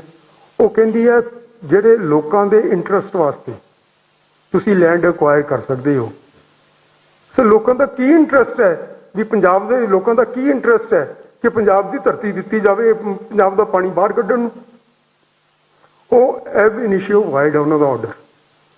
ਫਿਰ ਮੈਂ ਇਹਨਾਂ ਦਾ ਜਿਹੜਾ ਸੀ ਨਾ ਜੱਜਮੈਂਟ ਸੀ, ਜਿਹੜੀ 17 ਜਨਵਰੀ 2002 ਦੀ ਜਿਹੜੀ ਮੇਨ ਜੱਜਮੈਂਟ ਹੈ, ਜਿਸ ਦੇ ਉੱਤੇ ਸਾਰਾ ਕੁਝ ਕਰ ਰਹੇ ਹੈ, ਇਹ ਸਾਰੀ ਮੈਂ ਐਨਾਲਾਈਜ਼ ਕੀਤੀ। ਇੱਕ ਇਹਨਾਂ ਦੇ ਇਹ ਅਖਬਾਰ ਦੇ ਵਿੱਚ ਛਪੀ ਸੀ ਉਸ 16 ਤਰੀਕ ਨੂੰ, ਤੇ ਉਸ ਦੇ ਵਿੱਚ 17 ਤਰੀਕ ਨੂੰ ਇਹ ਅਖਬਾਰ ਛਪੀ ਸੀਗੀ, ਤੇ ਮੈਂ ਉਹਦੇ ਵਿੱਚੋਂ ਲੈ ਕੇ ਐਨਾਲਾਈਜ਼ ਕੀਤੀ। ਉਹ ਪੂਰੀ ਦੀ ਪੂਰੀ ਜਿਹੜਾ ਆਪਰੇਟਿਵ ਪਾਰਟ ਹੈ, ਉਸ ਦੇ ਵਿੱਚ ਕਿਤੇ ਨਹੀਂ ਹੈ ਕਿ ਫਲਾਣੇ ਕਾਨੂੰਨ ਦੇ ਅਨੁਸਾਰ ਅਸੀਂ ਤੁਹਾਨੂੰ ਕਹਿੰਦੇ ਹਾਂ ਵੀ ਤੁਸੀਂ ਬਣਾ ਕੇ ਦਿਓ, ਬਸ ਤੁਸੀਂ ਬਣਾ ਦਿਓ। ਕੋਈ ਇਸ ਤਰ੍ਹਾਂ ਦਾ ਲਾਅ ਹੁੰਦਾ ਹੈ? मैं as 3rd class magistrate, 2nd class, 1st class magistrate में फैसले करता रहा। उस फैसला करने की विधि होंगी है कि इस तरह आ लिखना है, फिर तुसी कानून कोड करना है जिस के अनुसार तुसी दूसरे नूं कोई अधिकार दे रहे हो। कानून कोई नहीं कोड करता, बना दिओ और बार बार कहते कोर्ट तो बाहर जाके फैसला कर लो। बई तुसी काहदे वास्ते बैठे हो जी असीं कोर्ट तो बाहर ही फैसले करने हैं सारे। ये फिर फैसले जो कोर्ट तो बाहर होंगे तो फिर वो डांगा सोटिया नाल होंदे ने। कि ये अराजकता सानू चंगी लगती है हिंदुस्तान की सरकार नूं या हिंदुस्तान के कानून नूं? जिहड़े कानून नूं मनण वाले लोग हैं वो क्यों इस तरह नाल डांग सोटे के उत्ते पहुंचण, इस दे बारे कुछ नहीं कहा जाता। ਜਦੋਂ ਤੁਸੀਂ ਐਕਵਾਇਰ ਨਹੀਂ ਕਰ ਸਕਦੇ ਜ਼ਮੀਨ ਤੇ ਫਿਰ ਕਿਸ ਤਰ੍ਹਾਂ ਕਰੋਗੇ? ਕਿਵੇਂ ਤੁਸੀਂ ਬਣਾਓਗੇ ਨਹਿਰ ਇੱਥੇ ਲੋਕਾਂ ਨੂੰ ਪਾਣੀ ਦੇਣ ਵਾਸਤੇ? ਜਿੰਨੀਆਂ ਵੀ ਐਗਰੀਮੈਂਟਸ ਹੈਗੀਆਂ ਉਹ ਸਾਰੀਆਂ ਅੰਡਰ ਡਿਊਰੈਸ, ਧੱਕੇ ਨਾਲ ਜੈਲ ਸਿੰਘ ਤੋਂ ਕਰਵਾਈ, ਧੱਕੇ ਨਾਲ ਇਸ ਤੋਂ ਦਰਬਾਰਾ ਸਿੰਘ ਤੋਂ ਕਰਵਾਈ। ਇਹਦਾ ਮਤਲਬ ਕੀ ਹੈ ਕਿ ਅੰਡਰ ਡਿਊਰੈਸ ਹੈਗੀਆਂ। ਜਿਹੜੀ ਤੁਹਾਡੀ ਕੰਟਰੈਕਟ ਐਕਟ ਹੈ ਉਸ ਦੇ ਵਿੱਚ ਲਿਖਿਆ ਹੋਇਆ ਹੈ ਕਿ ਜਿਹੜੀ ਐਗਰੀਮੈਂਟ, ਪਹਿਲੀ ਗੱਲ ਤਾਂ ਇਹ ਲਿਖੀ ਹੋਈ ਹੈ ਜਿਹੜੇ ਕੋਈ ਬੰਦਾ ਕੰਪੀਟੈਂਟ ਹੀ ਨਹੀਂ ਐਗਰੀਮੈਂਟ ਕਰਨ ਨੂੰ, ਉਹ ਐਗਰੀਮੈਂਟ ਕਰ ਨਹੀਂ ਸਕਦਾ। ਦਰਬਾਰਾ ਕੰਪੀਟੈਂਟ ਨਹੀਂ ਸੀ, ਨਾ ਜੈਲ ਸਿੰਘ ਕੰਪੀਟੈਂਟ ਸੀ, ਕਿਉਂਕਿ ਕੰਪੀਟੈਂਟ ਪੰਜਾਬ ਦੀ ਅਸੈਂਬਲੀ ਹੈ। ਜਿਹੜੀ ਐਗਰੀਮੈਂਟ ਹੋਣੀ ਆ ਆਰਟੀਕਲ 239 ਦੇ ਅਧੀਨ ਹੋਣੀ ਹੈ ਕਨਸਟੀਟਿਊਸ਼ਨ ਦੇ ਅਨੁਸਾਰ, ਤੇ ਤੁਸੀਂ ਉਹਨਾਂ ਨੂੰ ਕਹਿ ਰਹੇ ਹੋ ਕਿ ਤੁਸੀਂ ਇਹ ਲੋਕ ਇਹਨਾਂ ਨੇ ਦਸਤਖਤ ਕਰਤੇ। ਹੁਣ ਇਹ ਇੱਕ ਤਾਂ ਉਹ ਕੰਪੀਟੈਂਟ ਨਹੀਂ, ਦੂਸਰਾ ਅੰਡਰ ਡਿਊਰੈਸ। ਜਿਹੜਾ ਅੰਡਰ ਡਿਊਰੈਸ ਹੁੰਦਾ ਹੈ, ਜਿਵੇਂ ਦਰਬਾਰਾ ਕਹਿੰਦਾ ਸੀ ਮੇਰੇ ਪੁੜਪੁੜੀ ਦੇ ਉੱਤੇ ਪਿਸਤੌਲ ਰੱਖ ਕੇ ਇਹਨਾਂ ਨੇ ਐਗਰੀਮੈਂਟ ਕਰਵਾਈ ਹੈ ਮੇਰੇ ਕੋਲੋਂ, ਤਾਂ ਇਹ ਜਿਹੜਾ ਹੁੰਦਾ ਹੈ ਇਹ ਐਬ ਇਨੀਸ਼ੀਓ ਵਾਇਡ ਹੁੰਦੀਆਂ। ਤੀਸਰੀ ਐਗਰੀਮੈਂਟ ਦੇ ਵਿੱਚ ਉਹਦੇ 'ਚ ਕੀ ਹੈ, ਕੰਟਰੈਕਟ ਐਕਟ ਦੇ ਵਿੱਚ, ਕਿ ਜੇ ਤੁਸੀਂ ਐਗਰੀਮੈਂਟ ਕਰਦੇ ਹੋ ਤੇ ਉਸ ਦੇ ਵਿੱਚ ਕੋਈ ਪ੍ਰੋ ਕੋ ਨਹੀਂ ਹੈਗਾ ਤਾਂ ਫਿਰ ਤੁਸੀਂ ਉਹ ਐਗਰੀਮੈਂਟ ਵਾਇਡ ਹੈ। ਐਗਰੀਮੈਂਟ ਇਹ ਕਿਹੜੀ ਹੁੰਦੀ ਹੈ ਕਿ ਮੈਨੂੰ ਤਾਂ ਸਾਰਾ ਕੁਝ ਮਿਲ ਜਾਏ ਨਾ। ਫੋਰ ਇੰਸਟੈਂਸ ਜੇ ਮੈਂ ਕਹਾਂ ਵੀ ਰਾਸ਼ਟਰਪਤੀ ਨਾਲ ਮੇਰੀ ਇੱਕ ਐਗਰੀਮੈਂਟ ਕਰਵਾ ਦਿਓ ਪਾਣੀਆਂ ਦੇ ਹਿਸਾਬ ਨਾਲ, ਵੀ ਉਹ ਜਿਹੜਾ ਉੱਥੇ ਮਹਿਲ ਬਣਿਆ ਹੋਇਆ ਉਹ ਮੈਨੂੰ ਦੇ ਦੇਵੇ ਤੇ ਮੈਂ ਉਹਨੂੰ ਕੀ ਦੇਣਾ, ਮੇਰੇ ਕੋਲ ਕੁਝ ਨਹੀਂ, ਮੈਂ ਕੁਝ ਨਹੀਂ ਦੇਣਾ, ਇਹ ਸਾਡੀ ਐਗਰੀਮੈਂਟ ਹੋ ਗਈ। ਕੋਈ ਐਗਰੀਮੈਂਟ ਇਸ ਤਰ੍ਹਾਂ ਦੀ ਦੁਨੀਆ ਦੇ ਉੱਤੇ ਕਿਸੇ ਖਿੱਤੇ ਦੇ ਵਿੱਚ ਕਦੇ ਕਿਸੇ ਨੇ ਵੇਖੀ ਹੈ ਕਿ ਅਸੀਂ ਕੁਝ ਨਹੀਂ ਦੇਣਾ, ਤੁਹਾਡਾ ਜਿਹੜਾ ਹੈਗਾ ਉਹ ਸਾਡੇ ਕੋਲੇ ਆ ਜਾਏ। ਆ ਯੂਨੀਵਰਸਿਟੀ ਵਾਈਸ ਚਾਂਸਲਰ ਨਾਲ ਕਰਵਾ ਦਿਓ ਐਗਰੀਮੈਂਟ, ਮੇਰੀ ਆ ਯੂਨੀਵਰਸਿਟੀ ਮੇਰੀ ਹੋ ਗਈ, ਮੈਂ ਇੱਥੇ ਹੁਣ ਹੌਸਟਲ ਖੋਲ੍ਹਣਾ ਬੱਚਿਆਂ ਦੇ ਪੜ੍ਹਨ ਵਾਸਤੇ। ਇਹ ਕੋਈ ਕਾਨੂੰਨ ਹੈ? ਇਹ ਉਹੀ ਐਲਿਸ ਇਨ ਵੰਡਰਲੈਂਡ ਵਾਲਾ ਕਾਨੂੰਨ ਹੈ। ਸੋ ਇਹ ਸਾਰੀਆਂ ਜਿਹੜੀਆਂ ਐਗਰੀਮੈਂਟਸ ਹੈਗੀਆਂ ਇਹ ਐਬ ਇਨੀਸ਼ੀਓ ਵਾਇਡ ਹੋਣਗੀਆਂ according to the contract act. ਸਾਡੇ ਉੱਤੇ ਠੋਸੀਆਂ ਜਾ ਰਹੀਆਂ। ਟਾਈਮ ਜ਼ਿਆਦਾ ਤਾਂ ਨਹੀਂ ਹੈ? ਅੱਛਾ, ਇਹ ਗੈਰ ਕਾਨੂੰਨੀ ਤੌਰ ਦੇ ਉੱਤੇ ਜ਼ਮੀਨ ਐਕਵਾਇਰ ਕੀਤੀ ਜਾਂਦੀ ਹੈ। ਕਿਉਂ ਅਸੀਂ ਐਕਵਾਇਰ ਕਰੀਏ? ਕਿਸੇ ਦਾ ਇੰਟਰਸਟ ਹੈ, ਅਸੀਂ ਕਿਉਂ ਐਕਵਾਇਰ ਕਰੀਏ ਜ਼ਮੀਨ ਉਹਦੇ ਵਾਸਤੇ। ਫਿਰ ਜਿਹੜਾ ਹੈਗਾ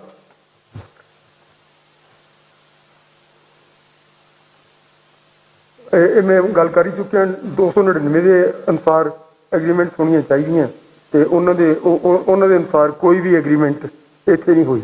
ਜਿਹੜਾ ਰਾਜੀਵ ਲੋਂਗੋਵਾਲ ਅਕੋਰਡ ਹੈ ਇਹ ਇੱਕ ਬਹੁਤ ਹੀ ਅਜੀਬ ਚੀਜ਼ ਹੈ। ਇਸ ਤਰ੍ਹਾਂ ਦਾ ਫਰੀਕ ਸੰਸਾਰ ਦੇ ਉੱਤੇ ਕਾਨੂੰਨੀ ਫਰੀਕ ਕੋਈ ਹੋਣਾ ਨਹੀਂ ਕਿ ਇੱਕ ਪ੍ਰਧਾਨ ਪਾਰਟੀ ਦਾ ਤੇ ਇੱਕ ਮੁਲਕ ਦਾ ਪ੍ਰਾਈਮ ਮਿਨਿਸਟਰ ਹੈ, ਉਹਦੇ ਨਾਲ ਐਗਰੀਮੈਂਟ ਕਰ ਰਿਹਾ ਕਿ ਤੂੰ ਸਾਡਾ ਕਨਾਲ ਬਣਾ ਕੇ ਤੁਸੀਂ ਦਰਿਆ ਉੱਥੇ ਦਰਿਆ ਚੱਲਣਾ ਸ਼ੁਰੂ ਕਰ ਦਿਓ ਰਾਜਸਥਾਨ ਹਰਿਆਣੇ ਨੂੰ। ਬਈ ਉਹ ਪਾਰਟੀ ਦਾ ਪ੍ਰਧਾਨ ਹੈ, ਉਹਦੇ ਕੋਲੇ ਕੀ ਰਿਸੋਰਸਿਸ ਆਣਗੀਆਂ, ਕੀ ਉਹਦੀ ਕੈਪੈਸਿਟੀ ਹੈਗੀ। ਇੱਕ ਪਾਰਟੀ ਹੈ, ਉਸ ਤੋਂ ਇਲਾਵਾ ਕਾਂਗਰਸ ਪਾਰਟੀ ਹੈ, ਉਸ ਤੋਂ ਇਲਾਵਾ ਕਮਿਊਨਿਸਟ ਪਾਰਟੀ, ਉਸ ਤੋਂ ਇਲਾਵਾ ਹੋਰ ਅਨੇਕਾਂ ਪਾਰਟੀਆਂ ਹੋਣਗੀਆਂ ਇੱਥੇ ਪੋਲੀਟੀਕਲ ਪਾਰਟੀਆਂ ਜਿਹੜੀਆਂ ਫੰਕਸ਼ਨ ਕਰ ਰਹੀਆਂ, ਤੇ ਇਹਨਾਂ ਦੇ ਕੋਲੋਂ ਉਹ ਕਿਸ ਤਰ੍ਹਾਂ ਨਾਲ ਕੰਪੀਟੈਂਟ ਹੈ। ਯਾਨੀ ਅਸੀਂ ਤਾਂ ਚੀਫ ਮਿਨਿਸਟਰ ਨੂੰ ਕਹਿ ਰਹੇ ਸੀ ਕੰਪੀਟੈਂਟ ਨਹੀਂ ਹੈ, ਹੁਣ ਇਹ ਹੋਰ ਨਵੀਂ ਸਟੇਜ ਆ ਗਈ ਕਿ ਜਿਹੜਾ ਕੋਈ ਬੰਦਾ ਸੜਕ ਤੋਂ ਉਤਰਿਆ ਜਾਂਦਾ ਮਿਲਿਆ ਉਸ ਨੂੰ ਅੰਦਰ ਕਰਕੇ ਤੇ ਕਹਿਤਾ ਵੀ ਇਹ ਤੈਨੂੰ ਛੱਡਾਂਗੇ ਤਾਂ ਜੇ ਤੂੰ ਆ ਐਗਰੀਮੈਂਟ ਕਰੇਗਾ, ਆ ਜਾ ਇੱਧਰ, ਤੇ ਤੂੰ ਕਹਿ ਦੇ ਵੀ ਮੈਂ ਦਰਿਆ ਤੁਹਾਨੂੰ ਚਲਾ ਕੇ ਦਿਆਂਗਾ। ਦੇਖੋ ਕਿਸ ਤਰ੍ਹਾਂ ਦੀ ਅਜੀਬ ਗੱਲ ਹੈ। ਔਰ ਸਾਰੇ ਅਸੀਂ ਸਿਰ ਸੁੱਟ ਕੇ ਅਸੀਂ ਲੋਕਾਂ ਨੂੰ ਫਿਰ ਉਹ ਕੀ ਉਸ ਐਗਰੀਮੈਂਟ ਦੇ ਬਾਰੇ ਕੀ ਹੈ, ਉਹ ਐਗਰੀਮੈਂਟ ਖਤਮ ਹੋ ਗਈ ਜਿਸ ਦਿਨ ਇਹਨਾਂ ਨੇ ਉਸ ਦੇ ਵਿੱਚ ਇਹ ਵੀ ਸੀ ਕਿ ਇੰਨੀ ਤਰੀਕ ਨੂੰ ਇਹ ਜਿਹੜਾ ਹੈਗਾ ਚੰਡੀਗੜ੍ਹ ਪੰਜਾਬ ਨੂੰ ਟ੍ਰਾਂਸਫਰ ਕਰਤਾ ਜਾਏਗਾ। ਐਗਰੀਮੈਂਟ ਐਜ਼ ਅ ਹੋਲ ਹੁੰਦੀ ਹੈ, ਉਹਦੀ ਜੇ ਇੱਕ ਕਲੌਜ਼ ਦੇ ਉੱਤੇ ਤੁਸੀਂ ਐਕਟ ਨਹੀਂ ਕਰਦੇ ਤੇ ਦੂਸਰੀ ਕਲੌਜ਼ ਦੇ ਉੱਤੇ ਤੁਸੀਂ ਕਿਸ ਤਰ੍ਹਾਂ ਲੋਕਾਂ ਨੂੰ ਮਜਬੂਰ ਕਰ ਸਕਦੇ ਹੋ ਕਿ ਉਹ ਉਸ ਦੇ ਅਨੁਸਾਰ ਪਰਫਾਰਮ ਕਰਨ। ਇਸ ਤਰ੍ਹਾਂ ਦੀ ਕੋਈ ਐਗਰੀਮੈਂਟ ਨਹੀਂ ਹੁੰਦੀ ਕਿ ਮੇਰਾ ਪਾਰਟ ਮੈਂ ਨਹੀਂ ਕਰਾਂਗਾ ਲੇਕਿਨ ਇਹਦਾ ਪਾਰਟ ਇਹ ਜ਼ਰੂਰ ਕਰੇ। ਔਰ ਉਸ ਦੇ ਉੱਤੇ ਰੋਜ਼ ਸਾਨੂੰ ਕਹਿ ਰਹੇ SYL ਕੱਢੋ, SYL ਕੱਢੋ, SYL ਕੱਢੋ। ਜੋ ਇਹਨਾਂ ਦਾ ਸੁਪਰੀਮ ਕੋਰਟ ਦਾ ਫੈਸਲਾ ਸੀਗਾ ਇੰਟਰਸਟੇਟ ਰਿਵਰ ਵਾਟਰ ਡਿਸਪਿਊਟ ਦੇ ਵਿੱਚ ਡਿਸਪਿਊਟ ਐਕਟ 1956 ਦੇ ਬਾਰੇ ਉਹ ਮੈਂ ਤੁਹਾਨੂੰ ਦੱਸ ਚੁੱਕਿਆ ਕਿ ਇਸ ਤਰ੍ਹਾਂ ਨਾਲ ਉਹ ਕਹਿੰਦੇ ਨੇ ਕਿ ਇਹਨਾਂ ਨੂੰ ਕੋਈ ਹੱਕ ਨਹੀਂ ਸੁਪਰੀਮ ਕੋਰਟ ਨੂੰ ਇਸ ਤਰ੍ਹਾਂ ਦਾ ਫੈਸਲਾ ਕਰਨ ਦਾ। ਕਾਨੂੰਨ ਦੇ ਵਿੱਚ, ਕਾਨੂੰਨ ਤੋਂ ਬਾਹਰ ਤਾਂ ਡਾਂਗ ਚੱਲਦੀ ਹੈ, ਜੋ ਮਰਜ਼ੀ ਚਲਾ ਲਏ ਆਪਣੀ। ਫਿਰ ਇਹਨਾਂ ਨੇ ਕੀ ਕੀਤਾ ਹੈ ਕਿ 1976 ਵਾਲੀ ਐਗਰੀਮੈਂਟ ਜਿਹੜਾ ਅਵਾਰਡ ਸੀ ਇੰਦਰਾ ਗਾਂਧੀ ਨੇ ਦਿੱਤਾ, ਉਸ ਤੋਂ ਪਹਿਲਾਂ ਵਾਈ ਕੇ ਮੂਰਤੀ ਨੂੰ ਨਾਲ ਸਲਾਹ ਹੋਈ। ਵਾਈ ਕੇ ਮੂਰਤੀ ਉਸ ਵੇਲੇ ਸੀ central water and power commission ਦਾ ਚੇਅਰਮੈਨ। ਉਸਨੇ ਕਿਹਾ ਕਿ ਇਹ ਗਲਤ ਹੈ, ਲੇਕਿਨ ਕਿਸੇ ਨੇ ਕੋਈ ਪਰਵਾਹ ਨਹੀਂ ਕੀਤੀ। ਉਸ ਦੀ ਐਡਵਾਈਸ ਔਨ ਰਿਕਾਰਡ ਹੈ, ਕੋਈ ਪਰਵਾਹ ਨਹੀਂ ਕੀਤੀ। ਇਹ ਕਿਸ ਤਰ੍ਹਾਂ ਦੇ ਸਾਡੇ ਪ੍ਰਾਈਮ ਮਿਨਿਸਟਰ ਹੋਣਗੇ ਜਿਹੜੇ ਆਪੇ ਹੀ ਸਮਝਦੇ ਆ ਵੀ ਅਸੀਂ ਜ਼ਾਰ ਨਿਕਲਸ ਬਣੇ ਹੋਏ ਨੇ ਆਪਣੇ ਆਪ ਹੀ, ਔਰ ਜੋ ਮਰਜ਼ੀ ਇਹ ਕਰ ਸਕਦੇ ਨੇ। ਇਸ ਦੇ ਬਾਰੇ ਆਪਣੇ PS ਢਿੱਲੋਂ ਹੁੰਦੇ ਸੀ ਆਪਣੇ ਚੀਫ ਇੰਜੀਨੀਅਰ, ਉਹਨਾਂ ਨੇ ਇੱਕ ਆਰਟੀਕਲ ਲਿਖਿਆ ਸੀ ਅਖਬਾਰ ਦੇ ਵਿੱਚ, ਜਿਸ ਦੇ ਵਿੱਚ ਮੈਂ ਤੁਹਾਨੂੰ ਕੁਝ ਕੋਟ ਕਰਨਾ ਚਾਹੁੰਦਾ।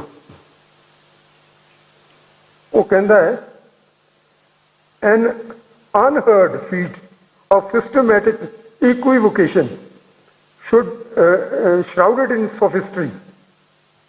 ਕੀ ਮਤਲਬ ਬਣਦਾ ਪੰਜਾਬੀ ਚ, ਨੇੜੇ ਤੇੜੇ ਜਾਂ ਮੈਂ ਬਣਾਉਣ ਦੀ ਕੋਸ਼ਿਸ਼ ਕੀਤੀ ਹੈ। ਇਹ ਕਹਿੰਦਾ ਇੱਕ ਕਾਨੂੰਨੀ ਕਰਤੂਤ ਹੈ ਜਿਹੜੀ ਸੋਚ ਸਮਝ ਕੇ ਝੂਠ ਨੂੰ ਧੋਖੇ ਚਲਾਕੀ ਨਾਲ ਸੱਚਾ ਸਾਬਤ ਕਰਨ ਦੀ ਕਮੀਨੀ ਕੁਚੇਸ਼ਟਾ ਹੈ। ਇਹ ਕਹਿ ਰਿਹਾ, ਔਰ ਕੌਣ ਕਰ ਰਿਹਾ? ਸਾਡੇ ਦੇਸ਼ ਦਾ ਪ੍ਰਧਾਨ ਮੰਤਰੀ। ਕੀ ਕਰੀਏ? ਇਸ ਦੇ ਬਾਰੇ ਰੋਈਏ ਪਿੱਟੀਏ ਕਿ ਸ਼ਰਮ ਨਾਲ ਡੁੱਬ ਕੇ ਮਰ ਜਾਈਏ ਵੀ ਸਾਡੇ ਇਸ ਤਰ੍ਹਾਂ ਦੇ ਪ੍ਰਧਾਨ ਮੰਤਰੀ ਹੋਣਗੇ ਜਿਨ੍ਹਾਂ ਦਾ ਇੰਨੀ ਪ੍ਰਜੁਡਿਸ ਹੈ ਇਸ ਸਟੇਟ ਦੇ ਬਰਖਲਾਫ। ਇਹ ਢਿੱਲੋਂ ਦਾ ਇਹ ਜਿਹੜਾ ਸੀਗਾ ਆਰਟੀਕਲ, ਉਸ ਦੇ ਵਿੱਚੋਂ ਮੈਂ ਤੁਹਾਨੂੰ ਕੋਟ ਕਰ ਰਿਹਾ, ਜਿਹੜਾ ਕਿ ਅਖਬਾਰ ਦੇ ਵਿੱਚ ਛਪਿਆ, ਮੇਰੇ ਕੋਲੇ ਪਿਆ। ਤਾਂ ਉਸ ਤੋਂ ਬਾਅਦ ਜਿਹੜਾ ਇੱਕ ਐਗਜ਼ਾਮਪਲ ਮੈਂ ਜ਼ਰੂਰ ਤੁਹਾਨੂੰ ਦੱਸਣਾ ਚਾਹੁੰਦਾ। ਇਹ ਵੀ ਇੱਕ ਛਪੀ ਹੋਈ ਰਿਪੋਰਟ ਦੇ ਆਧਾਰ ਦੇ ਉੱਤੇ ਹੈ।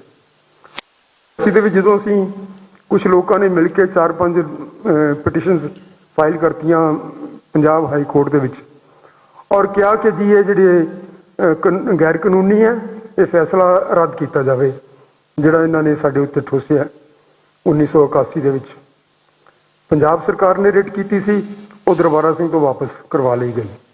ਉਸ ਤੋਂ ਬਾਅਦ ਲੋਕਾਂ ਨੇ ਆਪ ਰਿਟਸ ਕੀਤੀਆਂ। ਇਹ ਮੇਰੇ ਸਾਹਮਣੇ ਹੋਇਆ, ਮੇਰੇ ਨਾਲ ਉਹਨਾਂ ਦੇ ਵਕੀਲ ਸਲਾਹ ਕਰਦੇ ਰਹੇ ਨੇ, ਉਹ ਮੈਨੂੰ ਪਤਾ ਸਾਰੀ ਇਸ ਗੱਲ ਦਾ। ਹੋਇਆ ਕੀ ਕਿ ਜਨਵਰੀ 29 ਨੂੰ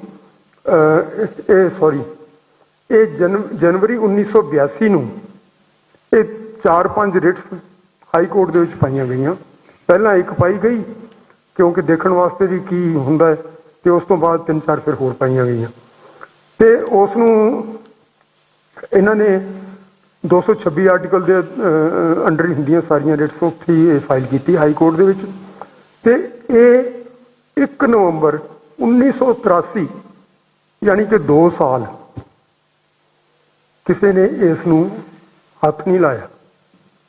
ਜਿਹੜੇ ਜੱਜ ਕੋਲੇ ਆਉਂਦੀ ਸੀ ਉਹ ਅਗਾਂਹ ਧੱਕ ਦਿੰਦਾ ਸੀ, ਮਾਈ ਲਾਰਡਸ ਕੋਲੇ ਇੰਨੀ ਉਹਨਾਂ ਦੀਆਂ ਲੱਤਾਂ ਭਾਰ ਨਹੀਂ ਸੀ ਚੱਲਦੀਆਂ। ਜਾਂ ਜਿਵੇਂ ਸੁਪਰੀਮ ਕੋਰਟ ਦੇ ਇੱਕ ਜੱਜ ਨੇ ਕਿਹਾ ਸੀਗਾ, ਜਿਸ ਵੇਲੇ ਹਰਚੰਦ ਸਿੰਘ ਲੌਂਗੋਵਾਲ ਦੀ ਪਟੀਸ਼ਨ ਉਹਦੇ ਕੋਲੇ ਗਈ ਹੇਬੀਅਸ ਕਾਰਪਸ ਦੀ, ਕਹਿੰਦਾ my shoulders are too weak to bear this burden. ਆ ਜੂਰਿਸਪ੍ਰੂਡੈਂਸ ਦੇ ਵਿੱਚ ਕਦੇ ਮੈਂ ਵੀਕ ਸ਼ੋਲਡਰਸ ਵਾਲੀ ਥਿਊਰੀ ਨਹੀਂ ਸੁਣੀ। ਪਹਿਲੀ ਵਾਰੀ ਇਹ ਹਿੰਦੁਸਤਾਨ ਦੇ ਵਿੱਚ ਸਾਡੀ ਸੁਪਰੀਮ ਕੋਰਟ ਦੇ ਜੱਜ ਨੇ ਸਾਨੂੰ ਦੱਸੀ ਕਿ ਜੱਜਸ ਦੇ ਸ਼ੋਲਡਰਸ ਵੀ ਬਹੁਤ ਵੀਕ ਹੁੰਦੇ, ਕਮਜ਼ੋਰ ਹੁੰਦੇ। ਤਾਂ 2 ਸਾਲ ਕਿਸੇ ਨੇ ਇਹਨਾਂ ਨੂੰ ਹੱਥ ਨਹੀਂ ਲਾਇਆ। ਫਿਰ ਸੰਧਾਵਾਲੀਆ ਚੀਫ ਜਸਟਿਸ ਬਣ ਗਿਆ। ਸੰਧਾਵਾਲੀਆ ਨੇ ਇਸ ਨੂੰ ਐਡਮਿਟ ਕਰ ਲਿਆ ਤੇ 15 ਨਵੰਬਰ ਨੂੰ ਇਹਦੀ ਹੀਅਰਿੰਗ ਕਰਨ ਵਾਸਤੇ ਡੇਟ ਫਿਕਸ ਕਰਤੀ ਤੇ ਉਸ ਨੇ ਫੁੱਲ ਬੈਂਚ ਹਾਈ ਕੋਰਟ ਦਾ ਕਨਸਟੀਟਿਊਟ ਕਰਤਾ, ਜਿਸ ਦੇ ਵਿੱਚ ਸੰਧਾਵਾਲੀਆ, ਸੋਢੀ ਤੇ ਮਿੱਤਲ ਸਨ ਵੀ ਇਸ ਦੀ ਸੁਣਵਾਈ ਕਰਨਗੇ। ਤੇ ਕੀ ਹੋਇਆ? ਹਰਿਆਣੇ ਵਾਲਿਆਂ ਨੇ ਫਰੈਂਟਿਕਲੀ ਬਾਰ-ਬਾਰ ਜਾ ਕੇ ਸੁਪਰੀਮ ਕੋਰਟ ਦੇ ਵਿੱਚ ਵੀ ਤੁਸੀਂ ਜੀ ਇਹ ਰੋਕੋ, ਇਹ ਫੈਸਲਾ ਨਹੀਂ ਹੋਣਾ ਚਾਹੀਦਾ, ਇਹ ਪੰਜਾਬ ਦੇ ਹੱਕ 'ਚ ਹੋਏਗਾ, ਇਹ ਹੋਏਗਾ। 3 ਵਾਰੀ ਸੁਪਰੀਮ ਕੋਰਟ ਨੇ ਨਾ ਕੀਤੀ ਕਿ ਸਾਡੇ ਕੋਈ ਜੁਰਿਸਡਿਕਸ਼ਨ ਨਹੀਂ, ਅਸੀਂ ਕਿਸ ਤਰ੍ਹਾਂ ਰੋਕ ਸਕਦੇ ਹਾਂ। ਇੰਡੀਪੈਂਡੈਂਟ ਕੋਰਟ ਹੈ, ਹਰ ਇੱਕ ਕੋਰਟ ਇੰਡੀਪੈਂਡੈਂਟ ਹੁੰਦਾ, ਕੋਈ ਉਹਦੇ ਉੱਤੇ ਸੁਪੀਰੀਅਰ ਕੋਰਟ ਕੋਈ ਫੈਸਲਾ ਨਹੀਂ ਠੋਕ ਸਕਦਾ ਤੇ ਕੋਈ ਉਹਨਾਂ ਨੂੰ ਹਦਾਇਤ ਨਹੀਂ ਦੇ ਸਕਦਾ। ਤਾਂ ਉਹਨਾਂ ਨੇ ਕਿਹਾ ਕਿ ਇਹ 14 ਨਵੰਬਰ ਤੱਕ ਇਹ ਚੱਲਦਾ ਰਿਹਾ ਤੇ 14 ਨਵੰਬਰ ਨੂੰ ਕੀ ਹੋਇਆ ਕਿ ਸਾਡਾ ਐਡਵੋਕੇਟ ਜਨਰਲ ਜਿਹੜਾ ਹਿੰਦੁਸਤਾਨ ਦਾ ਹੈ ਉਹ ਉੱਥੇ ਪੇਸ਼ ਹੋਇਆ ਔਰ ਉਸਨੇ ਕੀ ਕੀਤਾ, ਓਰਲ ਰਿਕੁਐਸਟ, ਕਦੇ ਸੁਣਿਆ ਸੁਪਰੀਮ ਕੋਰਟ ਦੇ ਵਿੱਚ ਓਰਲ ਰਿਕੁਐਸਟ ਐਨੀ ਇੰਪੋਰਟੈਂਟ ਇਸ਼ੂ ਦੇ ਉੱਤੇ, ਜਿੱਥੇ 3 ਰਿਟਸ ਉਹ ਰਿਜੈਕਟ ਕਰ ਚੁੱਕਾ ਸੁਪਰੀਮ ਕੋਰਟ, ਉੱਥੇ ਉਸਨੇ ਓਰਲ ਰਿਟ ਕੀਤੀ, ਓਰਲ ਰਿਕੁਐਸਟ ਕੀਤੀ ਕਿ ਜੀ ਇਹ ਫੈਸਲਾ ਰੋਕਿਆ ਜਾਵੇ ਤਾਂ ਆਹ ਹੋ ਜਾਏਗਾ, ਹਰਿਆਣਾ ਇਹ ਹੋ ਜਾਏਗਾ, ਉਹ ਹੋ ਜਾਏਗਾ। ਤੇ ਉਹਨਾਂ ਨੇ ਕੀ ਕੀਤਾ, ਉਹਨਾਂ ਨੇ ਉਹ ਸਾਰੇ ਕੇਸ ਦੇ ਉੱਤੇ ਸਟੇ ਇਸ਼ੂ ਕਰਤੀ। ਦੂਸਰਾ ਕੰਮ ਕੀ ਕੀਤਾ ਕਿ ਉਹਨਾਂ ਨੇ ਉਹ ਜਿਹੜੇ ਸੀਗੇ 4 ਰਿਟਸ ਉਹ ਆਪਣੇ ਕੋਲੇ ਤਲਬ ਕਰ ਲਈਆਂ ਸੁਪਰੀਮ ਕੋਰਟ ਨੇ। ਸੁਪਰੀਮ ਕੋਰਟ ਕੋਲੇ ਜਿਹੜਾ ਕੋਈ ਇਸ ਤਰ੍ਹਾਂ ਰਿਟਸ ਆਪਣੇ ਕੋਲੇ ਲੈਣ ਦਾ ਕੋਈ ਜਿਹੜਾ ਅਧਿਕਾਰ ਹੈ ਉਹ 139A ਦੇ ਅੰਡਰ ਆਉਂਦਾ ਹੈ। 139A ਦੇ ਅੰਡਰ ਇਹ ਲਿਖਿਆ ਹੋਇਆ ਹੈ ਕਿ ਜੇ ਕੋਈ 2 ਰਿਟਸ ਸੇਮ ਮੈਟਰ ਦੇ ਉੱਤੇ 2 ਕੋਰਟਸ ਦੇ ਵਿੱਚ ਪੈਂਡਿੰਗ ਹੋਣ ਜਾਂ ਸੁਪਰੀਮ ਕੋਰਟ ਤੇ ਹਾਈ ਕੋਰਟ ਦੇ ਵਿੱਚ ਪੈਂਡਿੰਗ ਹੋਣ ਤਾਂ ਸੁਪਰੀਮ ਕੋਰਟ ਆਪਣੇ ਕੋਲੇ ਲੈ ਸਕਦਾ, ਲੇਕਿਨ ਹੈ ਨਹੀਂ ਸੀ। ਇੱਕੋ ਕੋਰਟ ਦੇ ਵਿੱਚ 4-5 ਰਿਟਸ ਸੀਗੀਆਂ, ਉਹਨਾਂ ਨੇ ਉਸ ਨੂੰ ਆਪਣੇ ਕੋਲੇ ਤਲਬ ਕਰ ਲਿਆ।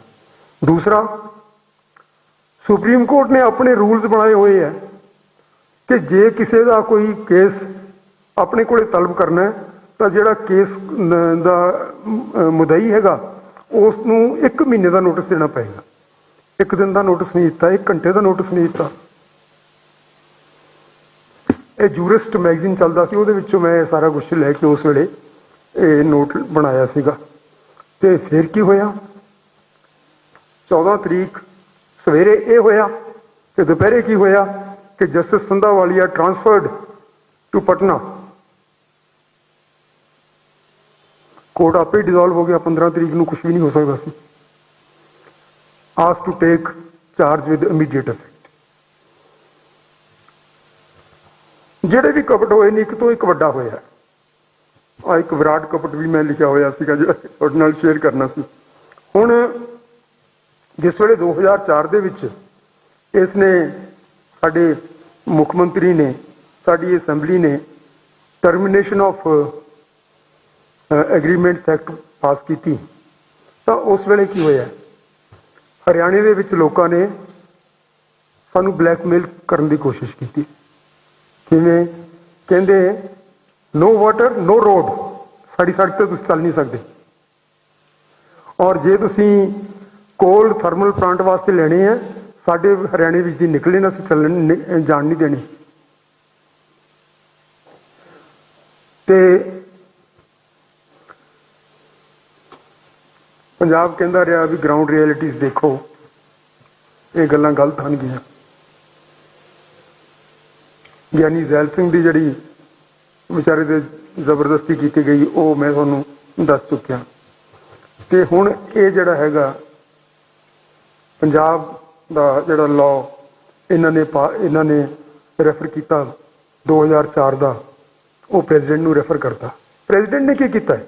ਪ੍ਰੈਜ਼ੀਡੈਂਟ ਨੇ ਮੈਂ ਉਸ ਵੇਲੇ ਰਿਪੋਰਟ ਬਣਾਈ ਸੀਗੀ, ਉਹਨਾਂ ਨੇ ਕਿਹਾ ਪ੍ਰੈਜ਼ੀਡੈਂਟ ਨੇ ਕਿ ਇਹ ਰਿਲਾਇਬਲੀ ਉਹ ਜੋ ਉੱਥੇ ਤਰੀਕਾ ਹੁੰਦਾ ਇਹਨਾਂ ਦਾ ਰਿਪੋਰਟ ਕਰਨ ਦਾ ਅਖਬਾਰ ਵਾਲਿਆਂ ਦਾ, ਉਹ ਕਹਿੰਦੇ ਨੇ ਕਿ ਹਰਿਆਣਾ ਤੇ ਰਾਜਸਥਾਨ ਨੂੰ 10 ਦਿਨ ਪ੍ਰਾਈਮ ਮਿਨਿਸਟਰ ਪਰਸੂਏਟ ਕਰਦਾ ਰਿਹਾ ਵੀ ਤੁਸੀਂ ਕੋਰਟ ਦੇ ਵਿੱਚ ਜਾ ਕੇ, ਉਹਨਾਂ ਨੇ ਕਿਹਾ ਨਹੀਂ ਕਰਦੇ।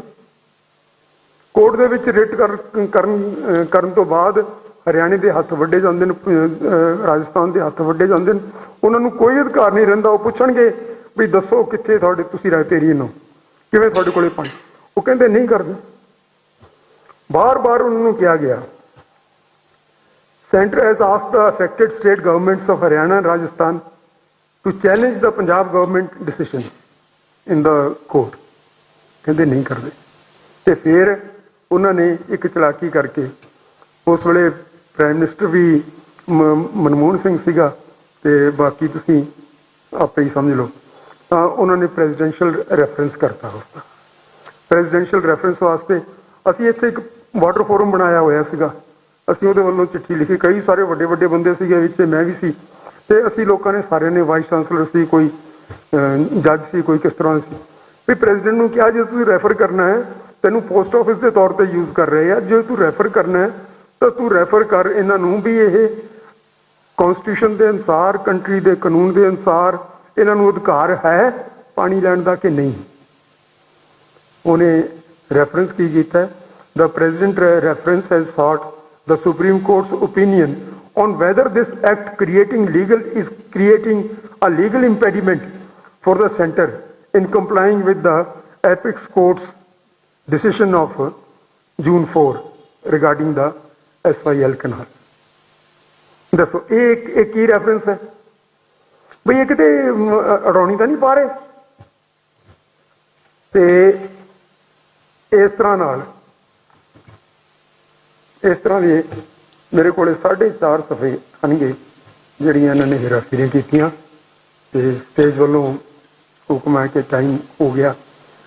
ਅਸੀਂ ਲੋਕ ਜਿਹੜੇ ਨਾ ਪ੍ਰੋਫੈਸਰ, ਤੁਹਾਡੇ ਵੀ ਪ੍ਰੋਫੈਸਰ ਇੱਥੇ ਪੜ੍ਹਾਉਂਦੇ, ਸਾਨੂੰ ਆਦਤ ਹੁੰਦੀ ਹੈ ਆਪਦੇ 45 ਮਿੰਟ ਜ਼ਰੂਰ ਲੈਂਦੇ ਅਸੀਂ, ਤੇ ਸ਼ਾਇਦ ਇੱਥੇ ਘੰਟਾ ਹੁੰਦਾ ਹੈ, ਯੂਨੀਵਰਸਿਟੀ ਦੇ ਵਿੱਚ ਸਾਡੇ ਸਮੇਂ ਘੰਟਾ ਹੁੰਦਾ ਸੀਗਾ। ਸੋ ਸਮਾਂ ਜ਼ਿਆਦਾ ਲੈਣ ਵਾਸਤੇ ਮਾਫੀ, ਲੇਕਿਨ ਗੱਲ ਮੁਕੰਮਲ ਨਹੀਂ ਸੀ ਹੁੰਦੀ ਤੇ ਇਹਦੇ ਵਿੱਚੋਂ ਕਾਫੀ ਸਾਰਾ ਕੁਛ ਮੈਂ ਛੱਡ ਵੀ ਗਿਆ। ਵਾਹਿਗੁਰੂ ਜੀ ਕਾ ਖਾਲਸਾ। 47 ਤੋਂ ਬਾਅਦ ਵੀ ਕਿਵੇਂ ਵੀ ਡੇਟ ਵਾਈਜ਼, ਟਾਈਮ ਵਾਈਜ਼ ਵੀ ਕਿਵੇਂ ਕਿੱਥੇ ਪੰਜਾਬ ਨਾਲ ਜਿਹੜਾ ਧੱਕਾ ਹੋਇਆ, ਤੇ ਮਤਲਬ ਧੱਕਾ ਉਹ ਕੰਟੀਨਿਊਟੀ 'ਚ ਆ। ਇਹ ਗੱਲ ਬਿਲਕੁਲ ਸਹੀ ਆ ਵੀ ਜਦੋਂ ਕਿਤੇ ਸਾਡੇ ਹੱਕਾਂ ਦੀ ਗੱਲ ਹੁੰਦੀ ਆ, ਪੰਜਾਬ ਦੇ ਰਾਈਟਸ ਦੀ ਗੱਲ ਹੁੰਦੀ ਆ, ਉਦੋਂ ਸੁਪਰੀਮ ਕੋਰਟ ਦੇ ਦਰਵਾਜ਼ੇ ਵੀ ਬੰਦ ਹੋ ਜਾਂਦੇ ਆ। ਜਦੋਂ ਈਵਨ ਕੋਈ ਮਾੜੇ ਤੋਂ ਮਾੜਾ ਕੋਈ ਪੱਤਰਕਾਰ ਵੀ ਹੋਇਆ, ਉਹ ਚੱਕਿਆ ਜਾਂਦਾ ਤੇ ਉਹਦੇ ਵਾਸਤੇ ਸੰਡੇ ਨੂੰ ਰਾਤ ਬਰਾਤੇ ਸੁਪਰੀਮ ਕੋਰਟ ਖੁੱਲ੍ਹ ਸਕਦੇ ਆ, ਪਰ ਜਿਹੜੇ ਸੈਕਿੰਡ ਕਲਾਸ ਸਿਟੀਜ਼ਨ ਆ ਉਹਨਾਂ ਵਾਸਤੇ ਦਰਵਾਜ਼ੇ ਖੁੱਲ੍ਹਣੇ ਜਿਹੜੇ ਔਖੇ ਆ। ਤੇ ਇਹ ਮਤਲਬ ਵੀ 47 ਤੋਂ ਲੈ ਕੇ ਮਤਲਬ ਇਹ ਲਗਾਤਾਰ ਧੱਕੇ ਤੇ ਚੱਲਦੇ ਆ ਰਹੇ ਆ ਵੀ ਆਪਾਂ ਵੀ ਇਹ ਬੜਾ ਸੁਖਾਲਾ ਕਹਿ ਦਈਦਾ ਇਸ ਗੱਲ ਨੂੰ ਵੀ ਹਾਂ ਯਾਰ ਉਹ 47 ਵਾਲੇ ਵੰਡ ਵਾਲੇ ਬੜੀ ਵੱਡੀ ਗਲਤੀ ਹੋ ਗਈ, ਜਾਂ ਸਾਡੇ ਲੀਡਰ ਸੀਗੇ ਜਿਹੜੇ ਮਾੜੇ ਨਿਕਲੇ ਜਿਹਦੇ ਕਰਕੇ ਵੀ ਇਹ ਸਾਰਾ ਵਰਤਾਰਾ ਹੋਇਆ। ਪਰ ਅੱਜ ਦੀ ਸਿਚੁਏਸ਼ਨ, ਅੱਜ ਦੇ ਜਿਹੜੇ ਹਾਲਾਤ ਬਣੇ ਹੋਏ ਆ, ਆਪਾਂ ਉਹਦੇ ਬਾਰੇ ਗੱਲ ਕਰੀਏ ਵੀ ਅਸੀਂ ਵੀ ਆਪ ਤੋਂ ਅਗਲੀਆਂ ਪੀੜ੍ਹੀਆਂ ਨੂੰ ਜਾ ਕੇ ਜਵਾਬ ਦੇਣਾ ਆ ਵੀ ਅਸੀਂ ਜਦੋਂ ਉਦੋਂ ਵੇਖੀਦਾ ਸੀਗਾ ਚਲੋ ਇੱਕ ਵੰਡ ਹੋ ਰਹੀ ਸੀਗਾ, ਇੱਕ ਪਰਿਵਾਰ ਉਦੋਂ ਮਾਈਗ੍ਰੇਸ਼ਨ ਹੋਣੀ ਸੀਗੀ, ਪਾਣੀਆਂ ਦਾ ਮਸਲਾ ਇੱਕ ਅੰਗਰੇਜ਼ਾਂ ਵੱਲੋਂ ਸੀਗਾ, ਕੋਈ ਬਹੁਤੇ ਪੰਜਾਬ ਦੇ ਮਸਲੇ ਉਸ ਟਾਈਮ ਨਹੀਂ ਸੀ, ਪੰਜਾਬ ਬਹੁਤ ਖੁਸ਼ਹਾਲ ਸੀਗਾ ਉਸ ਟਾਈਮ। ਉਸ ਟਾਈਮ ਤੇ ਅਸੀਂ ਗੱਲ ਕਰਦੇ ਹਾਂ ਵੀ ਸਾਡੇ ਬੰਦੇ ਸਾਡੇ ਵਾਸਤੇ ਖੜੇ ਨਹੀਂ, ਸਾਡੀ ਗੱਲ ਨਹੀਂ ਕੀਤੀ, ਤੇ ਅਸੀਂ ਜਦੋਂ ਸਾਡੇ ਵੱਲ ਫਿਊਚਰ ਦੇ ਬੱਚੇ ਸਾਡੇ ਵੱਲ ਵੇਖਣਗੇ ਤੇ ਅਸੀਂ ਉਦੋਂ ਕੀ ਜਵਾਬ ਦੇਵਾਂਗੇ ਵੀ ਉਹ ਟਾਈਮਾਂ 'ਚ ਪੰਜਾਬ ਦੇ ਵਸਿੰਦੇ ਪੰਜਾਬ ਵਾਸਤੇ ਖੜੇ ਜਦੋਂ ਪੰਜਾਬ ਦੇ ਪਾਣੀਆਂ ਦੀ ਲੁੱਟ ਖਸੁੱਟ ਹੋ ਰਹੀ ਸੀਗੀ, ਉਦੋਂ ਪੰਜਾਬ ਦੇ ਵਸਿੰਦੇ ਪੰਜਾਬ ਵਾਸਤੇ ਖੜੇ ਜਦੋਂ ਪੰਜਾਬ ਦਾ ਜਿਹੜਾ ਮਤਲਬ ਐਗਰੀਕਲਚਰ ਇੱਕ ਬੈਂਕਰਪਟ ਹੋ ਗਈ ਸੀਗੀ, ਪੰਜਾਬ ਦੇ ਪਾਣੀ ਜਦੋਂ ਜ਼ਹਿਰੀ ਹੋ ਗਏ ਸੀਗੇ, ਉਦੋਂ ਪੰਜਾਬ ਦੇ ਲੋਕ ਪੰਜਾਬ ਵਾਸਤੇ ਖੜੇ। ਆਰਸੈਨਿਕ, ਲੈਡ ਵਰਗੇ ਇੱਥੇ, ਯੂਰੇਨੀਅਮ ਵਰਗੇ ਇੱਥੇ ਤੱਤ ਆ ਗਏ ਜਿਹਦੇ ਕਰਕੇ ਮਾਲਵਾ ਕੈਂਸਰ ਨਾਲ ਮਰ ਰਿਹਾ, ਕੀ ਉਦੋਂ ਪੰਜਾਬ ਦੇ ਲੋਕ ਪੰਜਾਬ ਵਾਸਤੇ ਖੜੇ? ਪੰਜਾਬ ਦੇ ਲੋਕਾਂ ਦਾ ਪ੍ਰਵਾਸ ਹੋ ਰਿਹਾ ਅੱਜ ਬਾਹਰ, ਧਰਤੀ ਆਪਦੀ ਛੱਡ ਕੇ ਅਸੀਂ ਜਾਈ ਜਾਂਦੇ ਹਾਂ, ਆਪਦਾ ਇੱਥੇ ਜਿਹੜੇ ਬਚੇ ਵੀ ਬੇਰੁਜ਼ਗਾਰੀ ਦੀ ਮਾਰ ਝੱਲ ਰਹੇ ਆ, ਕੀ ਉਹਦੇ ਵਾਸਤੇ ਅਸੀਂ ਕੁਛ ਕੀਤਾ? ਜਾਂ ਸਾਡੇ ਬੱਚੇ ਜਿਹੜੇ ਨਸ਼ਿਆਂ 'ਚ ਮਰ ਰਹੇ ਆ ਅੱਜ, ਕੀ ਪੰਜਾਬ ਦੇ ਲੋਕ ਕਦੋਂ ਤੱਕ ਅਸੀਂ ਵੀ ਇਹ ਲੀਡਰਾਂ 'ਚ ਸੁੱਟੀ ਜਾਵਾਂਗੇ ਗੱਲ, ਜਾਂ ਅਸੀਂ ਆਪਾਂ ਸਮੇਂ 'ਚ ਪਿੱਛੇ ਵੇਖੀ ਜਾਵਾਂਗੇ ਵੀ ਹਾਂ ਯਾਰ ਉਦੋਂ ਸਾਡੇ ਨਾਲ ਧੱਕਾ ਹੋਇਆ, ਉਦੋਂ ਧੱਕਾ ਹੋਇਆ ਨਾ? ਬਿਲਕੁਲ ਸਹੀ ਗੱਲ ਆ ਵੀ ਧੱਕਾ ਹੋਇਆ, ਧੱਕਾ ਅੱਜ ਵੀ ਚੱਲ ਰਿਹਾ, ਪਰ ਗੁਰੂ ਸਾਹਿਬ ਦਾ ਹੁਕਮ ਆ ਵੀ ਧੱਕਾ ਮਤਲਬ ਜ਼ੁਲਮ ਕਰਨ ਨਾਲੋਂ ਜ਼ੁਲਮ ਸਹਿਣਾ ਜਿਹੜਾ ਵੱਡਾ ਪਾਪ ਆ, ਤੇ ਅਸੀਂ ਇਹ ਸਾਰੇ ਜਾਣੇ ਜਿਹੜੇ ਬੈਠੇ ਆ ਉਸ ਪਾਪ ਦੇ ਭਾਗੀਦਾਰ ਹਾਂ ਜੇ ਅਸੀਂ ਇਹਦੇ ਵਿੱਚ ਕੰਟਰੀਬਿਊਟ ਕਰ ਰਹੇ ਹਾਂ। ਵੀ ਆਪਾਂ ਵੇਖੀਏ ਵੀ ਅੱਜ ਪੰਜਾਬ ਦਾ ਹਾਲ ਕੀ ਹੋ ਗਿਆ ਆ, ਵੀ ਸਾਨੂੰ ਬੜਾ ਇੱਥੇ ਬੈਠਿਆਂ ਸ਼ਾਇਦ ਉਹ ਨਜ਼ਰ ਨਹੀਂ ਆ ਰਿਹਾ, ਜਾਂ ਸਾਡੇ ਅੱਖਾਂ ਦੇ ਅੱਗੇ ਇਹੋ ਜਿਹੇ ਪਰਦੇ ਲਾਏ ਹੋਏ ਨੇ, ਉਹ ਕੈਪੀਟਲਿਜ਼ਮ ਦਾ ਮਾਡਲ ਲਾ ਲਓ, ਜਾਂ ਉਹ ਚਕਾਚੌਂਧ ਲਾ ਲਓ, ਜਾਂ ਉਹ ਸਾਡੀ ਕੰਡੀਸ਼ਨਿੰਗ ਇੱਦਾਂ ਦੀ ਲਾ ਲਓ ਵੀ ਸਾਡੀ ਹੋਈ ਆ। ਪਰ ਤੁਸੀਂ ਅੱਜ ਪੰਜਾਬ ਵੇਖੋ ਤੁਸੀਂ ਬਣਿਆ ਕੀ ਪਿਆ ਆ ਵੀ ਅਸੀਂ ਪੰਜਾਬ, ਬੜੀ ਇਹ ਗੱਲ ਚੱਲਦੀ ਆ ਵੀ ਪ੍ਰਲੇ ਆ ਜਾਣੀ, ਕੋਈ 2012 'ਚ ਪ੍ਰਲੇ ਆ ਜਾਣੀ ਆ, ਵੀ ਤੁਸੀਂ ਪੰਜਾਬ ਦਾ ਹਾਲ ਤੇ ਵੇਖੋ ਵੀ ਪ੍ਰਲੇ ਤੇ ਇੱਥੇ ਆਈ ਹੋਈ ਆ, ਵੀ ਡੂਮ ਡੇ ਤੇ ਉਹ ਆਇਆ ਹੋਇਆ ਇੱਥੇ ਪੰਜਾਬ 'ਚ, ਵੀ ਪਾਣੀਆਂ ਦੇ ਹਜ਼ਾਰ ਫੁੱਟ ਤੱਕ ਪਾਣੀ ਚੱਲ ਗਿਆ ਤੁਹਾਡਾ, ਇੰਨਾ ਜ਼ਹਿਰੀ ਪਾਣੀ ਹੋ ਗਿਆ ਤੁਹਾਡਾ, ਸਾਡੀ ਇਨਕਮ ਦਾ ਜਿਵੇਂ ਭਾਈ ਸਾਹਿਬ ਉਹਨਾਂ ਨੇ ਦੱਸਿਆ ਵੀ ਕੀ ਅੱਜ ਇਕੋਨਮੀ ਸਾਡੀ ਪੰਜਾਬ ਦੀ ਲੈਪਸ ਹੋਈ ਪਈ ਆ, ਵੀ ਕਰਜ਼ਾ ਲੈ ਕੇ ਅਸੀਂ ਕਰਜ਼ਾ ਚੁਕਾ ਰਹੇ ਹਾਂ। ਉਹ ਸੋਨੇ ਦੀ ਚਿੜੀ ਅੱਜ ਕਰਜ਼ਾ ਲੈ ਕੇ ਕਰਜ਼ਾ ਚੁਕਾ ਰਹੀ ਆ। ਵੀ ਆਪਾਂ ਕਦੋਂ ਇਸ ਬਾਰੇ ਸੋਚਾਂਗੇ, ਕਦੋਂ ਅਸੀਂ ਆਪਾਂ ਇਸ ਵੇਸਲੇਪਨ ਤੋਂ ਦੂਰ ਹੋਵਾਂਗੇ ਤੇ ਆਪਾਂ ਆਪਣੇ ਬਾਰੇ ਥੋੜ੍ਹਾ ਆਪਣੇ ਪੰਜਾਬ ਬਾਰੇ ਆਪਦੀ ਕਮਿਊਨਿਟੀ ਬਾਰੇ ਸੋਚਾਂਗੇ। ਸੋ ਇਹ ਤੁਹਾਡੇ ਅੱਗੇ ਬੇਨਤੀਆਂ ਨੇ। ਇੱਕ ਕਮਿਊਨਿਟੀ ਲੈਵਲ 'ਤੇ ਬੇਨਤੀ ਹੈ, ਐਜ਼ ਅ ਸਟੂਡੈਂਟ ਲੈਵਲ 'ਤੇ ਬੇਨਤੀ ਆ ਵੀ ਆਪਾਂ ਜਥੇਬੰਦ ਹੋਈਏ, ਇਕੱਠੇ ਹੋਈਏ। ਲੀਡਰਸ਼ਿਪ ਇੱਥੋਂ ਹੀ ਜਾਣੀ ਆ ਕਿ ਜਿਹੜੇ ਲੀਡਰਾਂ ਨੂੰ ਅਸੀਂ ਕੋਸਦੇ ਹਾਂ ਕੱਲ੍ਹ ਨੂੰ ਸਾਨੂੰ ਕੋਸਣਾ ਜੇ ਅਸੀਂ ਚੱਜ ਦੀ ਗੱਲ ਨਾ ਇੱਥੇ ਕੀਤੀ ਤੇ ਜੇ ਅਸੀਂ ਵੀ ਉਹਨਾਂ ਵਾਂਗੂ ਸਮਾਂ ਹੀ ਗਾਲਿਆ ਤੇ। ਸੋ ਆਪਾਂ ਉਸ ਗੱਲ ਵੱਲ ਧਿਆਨ ਦਈਏ।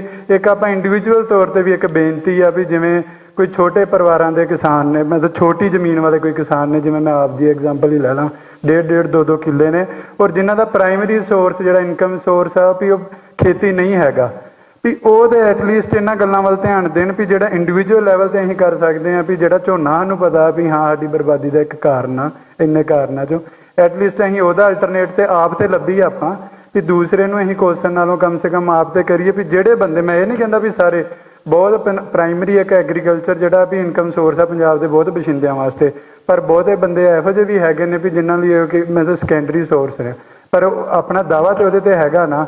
ਸਾਡੀ ਉਹ ਧਰਤੀ ਆ, ਅਸੀਂ ਨਹੀਂ ਬਚਾਉਣਾ ਤਾਂ ਕਿਹਨੇ ਬਚਾਉਣਾ। ਐਟਲੀਸਟ ਅਸੀਂ ਤਾਂ ਉੱਦਮ ਕਰੀਏ। ਯੂਨੀਵਰਸਿਟੀਆਂ 'ਚ ਪੜ੍ਹਦੇ ਬੱਚੇ ਤੇ ਉੱਦਮ ਕਰਨ, ਘਰ ਜਾ ਕੇ ਗੱਲ ਕਰਨ ਵੀ ਹਾਂ ਯਾਰ ਅਸੀਂ ਝੋਨਾ ਨਹੀਂ, ਅਸੀਂ ਕੁਛ ਲਾ ਲਾਂਗੇ, ਨਹੀਂ ਤਾਂ 4 ਪੈਸੇ ਖੁਣੋ ਅਸੀਂ ਵੈਸੇ ਵੀ ਨਹੀਂ ਥੋੜ ਰਹੇ ਇਹਦੇ ਖੁਣੋ ਵੀ ਸਾਡੇ ਹੋਰ ਇਨਕਮ ਦੇ ਸੋਰਸ ਹੈਗੇ।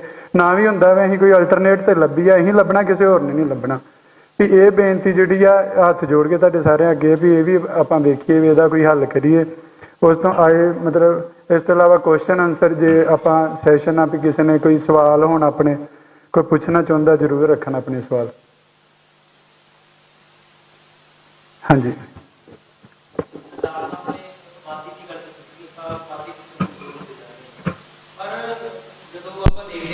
ਆਬਾਦੀ ਦਿਨੋਂ ਦਿਨ ਵੱਧ ਵੀ ਰਹੀ ਹੈ, ਤਾਂ ਕੀ ਹੁਣ ਸਾਨੂੰ ਆਬਾਦੀ ਘਟਾਉਣ ਦੀ ਲੋੜ ਹੈ ਜਾਂ ਆਬਾਦੀ ਨੂੰ ਵਧਾਉਣ ਦੀ ਲੋੜ ਹੈ? ਆਬਾਦੀ ਮੈਂ ਸਪੈਸੀਫਿਕਲੀ ਪੰਜਾਬ ਦੇ ਟੈਕਸਟ 'ਚ ਗੱਲ ਕੀਤੀ ਹੈ। ਆਬਾਦੀ ਵਧ ਰਹੀ, ਕਿਸ ਕਿਤੇ ਵਧ ਰਹੀ ਉਹ ਤੁਹਾਨੂੰ ਪਤਾ ਹੀ ਹੈ। ਸਾਡੀ ਪੰਜਾਬ ਦੀ ਉਹ ਫਰਟੀਲਿਟੀ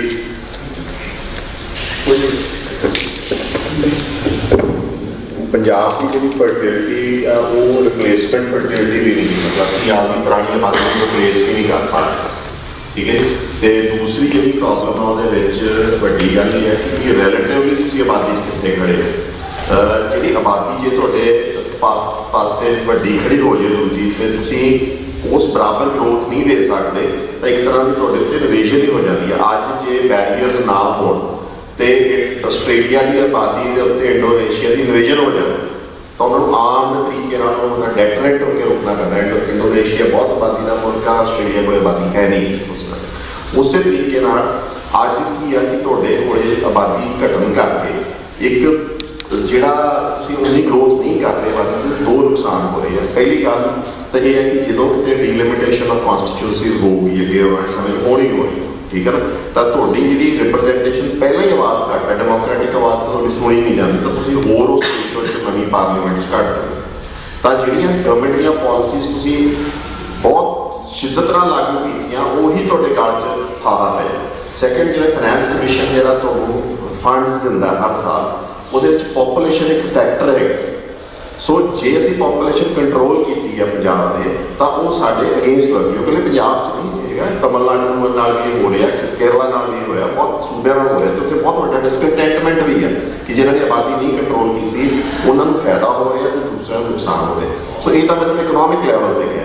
ਦੂਸਰੀ ਗੱਲ, ਅੱਜ ਦੀ ਡੇਟ 'ਚ ਜਿਹੜੇ ਕੋਈ ਵੀ ਆਪਣੇ ਲੋਕ ਸੰਘਰਸ਼ 'ਚ ਜਾਂਦੇ ਆ, ਐਕਟਿਵਿਜ਼ਮ 'ਚ ਜਾਂਦੇ ਆ, ਉਹਨਾਂ ਨੂੰ ਬਹੁਤ ਇੱਕ ਗੱਲ ਬਿਲਕੁਲ ਸਾਫ਼ ਆ ਕਿ ਵੀ ਅੱਜ ਸਾਡੇ ਪਿੰਡਾਂ 'ਚ ਸਾਡੇ ਕੋਲ ਮੁੰਡੇ ਨਹੀਂ ਮਿਲਦੇ ਅੱਗੇ ਆਉਣ। ਬਹੁਤ ਸਾਨੂੰ ਘੱਟ ਪੋਪੂਲੇਸ਼ਨ ਮਿਲ ਰਹੀ ਹੈ ਜਿਹੜੀ ਅੱਗੇ ਆਵੇ। ਉਹਦੀ ਰੀਜ਼ਨ ਹੀ ਇਹ ਹੈ ਕਿ ਸਾਡੇ ਕੋਲ ਆਬਾਦੀ ਬਚੀ ਨਹੀਂ ਜਿਹੜੀ ਅਸੀਂ ਪ੍ਰੋਡਕਟਿਵ ਆਪਣੀ ਸਟਰਗਲਸ ਲਾ ਸਕਦੇ। ਸੋ ਪੋਪੂਲੇਸ਼ਨ ਬਹੁਤ ਇੰਪੋਰਟੈਂਟ ਹੁੰਦੀ ਆ। ਫਿਰ ਰਿਲੇਟਿਵਲੀ ਜੇ ਤੁਸੀਂ ਘੱਟ ਰਹੇ ਹੋ ਤਾਂ ਉਹ ਬਹੁਤ ਹੀ ਡੇਂਜਰਸ।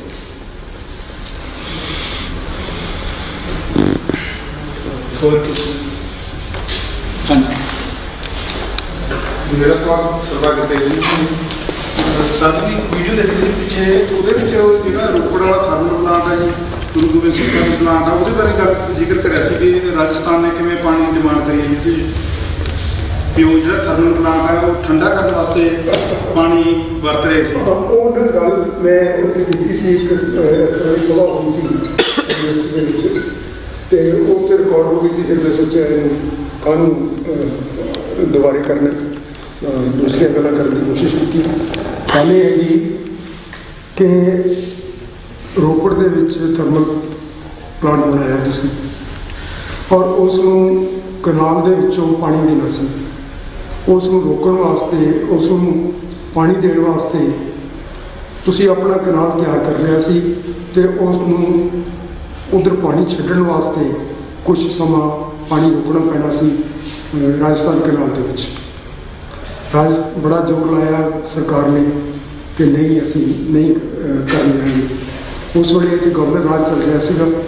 ਗਵਰਨਰਸ ਦੇ ਵਿੱਚ ਫਿਰ ਸਮਝੌਤਾ ਕਰਾਇਆ ਗਿਆ ਕਿ ਜੇ ਇਹ ਅਸੀਂ ਤੁਸੀਂ ਪਾਣੀ ਕੀ ਲੈਣਾ ਸੀ, ਪਾਣੀ ਸਿਰਫ ਕੂਲਿੰਗ ਵਾਸਤੇ, ਕੂਲਿੰਗ ਟਾਵਰ ਵਾਸਤੇ ਚਾਹੀਦਾ ਸੀ, ਔਰ ਉਹ ਟਾਵਰਸ ਨੂੰ ਠੰਡੇ ਕਰਕੇ ਤੇ ਮੁੜ ਕੇ ਆ ਕੇ ਉਸ ਦੇ ਵਿੱਚ ਕਨਾਲ ਦੇ ਵਿੱਚ ਪੈ ਜਾਣਾ ਸੀ।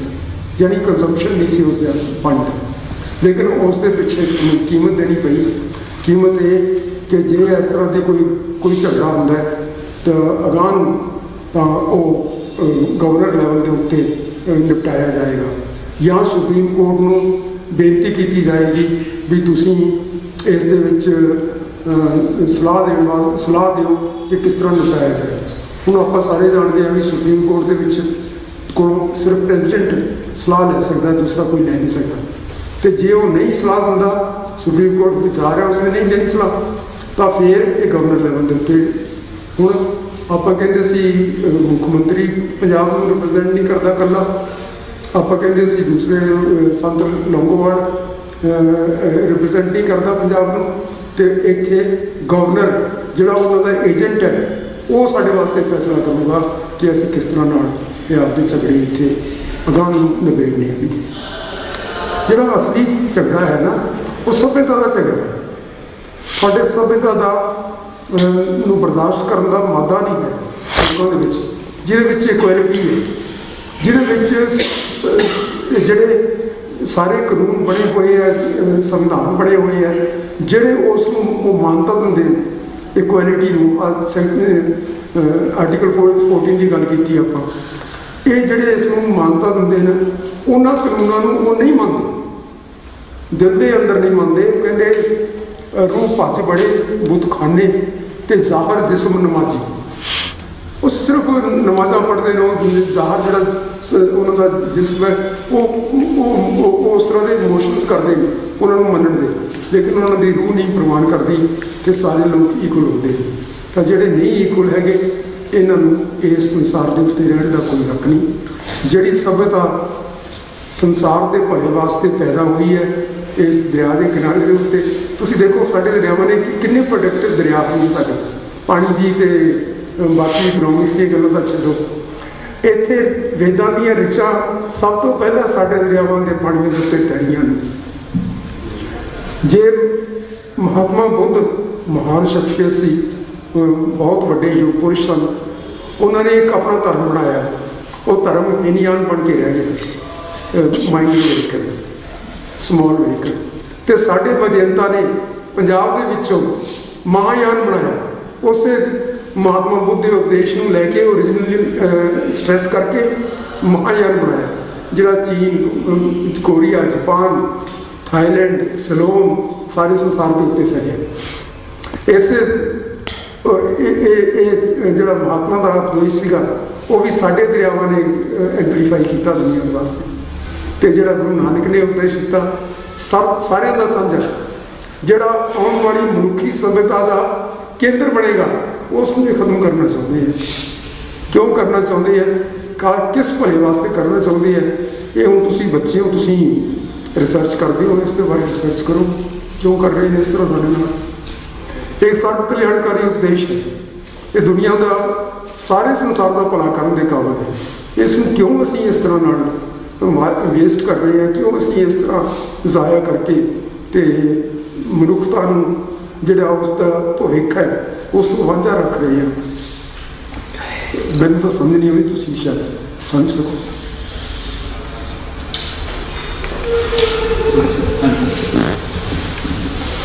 ਸਭ ਤੋਂ ਪਹਿਲਾਂ ਤਾਂ ਜੀ ਬਹੁਤ ਧੰਨਵਾਦੀ ਹਾਂ ਸਰਦਾਰ ਰਾਜਪਾਲ ਸਿੰਘ, ਸਰਦਾਰ ਗੁਰਤੇਜ ਸਿੰਘ, ਬਹੁਤ ਸੋਹਣੀ ਤੁਸੀਂ ਤਕਰੀਰ ਕੀਤੀ, ਸਾਨੂੰ ਨਵੇਂ ਵਿਚਾਰ ਪ੍ਰਗਟ ਕੀਤੇ, ਬਹੁਤ ਚਾਨਣਾ ਪਾਇਆ ਜੀ। ਇੱਕ ਗੱਲ ਜਿਹੜੀ ਮੈਨੂੰ ਲੱਗਦੀ ਹੈ ਕਿ we been missing out upon this point, ਉਹ ਇਹ ਹੈ ਵੀ ਪਾਣੀਆਂ ਦੀ ਸ਼ਾਰਟੇਜ ਤੇ ਪਾਣੀਆਂ ਦੀ ਲੋੜ ਹੈ ਉਹ ਪੈਦਾ ਕਿੱਥੋਂ ਹੁੰਦੀ ਹੈ। ਕਿ ਤੁਹਾਨੂੰ ਨਹੀਂ ਲੱਗਦਾ ਵੀ ਇਹ ਸਾਡੀਆਂ ਮਿਸਫਾਊਂਡਡ ਜਿਹੜੀਆਂ ਐਗਰੀਕਲਚਰਲ ਟੈਕਨੀਕਸ ਨੇ, ਇਹ ਇਸ ਚੀਜ਼ ਦਾ ਕਾਰਨ ਹੈ ਵੀ ਅਸੀਂ ਪਾਣੀਆਂ ਪਿੱਛੇ ਲੱਗ ਰਹੇ ਹਾਂ। ਹੁਣ ਜੇ ਮੈਂ ਆਪਦਾ ਪਰਸਨਲ ਐਗਜ਼ਾਮਪਲ ਦੇਵਾਂ, ਮੇਰਾ ਪਿੰਡ ਹਰਿਆਣਾ 'ਚ ਸਰਸੇ ਜ਼ਿਲ੍ਹੇ 'ਚ ਹੈ। ਜਦੋਂ ਸਾਡੇ ਮਹੀਨਾਵਾਰ 365 ਦਿਨ ਸਾਲ 'ਚ ਨਹਿਰ ਚੱਲਦੀ ਸੀ, ਸਾਡੇ ਲੋਕ ਮਾਊ ਛੋਲੇ ਪਾਉਂਦੇ ਸੀ। ਅੱਜ ਸਾਡੇ 7 ਦਿਨ ਨਹਿਰੀ ਪਾਣੀ ਆਉਂਦਾ ਮਹੀਨੇ 'ਚ, ਤੇ ਸਾਡੇ ਮੁੱਛ ਝੋਨਾ ਪਊ। ਜਿਹੜੀ ਸਾਨੂੰ ਪਾਣੀ ਦੀ ਲੋੜ ਹੈ ਇਹ ਅਸੀਂ ਪੀਂਦੇ ਤਾਂ ਨਹੀਂ ਹਾਂ। ਰਾਦਰ ਦੈਨ ਕਿ ਅਸੀਂ ਜਿਹੜਾ ਲਿਮਿਟਡ ਪਾਣੀ ਸਾਡੇ ਕੋਲ ਹੈਗਾ ਇਹਦੇ ਵਾਸਤੇ ਅਸੀਂ ਲੜੀਏ। ਤੁਹਾਨੂੰ ਨਹੀਂ ਲੱਗਦਾ ਵੀ ਸਾਨੂੰ ਐਗਰੀਕਲਚਰਲ ਰੀਡੈਫੀਨੇਸ਼ਨ ਦੀ ਲੋੜ ਹੈ, ਇੱਕ ਐਗਰੀਕਲਚਰਲ ਰੈਵੋਲੂਸ਼ਨ ਦੀ ਲੋੜ ਹੈ? ਸ਼ਾਇਦ ਸਾਡੇ ਸਾਰਿਆਂ ਦਾ ਹੀ ਹੱਲ ਇਕੱਠਾ ਨਿਕਲ ਜਾਵੇ। ਕਿਹਨੂੰ ਪੁੱਛਣਾ ਚਾਹੁੰਦਾ ਸਵਾਲ? ਕੋਈ ਵੀ।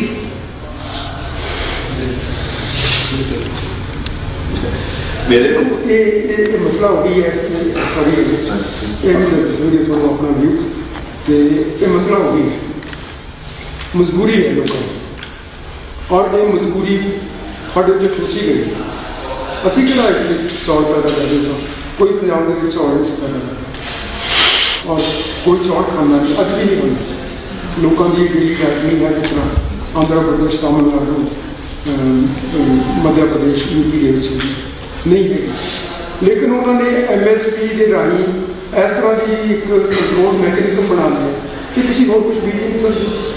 ਤੁਸੀਂ ਬੀਜ ਲਓ, ਗੁਆਰਾ ਬੀਜ ਲਓ, ਇੱਕ ਸਾਲ ਕਿਹਾ ਗੁਆਰਾ ਬੀਜੋ, ਇੱਕ ਸਾਲ ਮੈਂ ਵੀ ਗੁਆਰਾ ਬੀਜਿਆ, ਇੱਕ ਸਾਲ ਮੈਂ ਸਨਫਲਾਵਰ ਬੀਜਿਆ। ਉੱਥੇ ਕੋਈ ਇਹਦਾ ਕੋਈ ਹੈ ਨਹੀਂ ਲੈਣ ਵਾਲਾ, ਉਸ ਨੂੰ ਕੀ ਕਰੋਗੇ? ਗੋਲੀ ਭਰ ਕੇ ਘਰੇ ਰੱਖ ਲਓਗੇ, ਕੀ ਕਰੋਗੇ? ਅਤੇ ਇਹ ਵੀ ਜਿਹੜੀ ਹੈ ਨਾ, ਇਹ ਲੈਣੀ ਚਾਹੀਦੀ ਹੈ, ਜਿਹੜੀ ਕਿ ਅਸੀਂ ਚਾਹੀਏ ਵੀ ਤਾਂ ਸ਼ਾਇਦ ਨਾ ਕਰ ਸਕੀਏ, ਅਤੇ ਲੇਕਿਨ ਜੇ ਸਾਡੇ ਸਾਰੇ ਬਿਲਕੁਲ ਹੀ ਲੀਡਰਸ਼ਿਪ ਡਿਟਰਮਿੰਡ ਹੋ ਗਏ ਤਾਂ ਅਸੀਂ ਇਸ ਨੂੰ ਸਿਰੇ ਲਾ ਸਕਦੇ।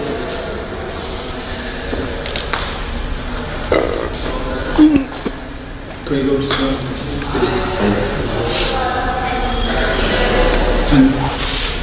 ਜਦੋਂ ਬਾਰਿਸ਼ਾਂ ਦਾ ਸਮਾਂ ਆਉਂਦਾ ਹੈ, ਹੁਣ ਜਿਵੇਂ ਪਹਿਲਾਂ ਤਾਂ ਜਿਹੜੇ ਸੜਕਾਂ ਵਗੈਰਾ ਉਹ ਕੱਚੀਆਂ ਹੁੰਦੀਆਂ ਸੀਗੀਆਂ, ਹੁਣ ਪੱਕੀਆਂ ਹੋ ਗਈਆਂ, ਤਾਂ ਹੁਣ ਜਦੋਂ ਬਾਰਿਸ਼ਾਂ ਦਾ ਸਮਾਂ ਆਉਂਦਾ ਉਦੋਂ ਹੜ੍ਹ ਆ ਜਾਂਦੇ ਨੇ, ਪਰ ਜਦੋਂ ਜ਼ਮੀਨ ਦੇ ਥੱਲੇ ਪਾਣੀ ਦੇਖਦੇ ਆ ਉਹ ਫਿਰ ਵੀ ਖਾਲੀ ਰਹਿੰਦਾ ਹੈ।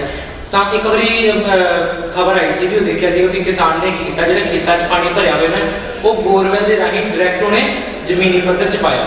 ਪਰ ਉਸ 'ਚ ਫਿਰ ਦਿੱਕਤ ਕੀ ਹੋਈ, ਜਦੋਂ ਖੇਤ ਦੇ ਵਿੱਚ ਆਪਾਂ ਰੇਹ ਸਪਰੇਅ ਪਾਉਂਦੇ ਹਾਂ, ਉਹ ਜੋ ਪਾਣੀ ਆਉਂਦਾ ਨਾ ਉਹ ਫਿਰ ਉਹ ਵਰਤਣਯੋਗ ਨਹੀਂ ਰਹਿੰਦਾ ਹੋਰ ਕਿਸੇ ਕੰਮ ਲਈ, ਤੇ ਉਹ ਜਿਹੜਾ 10 ਸਾਲ 'ਚ ਪਾਣੀ ਦਾ ਜਿਹੜਾ ਗੰਦਲਾ ਹੋਣਾ ਉਹ 6 ਮਹੀਨੇ 'ਚ ਹੋ ਜਾਂਦਾ ਹੈ।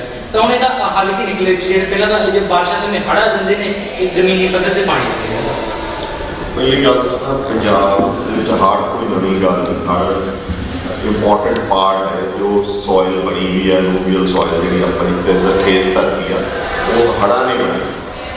ਸੋ ਇਹ ਐਕਚੁਅਲੀ ਹੁਣ ਆਪਾਂ ਜ਼ਿਆਦਾ ਜਿਹੜਾ ਹੁਣ ਆਪਾਂ ਕੀ ਆ ਕਿ ਆਪਾਂ ਫੋਕਸ ਆਪ ਦੇ ਹੱਕ ਲੈਣ ਦੀ ਬਜਾਏ ਕਿ ਸਾਡਾ ਪਾਣੀ ਸਾਨੂੰ ਮਿਲੇ, ਉਹਦੀ ਬਜਾਏ ਆਪਾਂ ਨੂੰ ਇਸ ਪਾਸੇ ਲਾਤਾ ਕਿ ਰੇਨ ਹਾਰਵੈਸਟਿੰਗ ਕਰੋ, ਫਲਾਨਾ ਕਰੋ, ਇਹ ਕਰੋ। ਰੇਨ ਹਾਰਵੈਸਟਿੰਗ ਦੇ ਜਿਹੜੇ ਇਲਸ ਆ ਜਾਂ ਜਿਹੜੀਆਂ ਪ੍ਰੋਬਲਮਸ ਆ ਉਹ ਹਾਲੇ ਆਪਾਂ ਨੂੰ ਪਤਾ ਨਹੀਂ ਲੱਗੀਆਂ। ਜਿਹੜੇ ਪਾਣੀ ਆਪਾਂ ਕੱਢ ਰਹੇ ਹਾਂ ਮਿਲੀਅਨਸ ਆਫ ਈਅਰਸ ਜਾਂ ਲੱਖਾਂ ਸਾਲਾਂ 'ਚ ਥੱਲੇ ਹੀ ਆ ਰਿਹਾ ਪਾਣੀ ਹੈ, ਜਿਹੜਾ ਪਹਿਲੇ ਉਤਲੇ ਐਕਵੀਫਰਸ ਆਪਾਂ ਖਤਮ ਕਰਦੇ ਹੈਗੇ ਆ, ਹੁਣ ਸੈਕਿੰਡ ਜਾਂ ਥਰਡ ਲੇਅਰ 'ਚ ਆ ਗਏ। ਇਹ ਜਿਹੜਾ ਆਪਾਂ ਬੋਰਵੈਲਾਂ ਅੰਦਰ ਪਾ ਦਾਂਗੇ ਉਹਨੇ ਕੀ ਇੰਪਲੀਕੇਸ਼ਨਸ ਲਿਆਉਣੀ, ਉਹਨੇ ਸਾਰੇ ਦੇ ਰੇਟਲੇ ਤੋਂ ਖਰਾਬ ਕਰ ਦੇਣਾ ਹੈ, ਨਹੀਂ ਕਰਨਾ, ਕੀ ਕਰਨਾ ਹਾਲੇ ਤੱਕ ਆਪਾਂ ਨੂੰ ਪਤਾ ਨਹੀਂ, ਪਰ ਉਹ ਨੈਚੁਰਲ ਪ੍ਰੋਸੈਸ ਤੋਂ ਤਾਂ ਅਗੇਂਸਟ ਹੋ ਹੀ ਰਿਹਾ। ਸੋ ਡੈਫੀਨੇਟਲੀ ਕੋਈ ਨਾ ਕੋਈ ਡੈਮੇਜ ਜਾਂ ਕੋਈ ਨਾ ਕੋਈ ਚੈਲੰਜਸ ਅੱਗੇ ਕ੍ਰੀਏਟ ਕਰੂਗਾ। ਸੋ ਇਹ ਗੱਲਾਂ ਕਿ ਵੀ ਉਹ ਆਏ ਹੋ ਰਿਹਾ, ਰੁੜ ਜਾਂਦਾ ਹੈ, ਫਲਾਣਾ ਹੁੰਦਾ, ਉਹ ਰੁੜਦਾ ਤਾਂ ਦਰਿਆਵਾਂ ਦਾ ਪਾਣੀ ਜਦੋਂ ਸਟੋਰੇਜ ਨਹੀਂ ਕਰਦੇ ਸੀ ਆਪਾਂ, ਜੋ ਡੈਮਸ ਨਹੀਂ ਬਣੇ ਸੀ ਉਦੋਂ ਵੀ ਰੁੜਦਾ ਹੀ ਸੀ। ਸੋ ਫੋਕਸ ਆਪਣਾ ਹਟਾਉਣ ਵਾਸਤੇ ਆਪਾਂ ਨੂੰ ਬਿਜਲੀ ਦੀ ਸਬਸਿਡੀ ਦਿੱਤੀ ਜਾਂਦੀ ਹੈ, ਫੋਕਸ ਆਪਣਾ ਹਟਾਉਣ ਵਾਸਤੇ ਆਪਾਂ ਨੂੰ ਇੱਧਰ ਲਿਆਂਦਾ ਜਾਂਦਾ ਹੈ। ਰਾਈਟ, ਪਹਿਲੀ ਗੱਲ ਇਹ ਹੈ ਕਿ ਵੀ ਜੇ ਸਾਡਾ ਪਾਣੀ ਸਾਨੂੰ ਮਿਲਦਾ ਹੋਵੇ, ਸਾਡਾ ਸਾਰਾ ਪਾਣੀ ਸਾਨੂੰ ਮਿਲਦਾ ਹੋਵੇ, ਤਾਂ ਆਹ ਚੱਕਰਾਂ 'ਚ ਵੀ ਆਪਾਂ ਨੂੰ ਪੈਣ ਦੀ ਲੋੜ। ਸਾਡੇ ਵੈਸੇ ਹੀ ਰੇਨ ਹਾਰਵੈਸਟਿੰਗ ਵਰਗੇ ਇਸ਼ੂਜ਼ ਬਹੁਤ ਮਿਨੀਮਲ ਹੋ ਜਾਂਦਾ। ਇਹ ਨਹੀਂ ਮੈਂ ਕਹਿੰਦਾ ਵੀ ਪਾਣੀ ਵੇਸਟ ਕਰੋ, ਢਾਬਾਂ ਛੱਪੜ ਇਸੇ ਵਾਸਤੇ ਬਣੇ ਹੋਏ ਸੀਗੇ ਜਿਹੜੇ ਆਪਾਂ ਆਪ ਹੀ ਡਿਸਟਰੋਏ ਕਰ ਦਿੰਦੇ ਹਾਂ, ਠੀਕ ਹੈ, ਅਤੇ ਉਹ ਇਸੇ ਕਰਕੇ ਬਣੇ ਸੀ। ਉਹ ਵੀ ਹੋਣੇ ਚਾਹੀਦੇ ਆ, ਉਹ ਨੈਚੁਰਲ ਪ੍ਰੋਸੈਸ ਸੀ। ਪਰ ਆਏ ਨਹੀਂ ਹੋਣਾ ਚਾਹੀਦਾ ਕਿ ਆਪਾਂ ਇੱਕ ਪਾਈਪ ਪਾਈਏ ਤੇ ਹੇਠਾਂ ਇੰਜੈਕਟ ਕਰ ਦਈਏ ਜਿਵੇਂ ਬੰਦੇ ਨੂੰ ਡ੍ਰਿਪ ਲਾ ਦਈਏ ਐਗਜ਼ੈਕਟਲੀ ਉਹ ਨਹੀਂ ਕਰ। ਤੁਸੀਂ ਅੱਗੇ ਜਿਹੜੀ ਗੱਲ ਕੀਤੀ ਸੀ ਕਿ ਨਾ ਪਹਿਲਾਂ ਦੇਖੋ ਆਪਣੀ ਇਕਨੋਮਿਕ ਨੀਡਸ ਜਿਹੜੀਆਂ ਸੀਗੀਆਂ ਉਹ ਸਾਡੇ ਮਾਨ ਸਾਹਮਣੇ ਰਹਿੰਦੇ ਹੁੰਦੇ ਸੀਗੇ, ਇੱਕ ਮਤਲਬ 100% ਜਾਂ 90% ਜਾਂ 110% ਖੇਤੀ ਕੀਤੀ ਜਾਂਦੀ ਸੀ। ਅੱਜ ਤੁਸੀਂ ਉਸੇ ਐਗਰੀਕਲਚਰ ਲੈਂਡ 'ਚੋਂ 300% ਤੱਕ ਪਹੁੰਚਣਾ, ਠੀਕ ਹੈ। ਸੋ ਉਸ ਹਿਸਾਬ ਨਾਲ ਨੀਡਸ ਬਣ ਗਏ। ਉਹ ਐਡਾ ਸਿੰਪਲ ਇਸ਼ੂ ਨਹੀਂਗਾ ਕਿ ਵੀ ਆਪਾਂ ਇਕੱਲੇ ਨਿਕਲ ਜੀ, ਠੀਕ ਹੈ। ਉਹ ਇੱਕ ਪੂਰਾ ਪਸਾਰਾ ਹੈ ਗਲੋਬਲਾਈਜੇਸ਼ਨ ਦਾ, ਜਿਹਦੇ ਵਿੱਚ ਇੱਕ ਫਾਰਮ ਆਫ ਲਾਈਫ ਆਪਾਂ ਡਿਵੈਲਪ ਕੀਤੀ ਜਿੱਥੇ ਹਰ ਬੰਦੇ ਨੂੰ ਪੈਸੇ ਦੀ ਨੀਡਸ ਹੈਗੀ, ਉਹਦੀਆਂ ਜ਼ਰੂਰਤਾਂ ਹੈਗੀਆਂ। ਤੁਹਾਡੇ ਪੇਰੈਂਟਸ ਨੂੰ ਭਾਵੇਂ ਤੇ ਕਾਲਜ ਜਾਂ ਸਕੂਲ ਭੇਜਣ ਦੀ ਜ਼ਰੂਰਤ ਆ, ਤੁਹਾਡੇ ਆਪਦੇ ਕੱਪੜਿਆਂ ਦੀ ਜ਼ਰੂਰਤ ਆ, ਤੁਹਾਡੀਆਂ ਵਾਹੀਕਲਸ ਦੀ ਜ਼ਰੂਰਤ ਆ, ਉਹ ਇੱਕ ਮੋਨੀਟਰੀ ਜ਼ਰੂਰਤ ਤੇ ਤੁਸੀਂ ਸਾਰੇ ਸਰਕਲ 'ਚ ਉਸ ਤਰੀਕੇ ਨਾਲ ਆਏ। ਜੇ ਤੁਸੀਂ ਵੇਖੋ ਤਾਂ ਅੱਜ ਆਪਾਂ ਪ੍ਰੋਡਕਟਿਵ ਜ਼ਿਆਦਾ ਹੈ, ਠੀਕ ਹੈ। ਜੇ ਨਾਰਮਲ ਲਾਈਫ 'ਚ ਵੇਖੋ ਤਾਂ ਜੇ 9 to 5 ਜੌਬਸ ਨਾਲ ਆਪਣੇ ਇੱਕ ਬੰਦਾ ਨੌਕਰੀ ਕਰਕੇ ਫੈਮਿਲੀ ਪਾਲਦਾ ਹੀ ਹੁੰਦਾ ਸੀ ਨਾ, ਅੱਜ ਹਸਬੈਂਡ ਵਾਈਫ 2 ਬੰਦੇ ਕੰਮ ਕਰਦੇ ਆ, 24 ਆਵਰਸ ਕਰ ਰਹੇ ਹੁੰਦੇ। ਕਿਸੇ ਟਾਈਮ ਈਮੇਲ ਆ ਜਾਂਦੀ ਆ, ਕਿਸੇ ਟਾਈਮ ਉਹਦਾ ਕੁਛ ਆ ਜਾਂਦਾ। ਜਦੋਂ ਤੁਸੀਂ ਵਰਕਿੰਗ ਲਾਈਫ 'ਚ ਜਾਓਗੇ ਵੇਖੋਗੇ ਚੀਜ਼ ਤਾਂ ਥਿਓਰੈਟੀਕਲੀ ਜੇ ਤੁਹਾਡੇ ਵਾਲੀ ਗੱਲ ਕੀਤੀ ਜਾਵੇ ਤਾਂ ਵੀ ਇੱਕ ਬੰਦਾ ਕੰਮ ਕਰੇ ਉਹ ਵੀ ਦਿਨ 'ਚ 3 ਘੰਟੇ ਕਰੇ ਤਾਂ ਪੁਰਾਣੀਆਂ ਜ਼ਰੂਰਤਾਂ ਤਾਂ ਉਹਦੀਆਂ ਪੂਰੀਆਂ ਹੋਣੀਆਂ, ਬਟ ਨਹੀਂ ਹੁੰਦੀਆਂ ਬਿਕੋਜ਼ ਤੁਹਾਡੀਆਂ ਨੀਡਸ ਸੋਸਾਇਟੀ ਨੇ ਜਿਹਨੂੰ ਨੀਡਸ ਕਹਿ ਕੇ ਬਣਾਤਾ ਹੈ ਬਹੁਤ ਜ਼ਿਆਦਾ ਵੱਧ ਗਈ। ਤੁਹਾਨੂੰ ਫੋਨਸ ਚਾਹੀਦੇ ਆ, ਤੁਹਾਨੂੰ ਸਿਸਟਮਸ ਚਾਹੀਦੇ ਆ, ਤੁਹਾਨੂੰ ਬਹੁਤ ਕੁਛ ਚਾਹੀਦਾ ਜਿਹੜਾ ਕਿ ਉਸ ਪੈਸੇ ਨਾਲ ਤਾਂ ਤੁਸੀਂ ਉਹ ਸਾਈਕਲ ਜਾਂਦੇ। ਸੈਕਿੰਡ ਗੱਲ ਆ ਜਿਹੜੇ ਝੋਨੇ ਵਾਲੀ ਗੱਲ ਆ ਉਹ ਐਗਜ਼ੈਕਟਲੀ ਉਵੇਂ ਹੀ ਜਿਵੇਂ ਸਰ ਨੇ ਕਿਹਾ ਕਿ ਮੈਂ 1962 ਦੀ ਗੱਲ ਕਰਦਾ ਕਿ ਉਹਨਾਂ ਦੀ ਨੀਡ ਆ ਫੂਡ ਗ੍ਰੇਨ। ਤਾਂ ਫੂਡ ਗ੍ਰੇਨ ਨੀਡ ਜਿਹੜੀ ਹੈਗੀ ਆ ਉਹ ਮੀਟ ਹੀ ਤਾਂ ਹੁੰਦੀ ਆ ਜੇ ਫੂਡ ਗ੍ਰੇਨ ਸਿਕਿਉਰਿਟੀ ਆ, ਆਲਮੋਸਟ ਡਿਫੈਂਸ ਆ ਕਿ ਨੀਡ ਆ ਫੂਡ ਗ੍ਰੇਨ।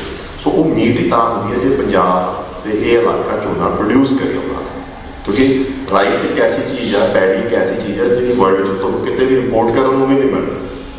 ਵੀਟ ਤਾਂ ਫਿਰ ਇੰਪੋਰਟ ਕਰ ਲਓਗੇ ਤੁਸੀਂ ਕੰਟਰੀ 'ਚ ਸਰਪਲਸ ਹੈਗੀ, ਪੈਡੀ ਤਾਂ ਮਿਲਦੀ ਨਹੀਂ ਕਿਤੇ।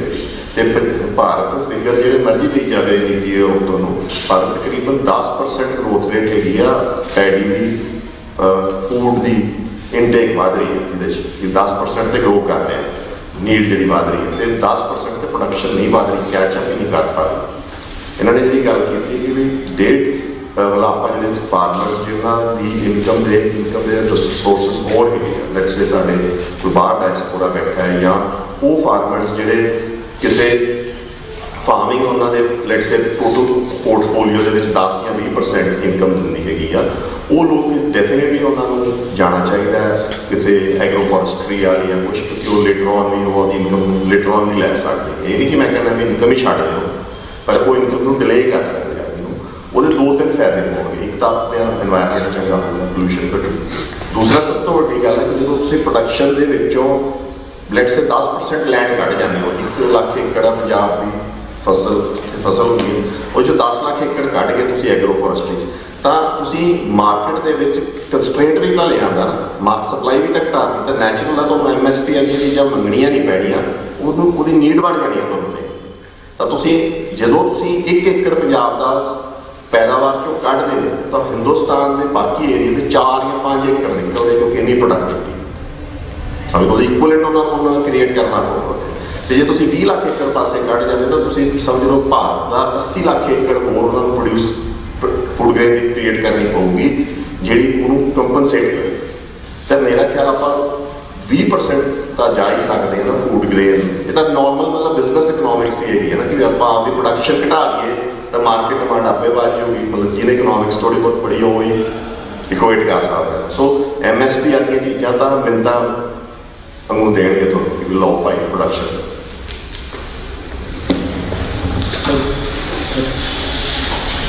ਹਾਂਜੀ ਮੇਰੇ 2 ਸਵਾਲ ਨੇ, ਦੋਨਾਂ ਹੀ ਬੁਲਾਇਆ। ਪਹਿਲਾ ਤਾਂ ਇਹ ਕਿ ਪਿਛਲੇ ਸਮੇਂ ਦੇ ਵਿੱਚ ਕੀ ਤੁਹਾਨੂੰ ਲੱਗਦਾ ਹੈ ਕਿ ਕੋਈ ਯੋਗ ਅਗਵਾਈ ਪੰਜਾਬ ਦੀ ਕਿਸੇ ਨੇ ਕੀਤੀ ਜਿਹਨੂੰ ਆਪਾਂ ਸੇਧ ਲੈ ਕੇ ਅੱਗੇ ਜਾਂਦੇ ਹੋਏ।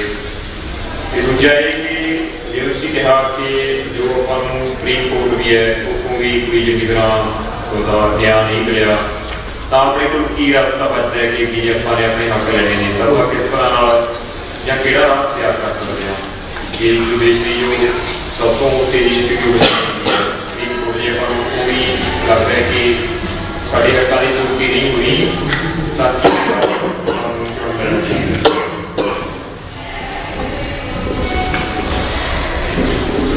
ਤੁਹਾਡਾ ਪਹਿਲਾ ਸਵਾਲ ਤੋਂ ਮੈਂ ਸੁਣ ਨਹੀਂ ਸਕਿਆ। ਦੂਸਰਾ ਮੈਂ ਸੁਣ ਲਿਆ, ਉਸ ਦੇ ਬਾਰੇ ਮੈਂ ਬੇਨਤੀ ਕਰਨੀ ਹੈ ਕਿ ਜਿੰਨੇ ਵੀ ਹਿਟਲਰ ਨੇ ਇੱਕ ਮੈਸ ਐਗਜ਼ੀਕਿਊਸ਼ਨ ਕੀਤਾ ਸੀ ਜੂਸ ਦਾ, ਬਟ ਜਿੰਨੇ ਵੀ ਕੁਕਰਮ ਕਰਨ ਵਾਲੇ ਉਹ ਕਿੰਨਾ ਲੁਕੋ ਕੇ ਰੱਖਦੇ ਉਸ ਚੀਜ਼ ਨੂੰ, ਸਾਹਮਣੇ ਨਹੀਂ ਆਉਣ ਦਿੰਦੇ ਕਿਸੇ ਦੇ। ਉਹਨੇ ਵੱਡੀਆਂ ਵੱਡੀਆਂ ਕੰਧਾਂ ਬਣਾਈਆਂ, ਉਹਨਾਂ ਦੇ ਪਿੱਛੇ ਬੈਰਿਕਸ ਬਣਾਈਆਂ। ਇਸ ਨੇ ਸਟੈਲਿਨ ਨੇ ਇੱਕ ਮੈਸ ਇਸ ਤਰ੍ਹਾਂ ਐਗਜ਼ੀਕਿਊਸ਼ਨਸ ਕੀਤੇ। ਉਹਨੇ ਸਾਈਬੇਰੀਆ ਦੇ ਵਿੱਚ ਆ ਕੇ ਲਾਸ਼ਾਂ ਦਫਨ ਕੀਤੀਆਂ, ਮੈਸ ਗ੍ਰੇਵਸ ਬਣਾ ਲਈਆਂ, ਲੋਕਾਂ ਨੂੰ ਪਤਾ ਨਾ ਲੱਗੇ। ਤਾਂ ਤੁਹਾਡੇ ਕੋਲ ਕੀ ਅੱਜ ਅਸੀਂ ਪਰਸੋਂ 26 ਜਨਵਰੀ ਨੂੰ ਜਿਹੜਾ ਸੀ ਨਾ ਕੌਂਸਟੀਟਿਊਸ਼ਨ ਡੇ ਸੀਗਾ, ਉਸ ਦੇ ਉੱਤੇ ਸਾਡੇ ਚੀਫ ਜਸਟਿਸ ਨੇ ਕੀ ਕਿਹਾ? ਉਹ ਕਹਿੰਦਾ ਤੁਸੀਂ ਕੋਰਟ ਦੇ ਕੋਰਟ ਤੋਂ ਨਿਆਂ ਮੰਗੋ, ਤੁਹਾਨੂੰ ਨਿਆਂ ਮਿਲੇ। ਉਸਨੇ ਇਨਕਰੇਜ ਕੀਤਾ ਲੋਕਾਂ ਨੂੰ ਵੀ ਤੁਸੀਂ ਕੀ ਨਿਆਂ ਮੰਗੋ। ਅਸੀਂ ਗਏ ਹਾਂ ਕੋਰਟ, ਸਾਡੇ ਜਿਹੜੇ ਆ ਰੋਜ਼ ਧਰਨੇ ਦੇਣ ਵਾਸਤੇ ਆ ਜਾਂਦੇ ਨੇ, ਚੰਗਾ ਕੰਮ ਕਰਦੇ ਨੇ ਲੋਕ ਪੱਖੀ ਕੰਮ ਕਰਦੇ ਨੇ, ਲੇਕਿਨ ਉਹ ਜਾ ਕੇ ਉਹਨਾਂ ਨੂੰ ਦੱਸਦੇ ਕਿ ਉਹਨੇ ਵੀ ਸਾਡੇ ਕੰਸਰਨਸ ਆ ਜੀ। ਅੱਛਾ, ਇਹਦੇ ਦੋ ਤਰੀਕੇ ਜਿਹੜੇ ਮੈਨੂੰ ਸਮਝ ਆਉਂਦੇ ਕਿ ਤੁਸੀਂ ਇੱਕ ਜਿਸ ਤਰ੍ਹਾਂ ਆਪਾਂ ਗੱਲਬਾਤ ਕੀਤੀ ਹੈ, ਜਿਸ ਤਰ੍ਹਾਂ ਇੱਥੇ ਹੋਈ ਹੈ ਔਰ ਥਾਂ ਥਾਂ ਦੇ ਉੱਤੇ ਡਿਸਕਸ਼ਨ ਚੱਲ ਰਿਹਾ ਹੈ, ਇਸ ਤਰ੍ਹਾਂ ਦੀ ਇੱਕ ਪਟੀਸ਼ਨ ਬਣਾਓ ਔਰ ਸੁਪਰੀਮ ਕੋਰਟ ਨੂੰ ਕਹੋ ਕਿ ਸਾਡੇ ਨਾਲ ਤੁਸੀਂ ਧੱਕਾ ਕਿਉਂ ਕਰ ਰਹੇ ਹੋ, ਤੁਹਾਡੀ ਜੂਰਿਸਡਿਕਸ਼ਨ ਦੇ ਵਿੱਚ ਨਹੀਂ, ਤੁਸੀਂ ਕਿਸ ਤਰ੍ਹਾਂ ਸਾਨੂੰ ਕਹਿ ਰਹੇ ਹੋ, ਕਿਉਂ ਅਸੀਂ ਇਹਨਾਂ ਨੂੰ SIL ਬਣਾ ਕੇ ਦੇਈਏ, ਕਿਉਂ ਅਸੀਂ ਰਾਜਸਥਾਨ ਨੂੰ ਪਾਣੀ ਦੇਈਏ। ਇਹਦਾ ਮਤਲਬ ਇਹ ਨਹੀਂ ਕਿ ਉਹਨੂੰ ਪਤਾ ਨਹੀਂ, ਇਹਦਾ ਮਤਲਬ ਇਹ ਹੈ ਕਿ ਤੁਸੀਂ ਲੋਕਾਂ ਨੂੰ ਦੱਸਣਾ ਹੈ ਕਿ ਸਾਨੂੰ ਵੀ ਪਤਾ ਲੱਗ ਗਿਆ। ਲੋਕ ਜਿਹੜੀ ਅਖੀਰ ਸ਼ਕਤੀ ਹੈ ਵੀ ਦਾ ਪੀਪਲ ਆਫ ਇੰਡੀਆ ਦੇ ਵਿੱਚ ਹੀ ਹੈ ਨਾ ਆਪਣੀ ਸ਼ਕਤੀ ਦਾ, ਉਸ ਨੂੰ ਐਕਸਰਸਾਈਜ਼ ਕਰੋ। ਅੱਛਾ, ਇੱਕ ਮੈਂ ਸੁਜੈਸ਼ਨ ਦਿੱਤਾ ਸੀ ਇੱਥੇ ਪਿੱਛੇ ਕਿ ਜੀ ਤੁਸੀਂ ਇਸ ਤਰ੍ਹਾਂ ਕਰੋ ਕਿ ਅਸੈਂਬਲੀ ਦਾ ਸੈਸ਼ਨ 1 ਮਹੀਨਾ ਕੰਟੀਨਿਊਸ ਕਰੋ ਔਰ ਉਸ ਦੇ ਵਿੱਚ ਸਾਰੇ ਪਾਣੀ ਦੇ ਜਿਹੜੇ ਪੱਖ ਡਿਸਕਸ ਕਰੋ। ਦੁਨੀਆ ਭਰ ਦੇ ਪੱਤਰਕਾਰ ਆ ਕੇ ਇੱਥੇ ਦੇਖਣਗੇ ਵੀ ਇਹ ਕੀ ਵਰਤਾਰਾ ਆਪਣੇ, ਔਰ ਉਹ ਉਸ ਦਾ ਨੋਟਿਸ ਲੈਣਗੇ। ਅੱਜ ਦੁਨੀਆ ਕੋਈ ਇੱਕ ਪਿੰਡ ਬਣ ਚੁੱਕੀ ਹੈ, ਕੋਈ ਇਹ ਨਹੀਂ ਹੈ ਵੀ ਕੋਈ ਹਿਟਲਰ ਕੰਧਾਂ ਕੱਢ ਕੇ ਤੇ ਉਹਦੇ ਪਿੱਛੇ ਕਤਲ ਕਰੀ ਜਾਏਗਾ, ਸਾਰਿਆਂ ਨੂੰ ਪਤਾ ਲੱਗੇ। ਤਾਂ ਉਹਨਾਂ ਨੂੰ ਦੱਸੋ ਦੁਨੀਆ ਨੂੰ। ਤੀਸਰਾ ਤਰੀਕਾ ਵੀ ਹੈ ਇਸ ਦਾ, ਉਹ ਇਹ ਹੈ ਕਿ ਜਿਹੜਾ ਸਾਰਿਆਂ ਦੇ ਆਪਣੇ ਵਾਸਤੇ ਵਿੱਚ ਹੈ, ਆ ਜਿਹੜੀਆਂ ਕਿਸਾਨ ਜਥੇਬੰਦੀਆਂ ਇਹਨਾਂ ਦੇ ਵਾਸਤੇ ਵਿੱਚ ਹੈ, ਹਰ ਪਿੰਡ ਦੀ ਪੰਚਾਇਤ ਦੇ ਕੋਲੋਂ ਇਸ ਪਟੀਸ਼ਨ ਦੇ ਉੱਤੇ ਦਸਤਖਤ ਕਰਾਉਣ ਕਿ ਇਹ ਸੁਪਰੀਮ ਕੋਰਟ ਕੀ ਕਰ ਰਿਹਾ ਹੈ, ਗੌਰਮੈਂਟ ਆਫ ਇੰਡੀਆ ਕੀ ਕਰ ਰਹੀ ਹੈ। ਗੈਰ ਕਾਨੂੰਨੀ ਤੌਰ ਦੇ ਉੱਤੇ ਲਿਸਟ ਜਿਹੜੀ ਹੈਗੀ ਬਣੀ ਹੋਈ, ਸੈਕਿੰਡ ਲਿਸਟ, ਉਸ ਦੇ ਅਨੁਸਾਰ ਪਾਣੀ ਸਾਡਾ ਇਹ ਕਿਉਂ ਬਾਹਰ ਜਾ ਰਿਹਾ, ਅਸੀਂ ਮਰ ਰਹੇ ਹਾਂ, ਸਾਡਾ ਜਿਹੜਾ ਸੱਭਿਅਤਾ ਖਤਮ ਹੋ ਰਹੀ ਹੈ, ਸਾਡਾ ਜਿਹੜਾ ਪਾਣੀ ਦਾ ਲੈਵਲ ਹੈ ਧਰਤੀ ਦੇ ਹੇਠ ਉਹ ਖਤਮ ਹੋ ਚੁੱਕਿਆ ਸੀ, ਅਸੀਂ ਕਿਉਂ ਇਹ ਬਰਦਾਸ਼ਤ ਕਰੀਏ।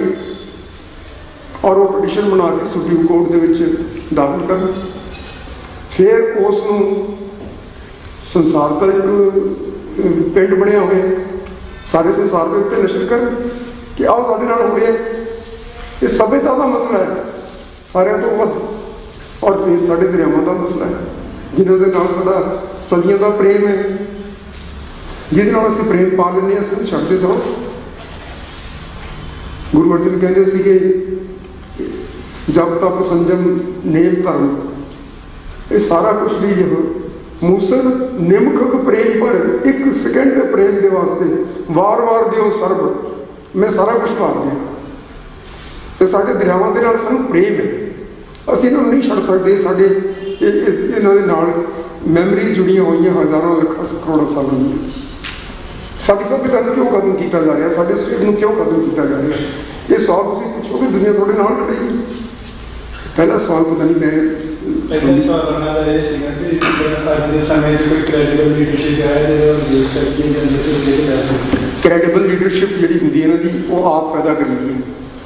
ਅਸੀਂ ਵੋਟਾਂ ਦੇ ਜਿਸ ਵੇਲੇ ਜਾਂਦੇ ਹਾਂ ਤਾਂ ਉਸ ਵੇਲੇ ਦੇਖਿਆ ਕਰੋ ਵੀ ਕਿਹੜੇ ਬੰਦੇ ਨੂੰ ਵੋਟ ਦੇਣੀ ਚਾਹੀਦੀ ਹੈ।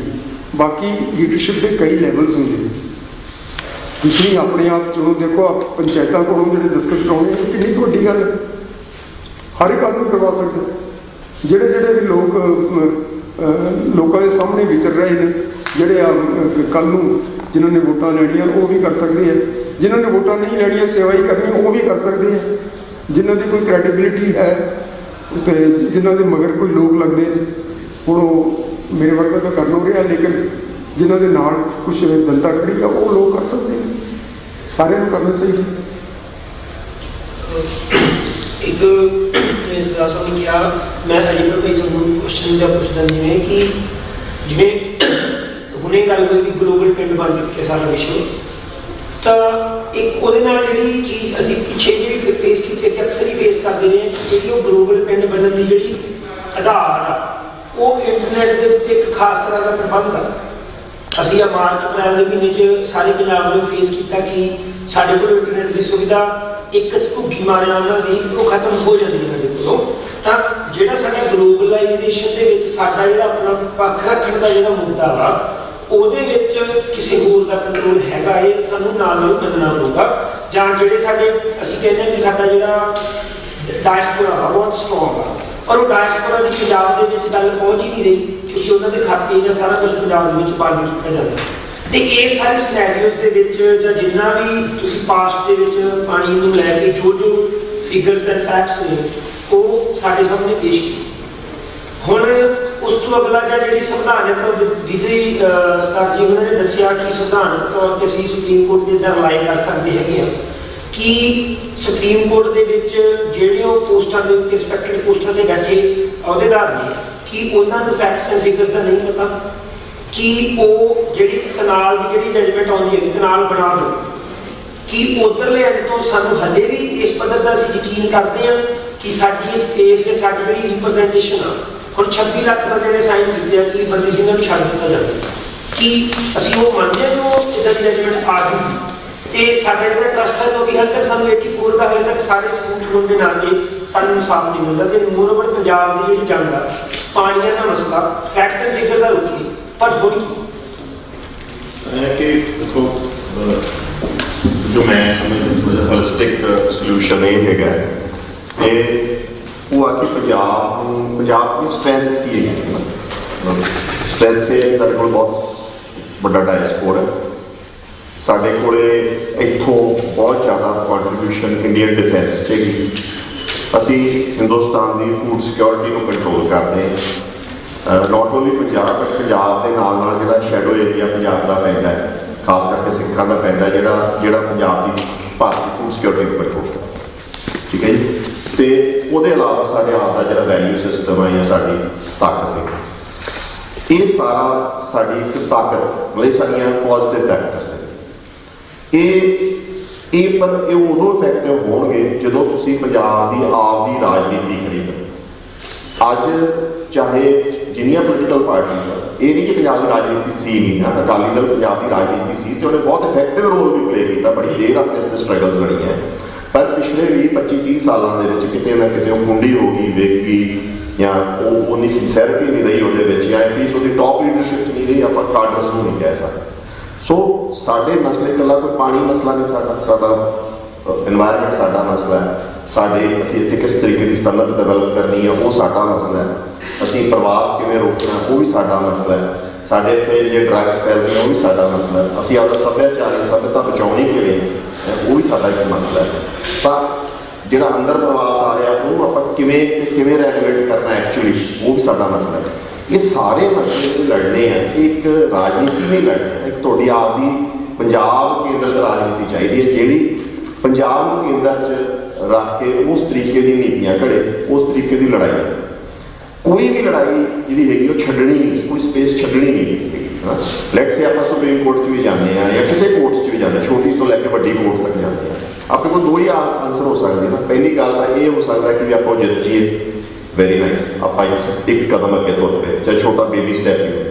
ਦੂਸਰਾ ਸਾਡੇ ਨਾਲ ਇਹ ਹੋ ਸਕਦਾ ਕਿ ਉਹ ਕੇਸ ਦੀ ਹਾਰ ਜੀ, ਸਾਡਾ ਲੋਕ ਜਿਹੜਾ ਨੈਚੁਰਲ ਜਸਟਿਸ ਹਿਸਾਬ ਸਾਡਾ ਹੱਕ ਬਣਦਾ ਹੋਵੇ, ਪਰ ਭਾਰਤੀ ਜਿਹੜਾ ਸਿਸਟਮ ਆ ਲੋਕਾਂ ਨੂੰ ਨਿਆਂ ਨਾ ਆਵੇ, ਤਾਂ ਉਹ ਹਾਰ ਦੇ ਵਿੱਚ ਵੀ ਸਾਡੇ ਕੋਲ ਲੜਨ ਵਾਸਤੇ ਇੱਕ ਹਥਿਆਰ ਮਿਲਦਾ।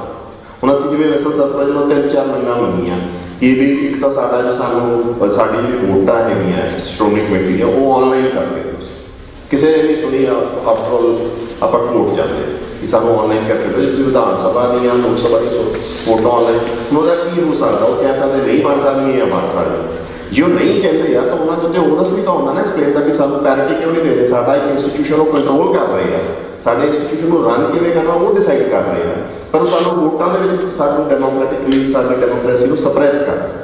ਸੋ ਜਿਹੜੀ ਤੁਹਾਡੀ ਲੜਾਈ ਹੈ ਉਹ ਬਹੁਪੱਖੀ ਹੋਊਗੀ, ਤੇ ਬਹੁਪੱਖੀ ਲੜਾਈ ਹਮੇਸ਼ਾ ਉਦੋਂ ਹੀ ਲੜੀ ਜਾ ਸਕਦੀ ਹੈ ਜਦੋਂ ਤੁਹਾਡੀ ਰਾਜਨੀਤੀ ਆ। ਜਿੰਨੀ ਦੇਰ ਤੁਸੀਂ ਆਪਣੀ ਰਾਜਨੀਤੀ ਨਹੀਂ ਖੜੀ ਕਰਦੇ, ਤੁਸੀਂ ਆਪਣੀ ਲੀਡਰਸ਼ਿਪ ਨਹੀਂ ਖੜੀ ਕਰਦੇ, ਤੁਸੀਂ ਇੱਕ ਤਰ੍ਹਾਂ ਦੇ ਪੋਲੀਟੀਕਲੀ ਐਕਟਿਵ ਨਹੀਂ ਹੁੰਦੇ, ਉਨੀ ਦੇਰ ਤੁਸੀਂ ਇਹ ਭੁੱਲ ਜਾਓ ਕਿ ਤੁਸੀਂ ਕੋਈ ਵੱਡੀ ਲੜਾਈ ਲੜ ਰਹੇ ਹੋ। ਹਾਂ, ਐਕਟਿਵਿਜ਼ਮ ਨਾਲ ਆਪਾਂ ਕੁਛ ਠੱਲ ਪਾ ਜਾਂਦੇ ਹਾਂ, ਆਪਾਂ ਜੀਰੇ ਠੱਲ ਪਾ ਲਈ, ਆਪਾਂ ਮੱਤੇ ਵਾਲੇ ਠੱਲ ਪਾ ਲਈ, ਆਪਾਂ ਚਲੋ ਜੀ ਨਹਿਰ ਕੱਚੀ ਹੁਣ ਕੱਚੀ ਰੱਖ ਲਈ, ਪਰ ਇਹ ਮਾਈਨਰ ਬੇਬੀ ਸਟੈਪਸ ਆ, ਇਹ ਕੋਈ ਮੇਜਰ ਰੈਡੀਕਲ ਸ਼ਿਫਟ ਨਹੀਂ ਲਾ ਸਕਦੇ ਆਪਣੇ ਹਾਲਾਤਾਂ ਦੇ। ਇਹ ਠੀਕ ਆ, ਸਾਡੇ 'ਤੇ ਹਮਲਾ ਹੋ ਰਿਹਾ ਸੀ, ਬਾਂਹ ਕਰਤੀ ਅੱਗੇ ਹੈ ਨਾ, ਜੇ ਸਾਡੇ ਢਾਲ ਨਹੀਂ ਬਣ ਸਕਦੀ, ਪਰ ਆਪਾਂ ਓਫੈਂਸਿਵ ਨਹੀਂ ਜਾ ਸਕਦੇ ਉਨੀ ਦੇਰ ਜਿੰਨੀ ਦੇਰ ਸਾਡੀ ਆਪਦੀ ਰਾਜਨੀਤੀ ਨਹੀਂ। ਅਤੇ ਅਨਫੋਰਚੂਨੇਟਲੀ 25-30 ਸਾਲਾਂ ਤੋਂ ਪਿਛਲੇ 3 ਦਹਾਕਿਆਂ ਤੋਂ ਅਸੀਂ ਉਹੀ ਗਵਾਈ ਬੈਠੇ। ਰਹੀ ਗੱਲ ਕਿ ਉਹ ਹੋ ਸਕਦੀ ਹੈ ਕਿ ਨਹੀਂ ਹੋ ਸਕਦੀ, ਮੈਂ ਬਹੁਤ ਹੋਪਫੁਲ ਹਾਂ ਕਿਉਂਕਿ ਮੈਂ ਇਸੇ ਇੰਸਟੀਚਿਊਟ 'ਚੋਂ ਹੀ ਪੜ੍ਹ ਕੇ ਗਿਆ ਮੈਂ 1992 ਦੇ ਵਿੱਚੋਂ। ਸ਼ਾਇਦ ਇਹ 1990-92 ਦੇ ਵਿੱਚ ਇਹ ਜਦ ਸੈਮੀਨਾਰ ਕਾਲ ਕੀਤਾ ਹੁੰਦਾ ਤਾਂ ਸ਼ਾਇਦ ਹੀ ਕੋਈ ਉੱਥੇ ਪਹੁੰਚਣ ਵਾਲਾ ਹੈ ਨਾ। ਮੈਂ UBS ਜਿਹਨੂੰ ਅੱਜ ਕੱਲ੍ਹ ਕਹਿੰਦੇ ਸੀ, ਉਹ MBA ਕਰਦੇ ਸੀ ਕੋਰਸ, ਅਤੇ ਉਦੋਂ ਸ਼ਾਇਦ ਹੀ ਕੋਈ ਇਹ ਜਿਹਾ ਹੁੰਦਾ, ਮਤਲਬ ਕੋਈ ਪਹੁੰਚਦਾ ਹੈ ਨਾ। ਅੱਜ ਫਿਰ ਵੀ ਕੁਛ ਗਿਣਤੀ ਜਾਂ ਕੁਛ ਕਰਾਊਡ ਇੱਥੇ ਹੈ ਜਿਹੜਾ ਸੁਣਨਾ ਚਾਹੁੰਦਾ, ਜਿਹੜਾ ਸਵਾਲ ਕਰਨਾ ਚਾਹੁੰਦਾ, ਜਿਹੜੀ ਗੱਲ ਕਰਨਾ ਚਾਹੁੰਦਾ ਇਹਨਾਂ ਮੁੱਦਿਆਂ 'ਤੇ। ਸੋ ਆਪਾਂ ਹੋਪਫੁਲ ਵੀ ਹਾਂ, ਮੈਂ ਤਾਂ ਬਹੁਤ ਹੋਪਫੁਲ ਹਾਂ ਕਮਿੰਗ ਜਨਰੇਸ਼ਨ ਤੋਂ। ਮੈਂ ਇਹ ਪੰਜਾਬ ਦੇ ਵਿੱਚ ਇੱਕ ਬਹੁਤ ਸਿੰਪਲ ਲਾਈਨ ਜੀ ਸੋਚਦਾ ਕਿ ਵੀ ਜਿਹੜਾ 45 ਸਾਲ ਤੋਂ ਛੋਟਾ ਯੰਗਰ ਲੋਟ ਆ ਉਹ ਬਹੁਤ ਬੈਟਰ ਕੁਆਲਿਟੀ ਦਾ ਕੰਪੇਅਰ ਟੂ ਜੋ 45 ਤੋਂ ਉੱਪਰਲਾ ਮਟੀਰੀਅਲ ਸਾਡੇ ਕੋਲ ਅਵੇਲੇਬਲ ਆ।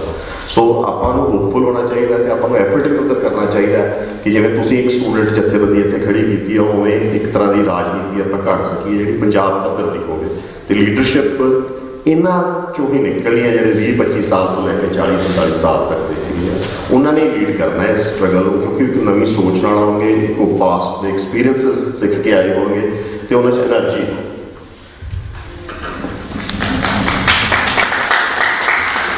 ਇਸ ਨਾਲ ਮੈਂ ਤਾਂ ਬਿਲਕੁਲ ਇਸ ਤੋਂ ਇਲਾਵਾ ਜਿਹੜਾ ਕੋਈ ਸਾਡੇ ਕੋਲ ਸਟੈਪਸ ਬਣਦੀਆਂ ਨੇ ਜਿਹੜੀਆਂ ਅਸੀਂ ਚੁੱਕ ਸਕਦੇ ਹਾਂ, ਉਹਨਾਂ ਦਾ ਫਾਇਦਾ ਉਠਾਉਣਾ ਚਾਹੀਦਾ। ਜਿਹੜਾ ਕੁਝ ਅਸੀਂ ਕਰ ਸਕਦੇ ਹਾਂ ਉਹ ਕਰਨਾ ਚਾਹੀਦਾ। ਕਿਉਂ ਕਰਨਾ ਚਾਹੀਦਾ? ਦੇਖੋ, ਆਪਾਂ ਹੁਣੇ ਹਿਟਲਰ ਦੀ ਗੱਲ ਕੀਤੀ ਸੀ। ਹਿਟਲਰ ਨੂੰ ਇਹ ਨਹੀਂ ਸੀ ਪਤਾ ਕਿ ਦੁਨੀਆ ਨੂੰ ਪਤਾ ਲੱਗੇਗਾ ਇਸ ਚੀਜ਼ ਦਾ ਜਿਹੜਾ ਮੈਂ ਕਰ ਰਿਹਾ। ਅੱਜ ਜੇ ਅਨਿਆਂ ਹੁੰਦਾ ਕਿਸੇ ਨਾਲ, ਉਹ ਉੱਥੇ ਇੱਕ ਆਦਮੀ ਨੂੰ ਧੌਣ ਦੇ ਉੱਤੇ ਗੋਡਾ ਰੱਖ ਕੇ ਉਸਨੇ ਮਾਰਤਾ ਸੀ, ਜਾਰਜ ਫਲਾਇਡ ਨੂੰ, ਅਤੇ ਸਾਰੀ ਦੁਨੀਆ ਦੇ ਉੱਤੇ ਰੈਪਰਕਸ਼ਨ ਹੋਇਆ ਕਿ ਨਹੀਂ? ਸੁਪਰੀਮ ਕੋਰਟ ਨੂੰ ਵੀ ਪਤਾ ਹੈ, ਪ੍ਰਾਈਮ ਮਿਨਿਸਟਰ ਨੂੰ ਵੀ ਪਤਾ ਹੈ ਕਿ ਜਦੋਂ ਇਹ ਲੋਕ, ਉਹਨਾਂ ਨੂੰ ਇਸ ਗੱਲ ਦਾ ਪਤਾ ਨਹੀਂ ਬਈ ਇਹ ਲੋਕ ਜਿਹੜੇ ਹੈਗੇ ਇਹ ਜਾਣਦੇ, ਉਹ ਕਹਿੰਦੇ ਆ ਚੰਦ ਲੋਕ ਆਉਣਗੇ ਜਿਹੜੇ ਮੂਰੇ ਫਿਰਦੇ ਆ, ਇਹਨਾਂ ਨੂੰ ਪਤਾ ਹੈ ਕਿ ਅਸੀਂ ਜੋ ਮਰਜ਼ੀ ਕਰੀ ਜਾਈਏ, ਸਾਨੂੰ ਕੋਈ ਚੈਲੰਜ ਨਹੀਂ ਕਰੇਗਾ।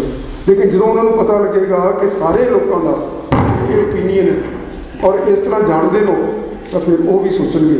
ਅਤੇ ਉਸ ਤੋਂ ਬਾਅਦ ਉਹ ਜਾਰਜ ਫਲਾਇਡ ਵਾਲੀ ਗੱਲ ਯਾਦ ਰੱਖੋ, ਕੋਡ ਹੋਰ ਬਥੇਰੇ ਆਉਣਗੇ, ਦੁਨੀਆ ਦਾ ਕੋਡ ਵੀ ਹੈ, ਇੱਕ ਕੌਨਸ਼ੀਅਸ ਦਾ ਕੋਡ ਵੀ ਹੈ।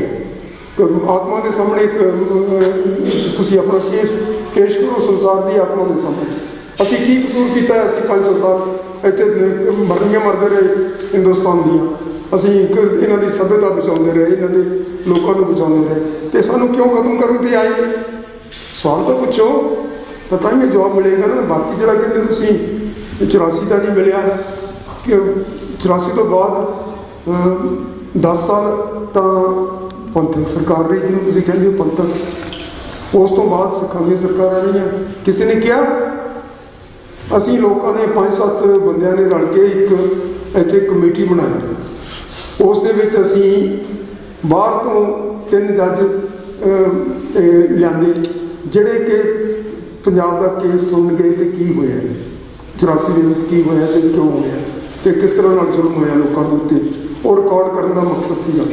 ਤੁਹਾਡੀ ਪੰਥਕ ਸਰਕਾਰ ਨੇ ਉਸ ਦੇ ਬਰਖਲਾਫ ਹਾਈ ਕੋਰਟ ਦੇ ਵਿੱਚ ਰਿਟ ਕੀਤੀ, ਔਰ ਜਿਹੜਾ ਮਹਿੰਗੇ ਤੋਂ ਮਹਿੰਗਾ ਵਕੀਲ ਸੀ ਉੱਥੋਂ ਦਾ, ਜੇ ਅਸੀਂ ਤਾਂ ਉਸ ਨੂੰ ਇੱਕ ਦਿਨ ਇੱਥੇ ਇਹਦੇ ਵਿੱਚ ਹੋਟਲ ਦੇ ਵਿੱਚ ਨਹੀਂ ਸੀ ਰੱਖ ਸਕਦੇ, ਉਹ ਵਕੀਲ ਲਿਆ ਕੇ ਪੇਸ਼ ਕੀਤੇ। ਉਹਨਾਂ ਨੇ ਕਿਹਾ ਇਹ ਗੱਲ ਤਾਂ ਬਿਲਕੁਲ ਨਹੀਂ ਬਣਨੀ ਚਾਹੀਦੀ, ਪੀਪਲਸ ਕਮਿਸ਼ਨ ਨਹੀਂ ਚਾਹੀਦੀ, ਉਹਨਾਂ ਨੇ ਬੰਦ ਕਰਵਾਤੀ ਤੇ ਤੁਸੀਂ ਉੱਠੇ ਹੀ ਨਹੀਂ, ਤੁਸੀਂ ਜਾਗੇ ਹੀ ਨਹੀਂ, ਤੁਸੀਂ ਕਿਹਾ ਹੀ ਨਹੀਂ ਵੀ ਇਹ ਗੱਲ ਗਲਤ ਹੈ। ਨਹੀਂ ਤਾਂ ਸਾਨੂੰ ਸਪੋਰਟ ਮਿਲਦੀ ਤੇ ਅਸੀਂ ਉਸ ਵੇਲੇ ਕੁਛ ਕਰਦੇ। ਸਿਰਫ 2-4 ਬੰਦੇ ਪੇਸ਼ ਹੋਏ, ਇੱਕ ਮੈਂ ਸੀ, ਇੱਕ ਦਾ ਹੋਰ, ਤੇ ਉਸ ਤੋਂ ਬਾਅਦ ਉਹਨਾਂ ਨੇ ਉਹਦਾ ਸਾਰਾ ਜਿਹੜਾ ਕਮਿਸ਼ਨ ਦਾ ਸਿਲਸਿਲਾ ਬੰਦ ਕਰਤਾ। ਲੋਕਾਂ ਨੂੰ ਜਾਗਣਾ ਪਏਗਾ।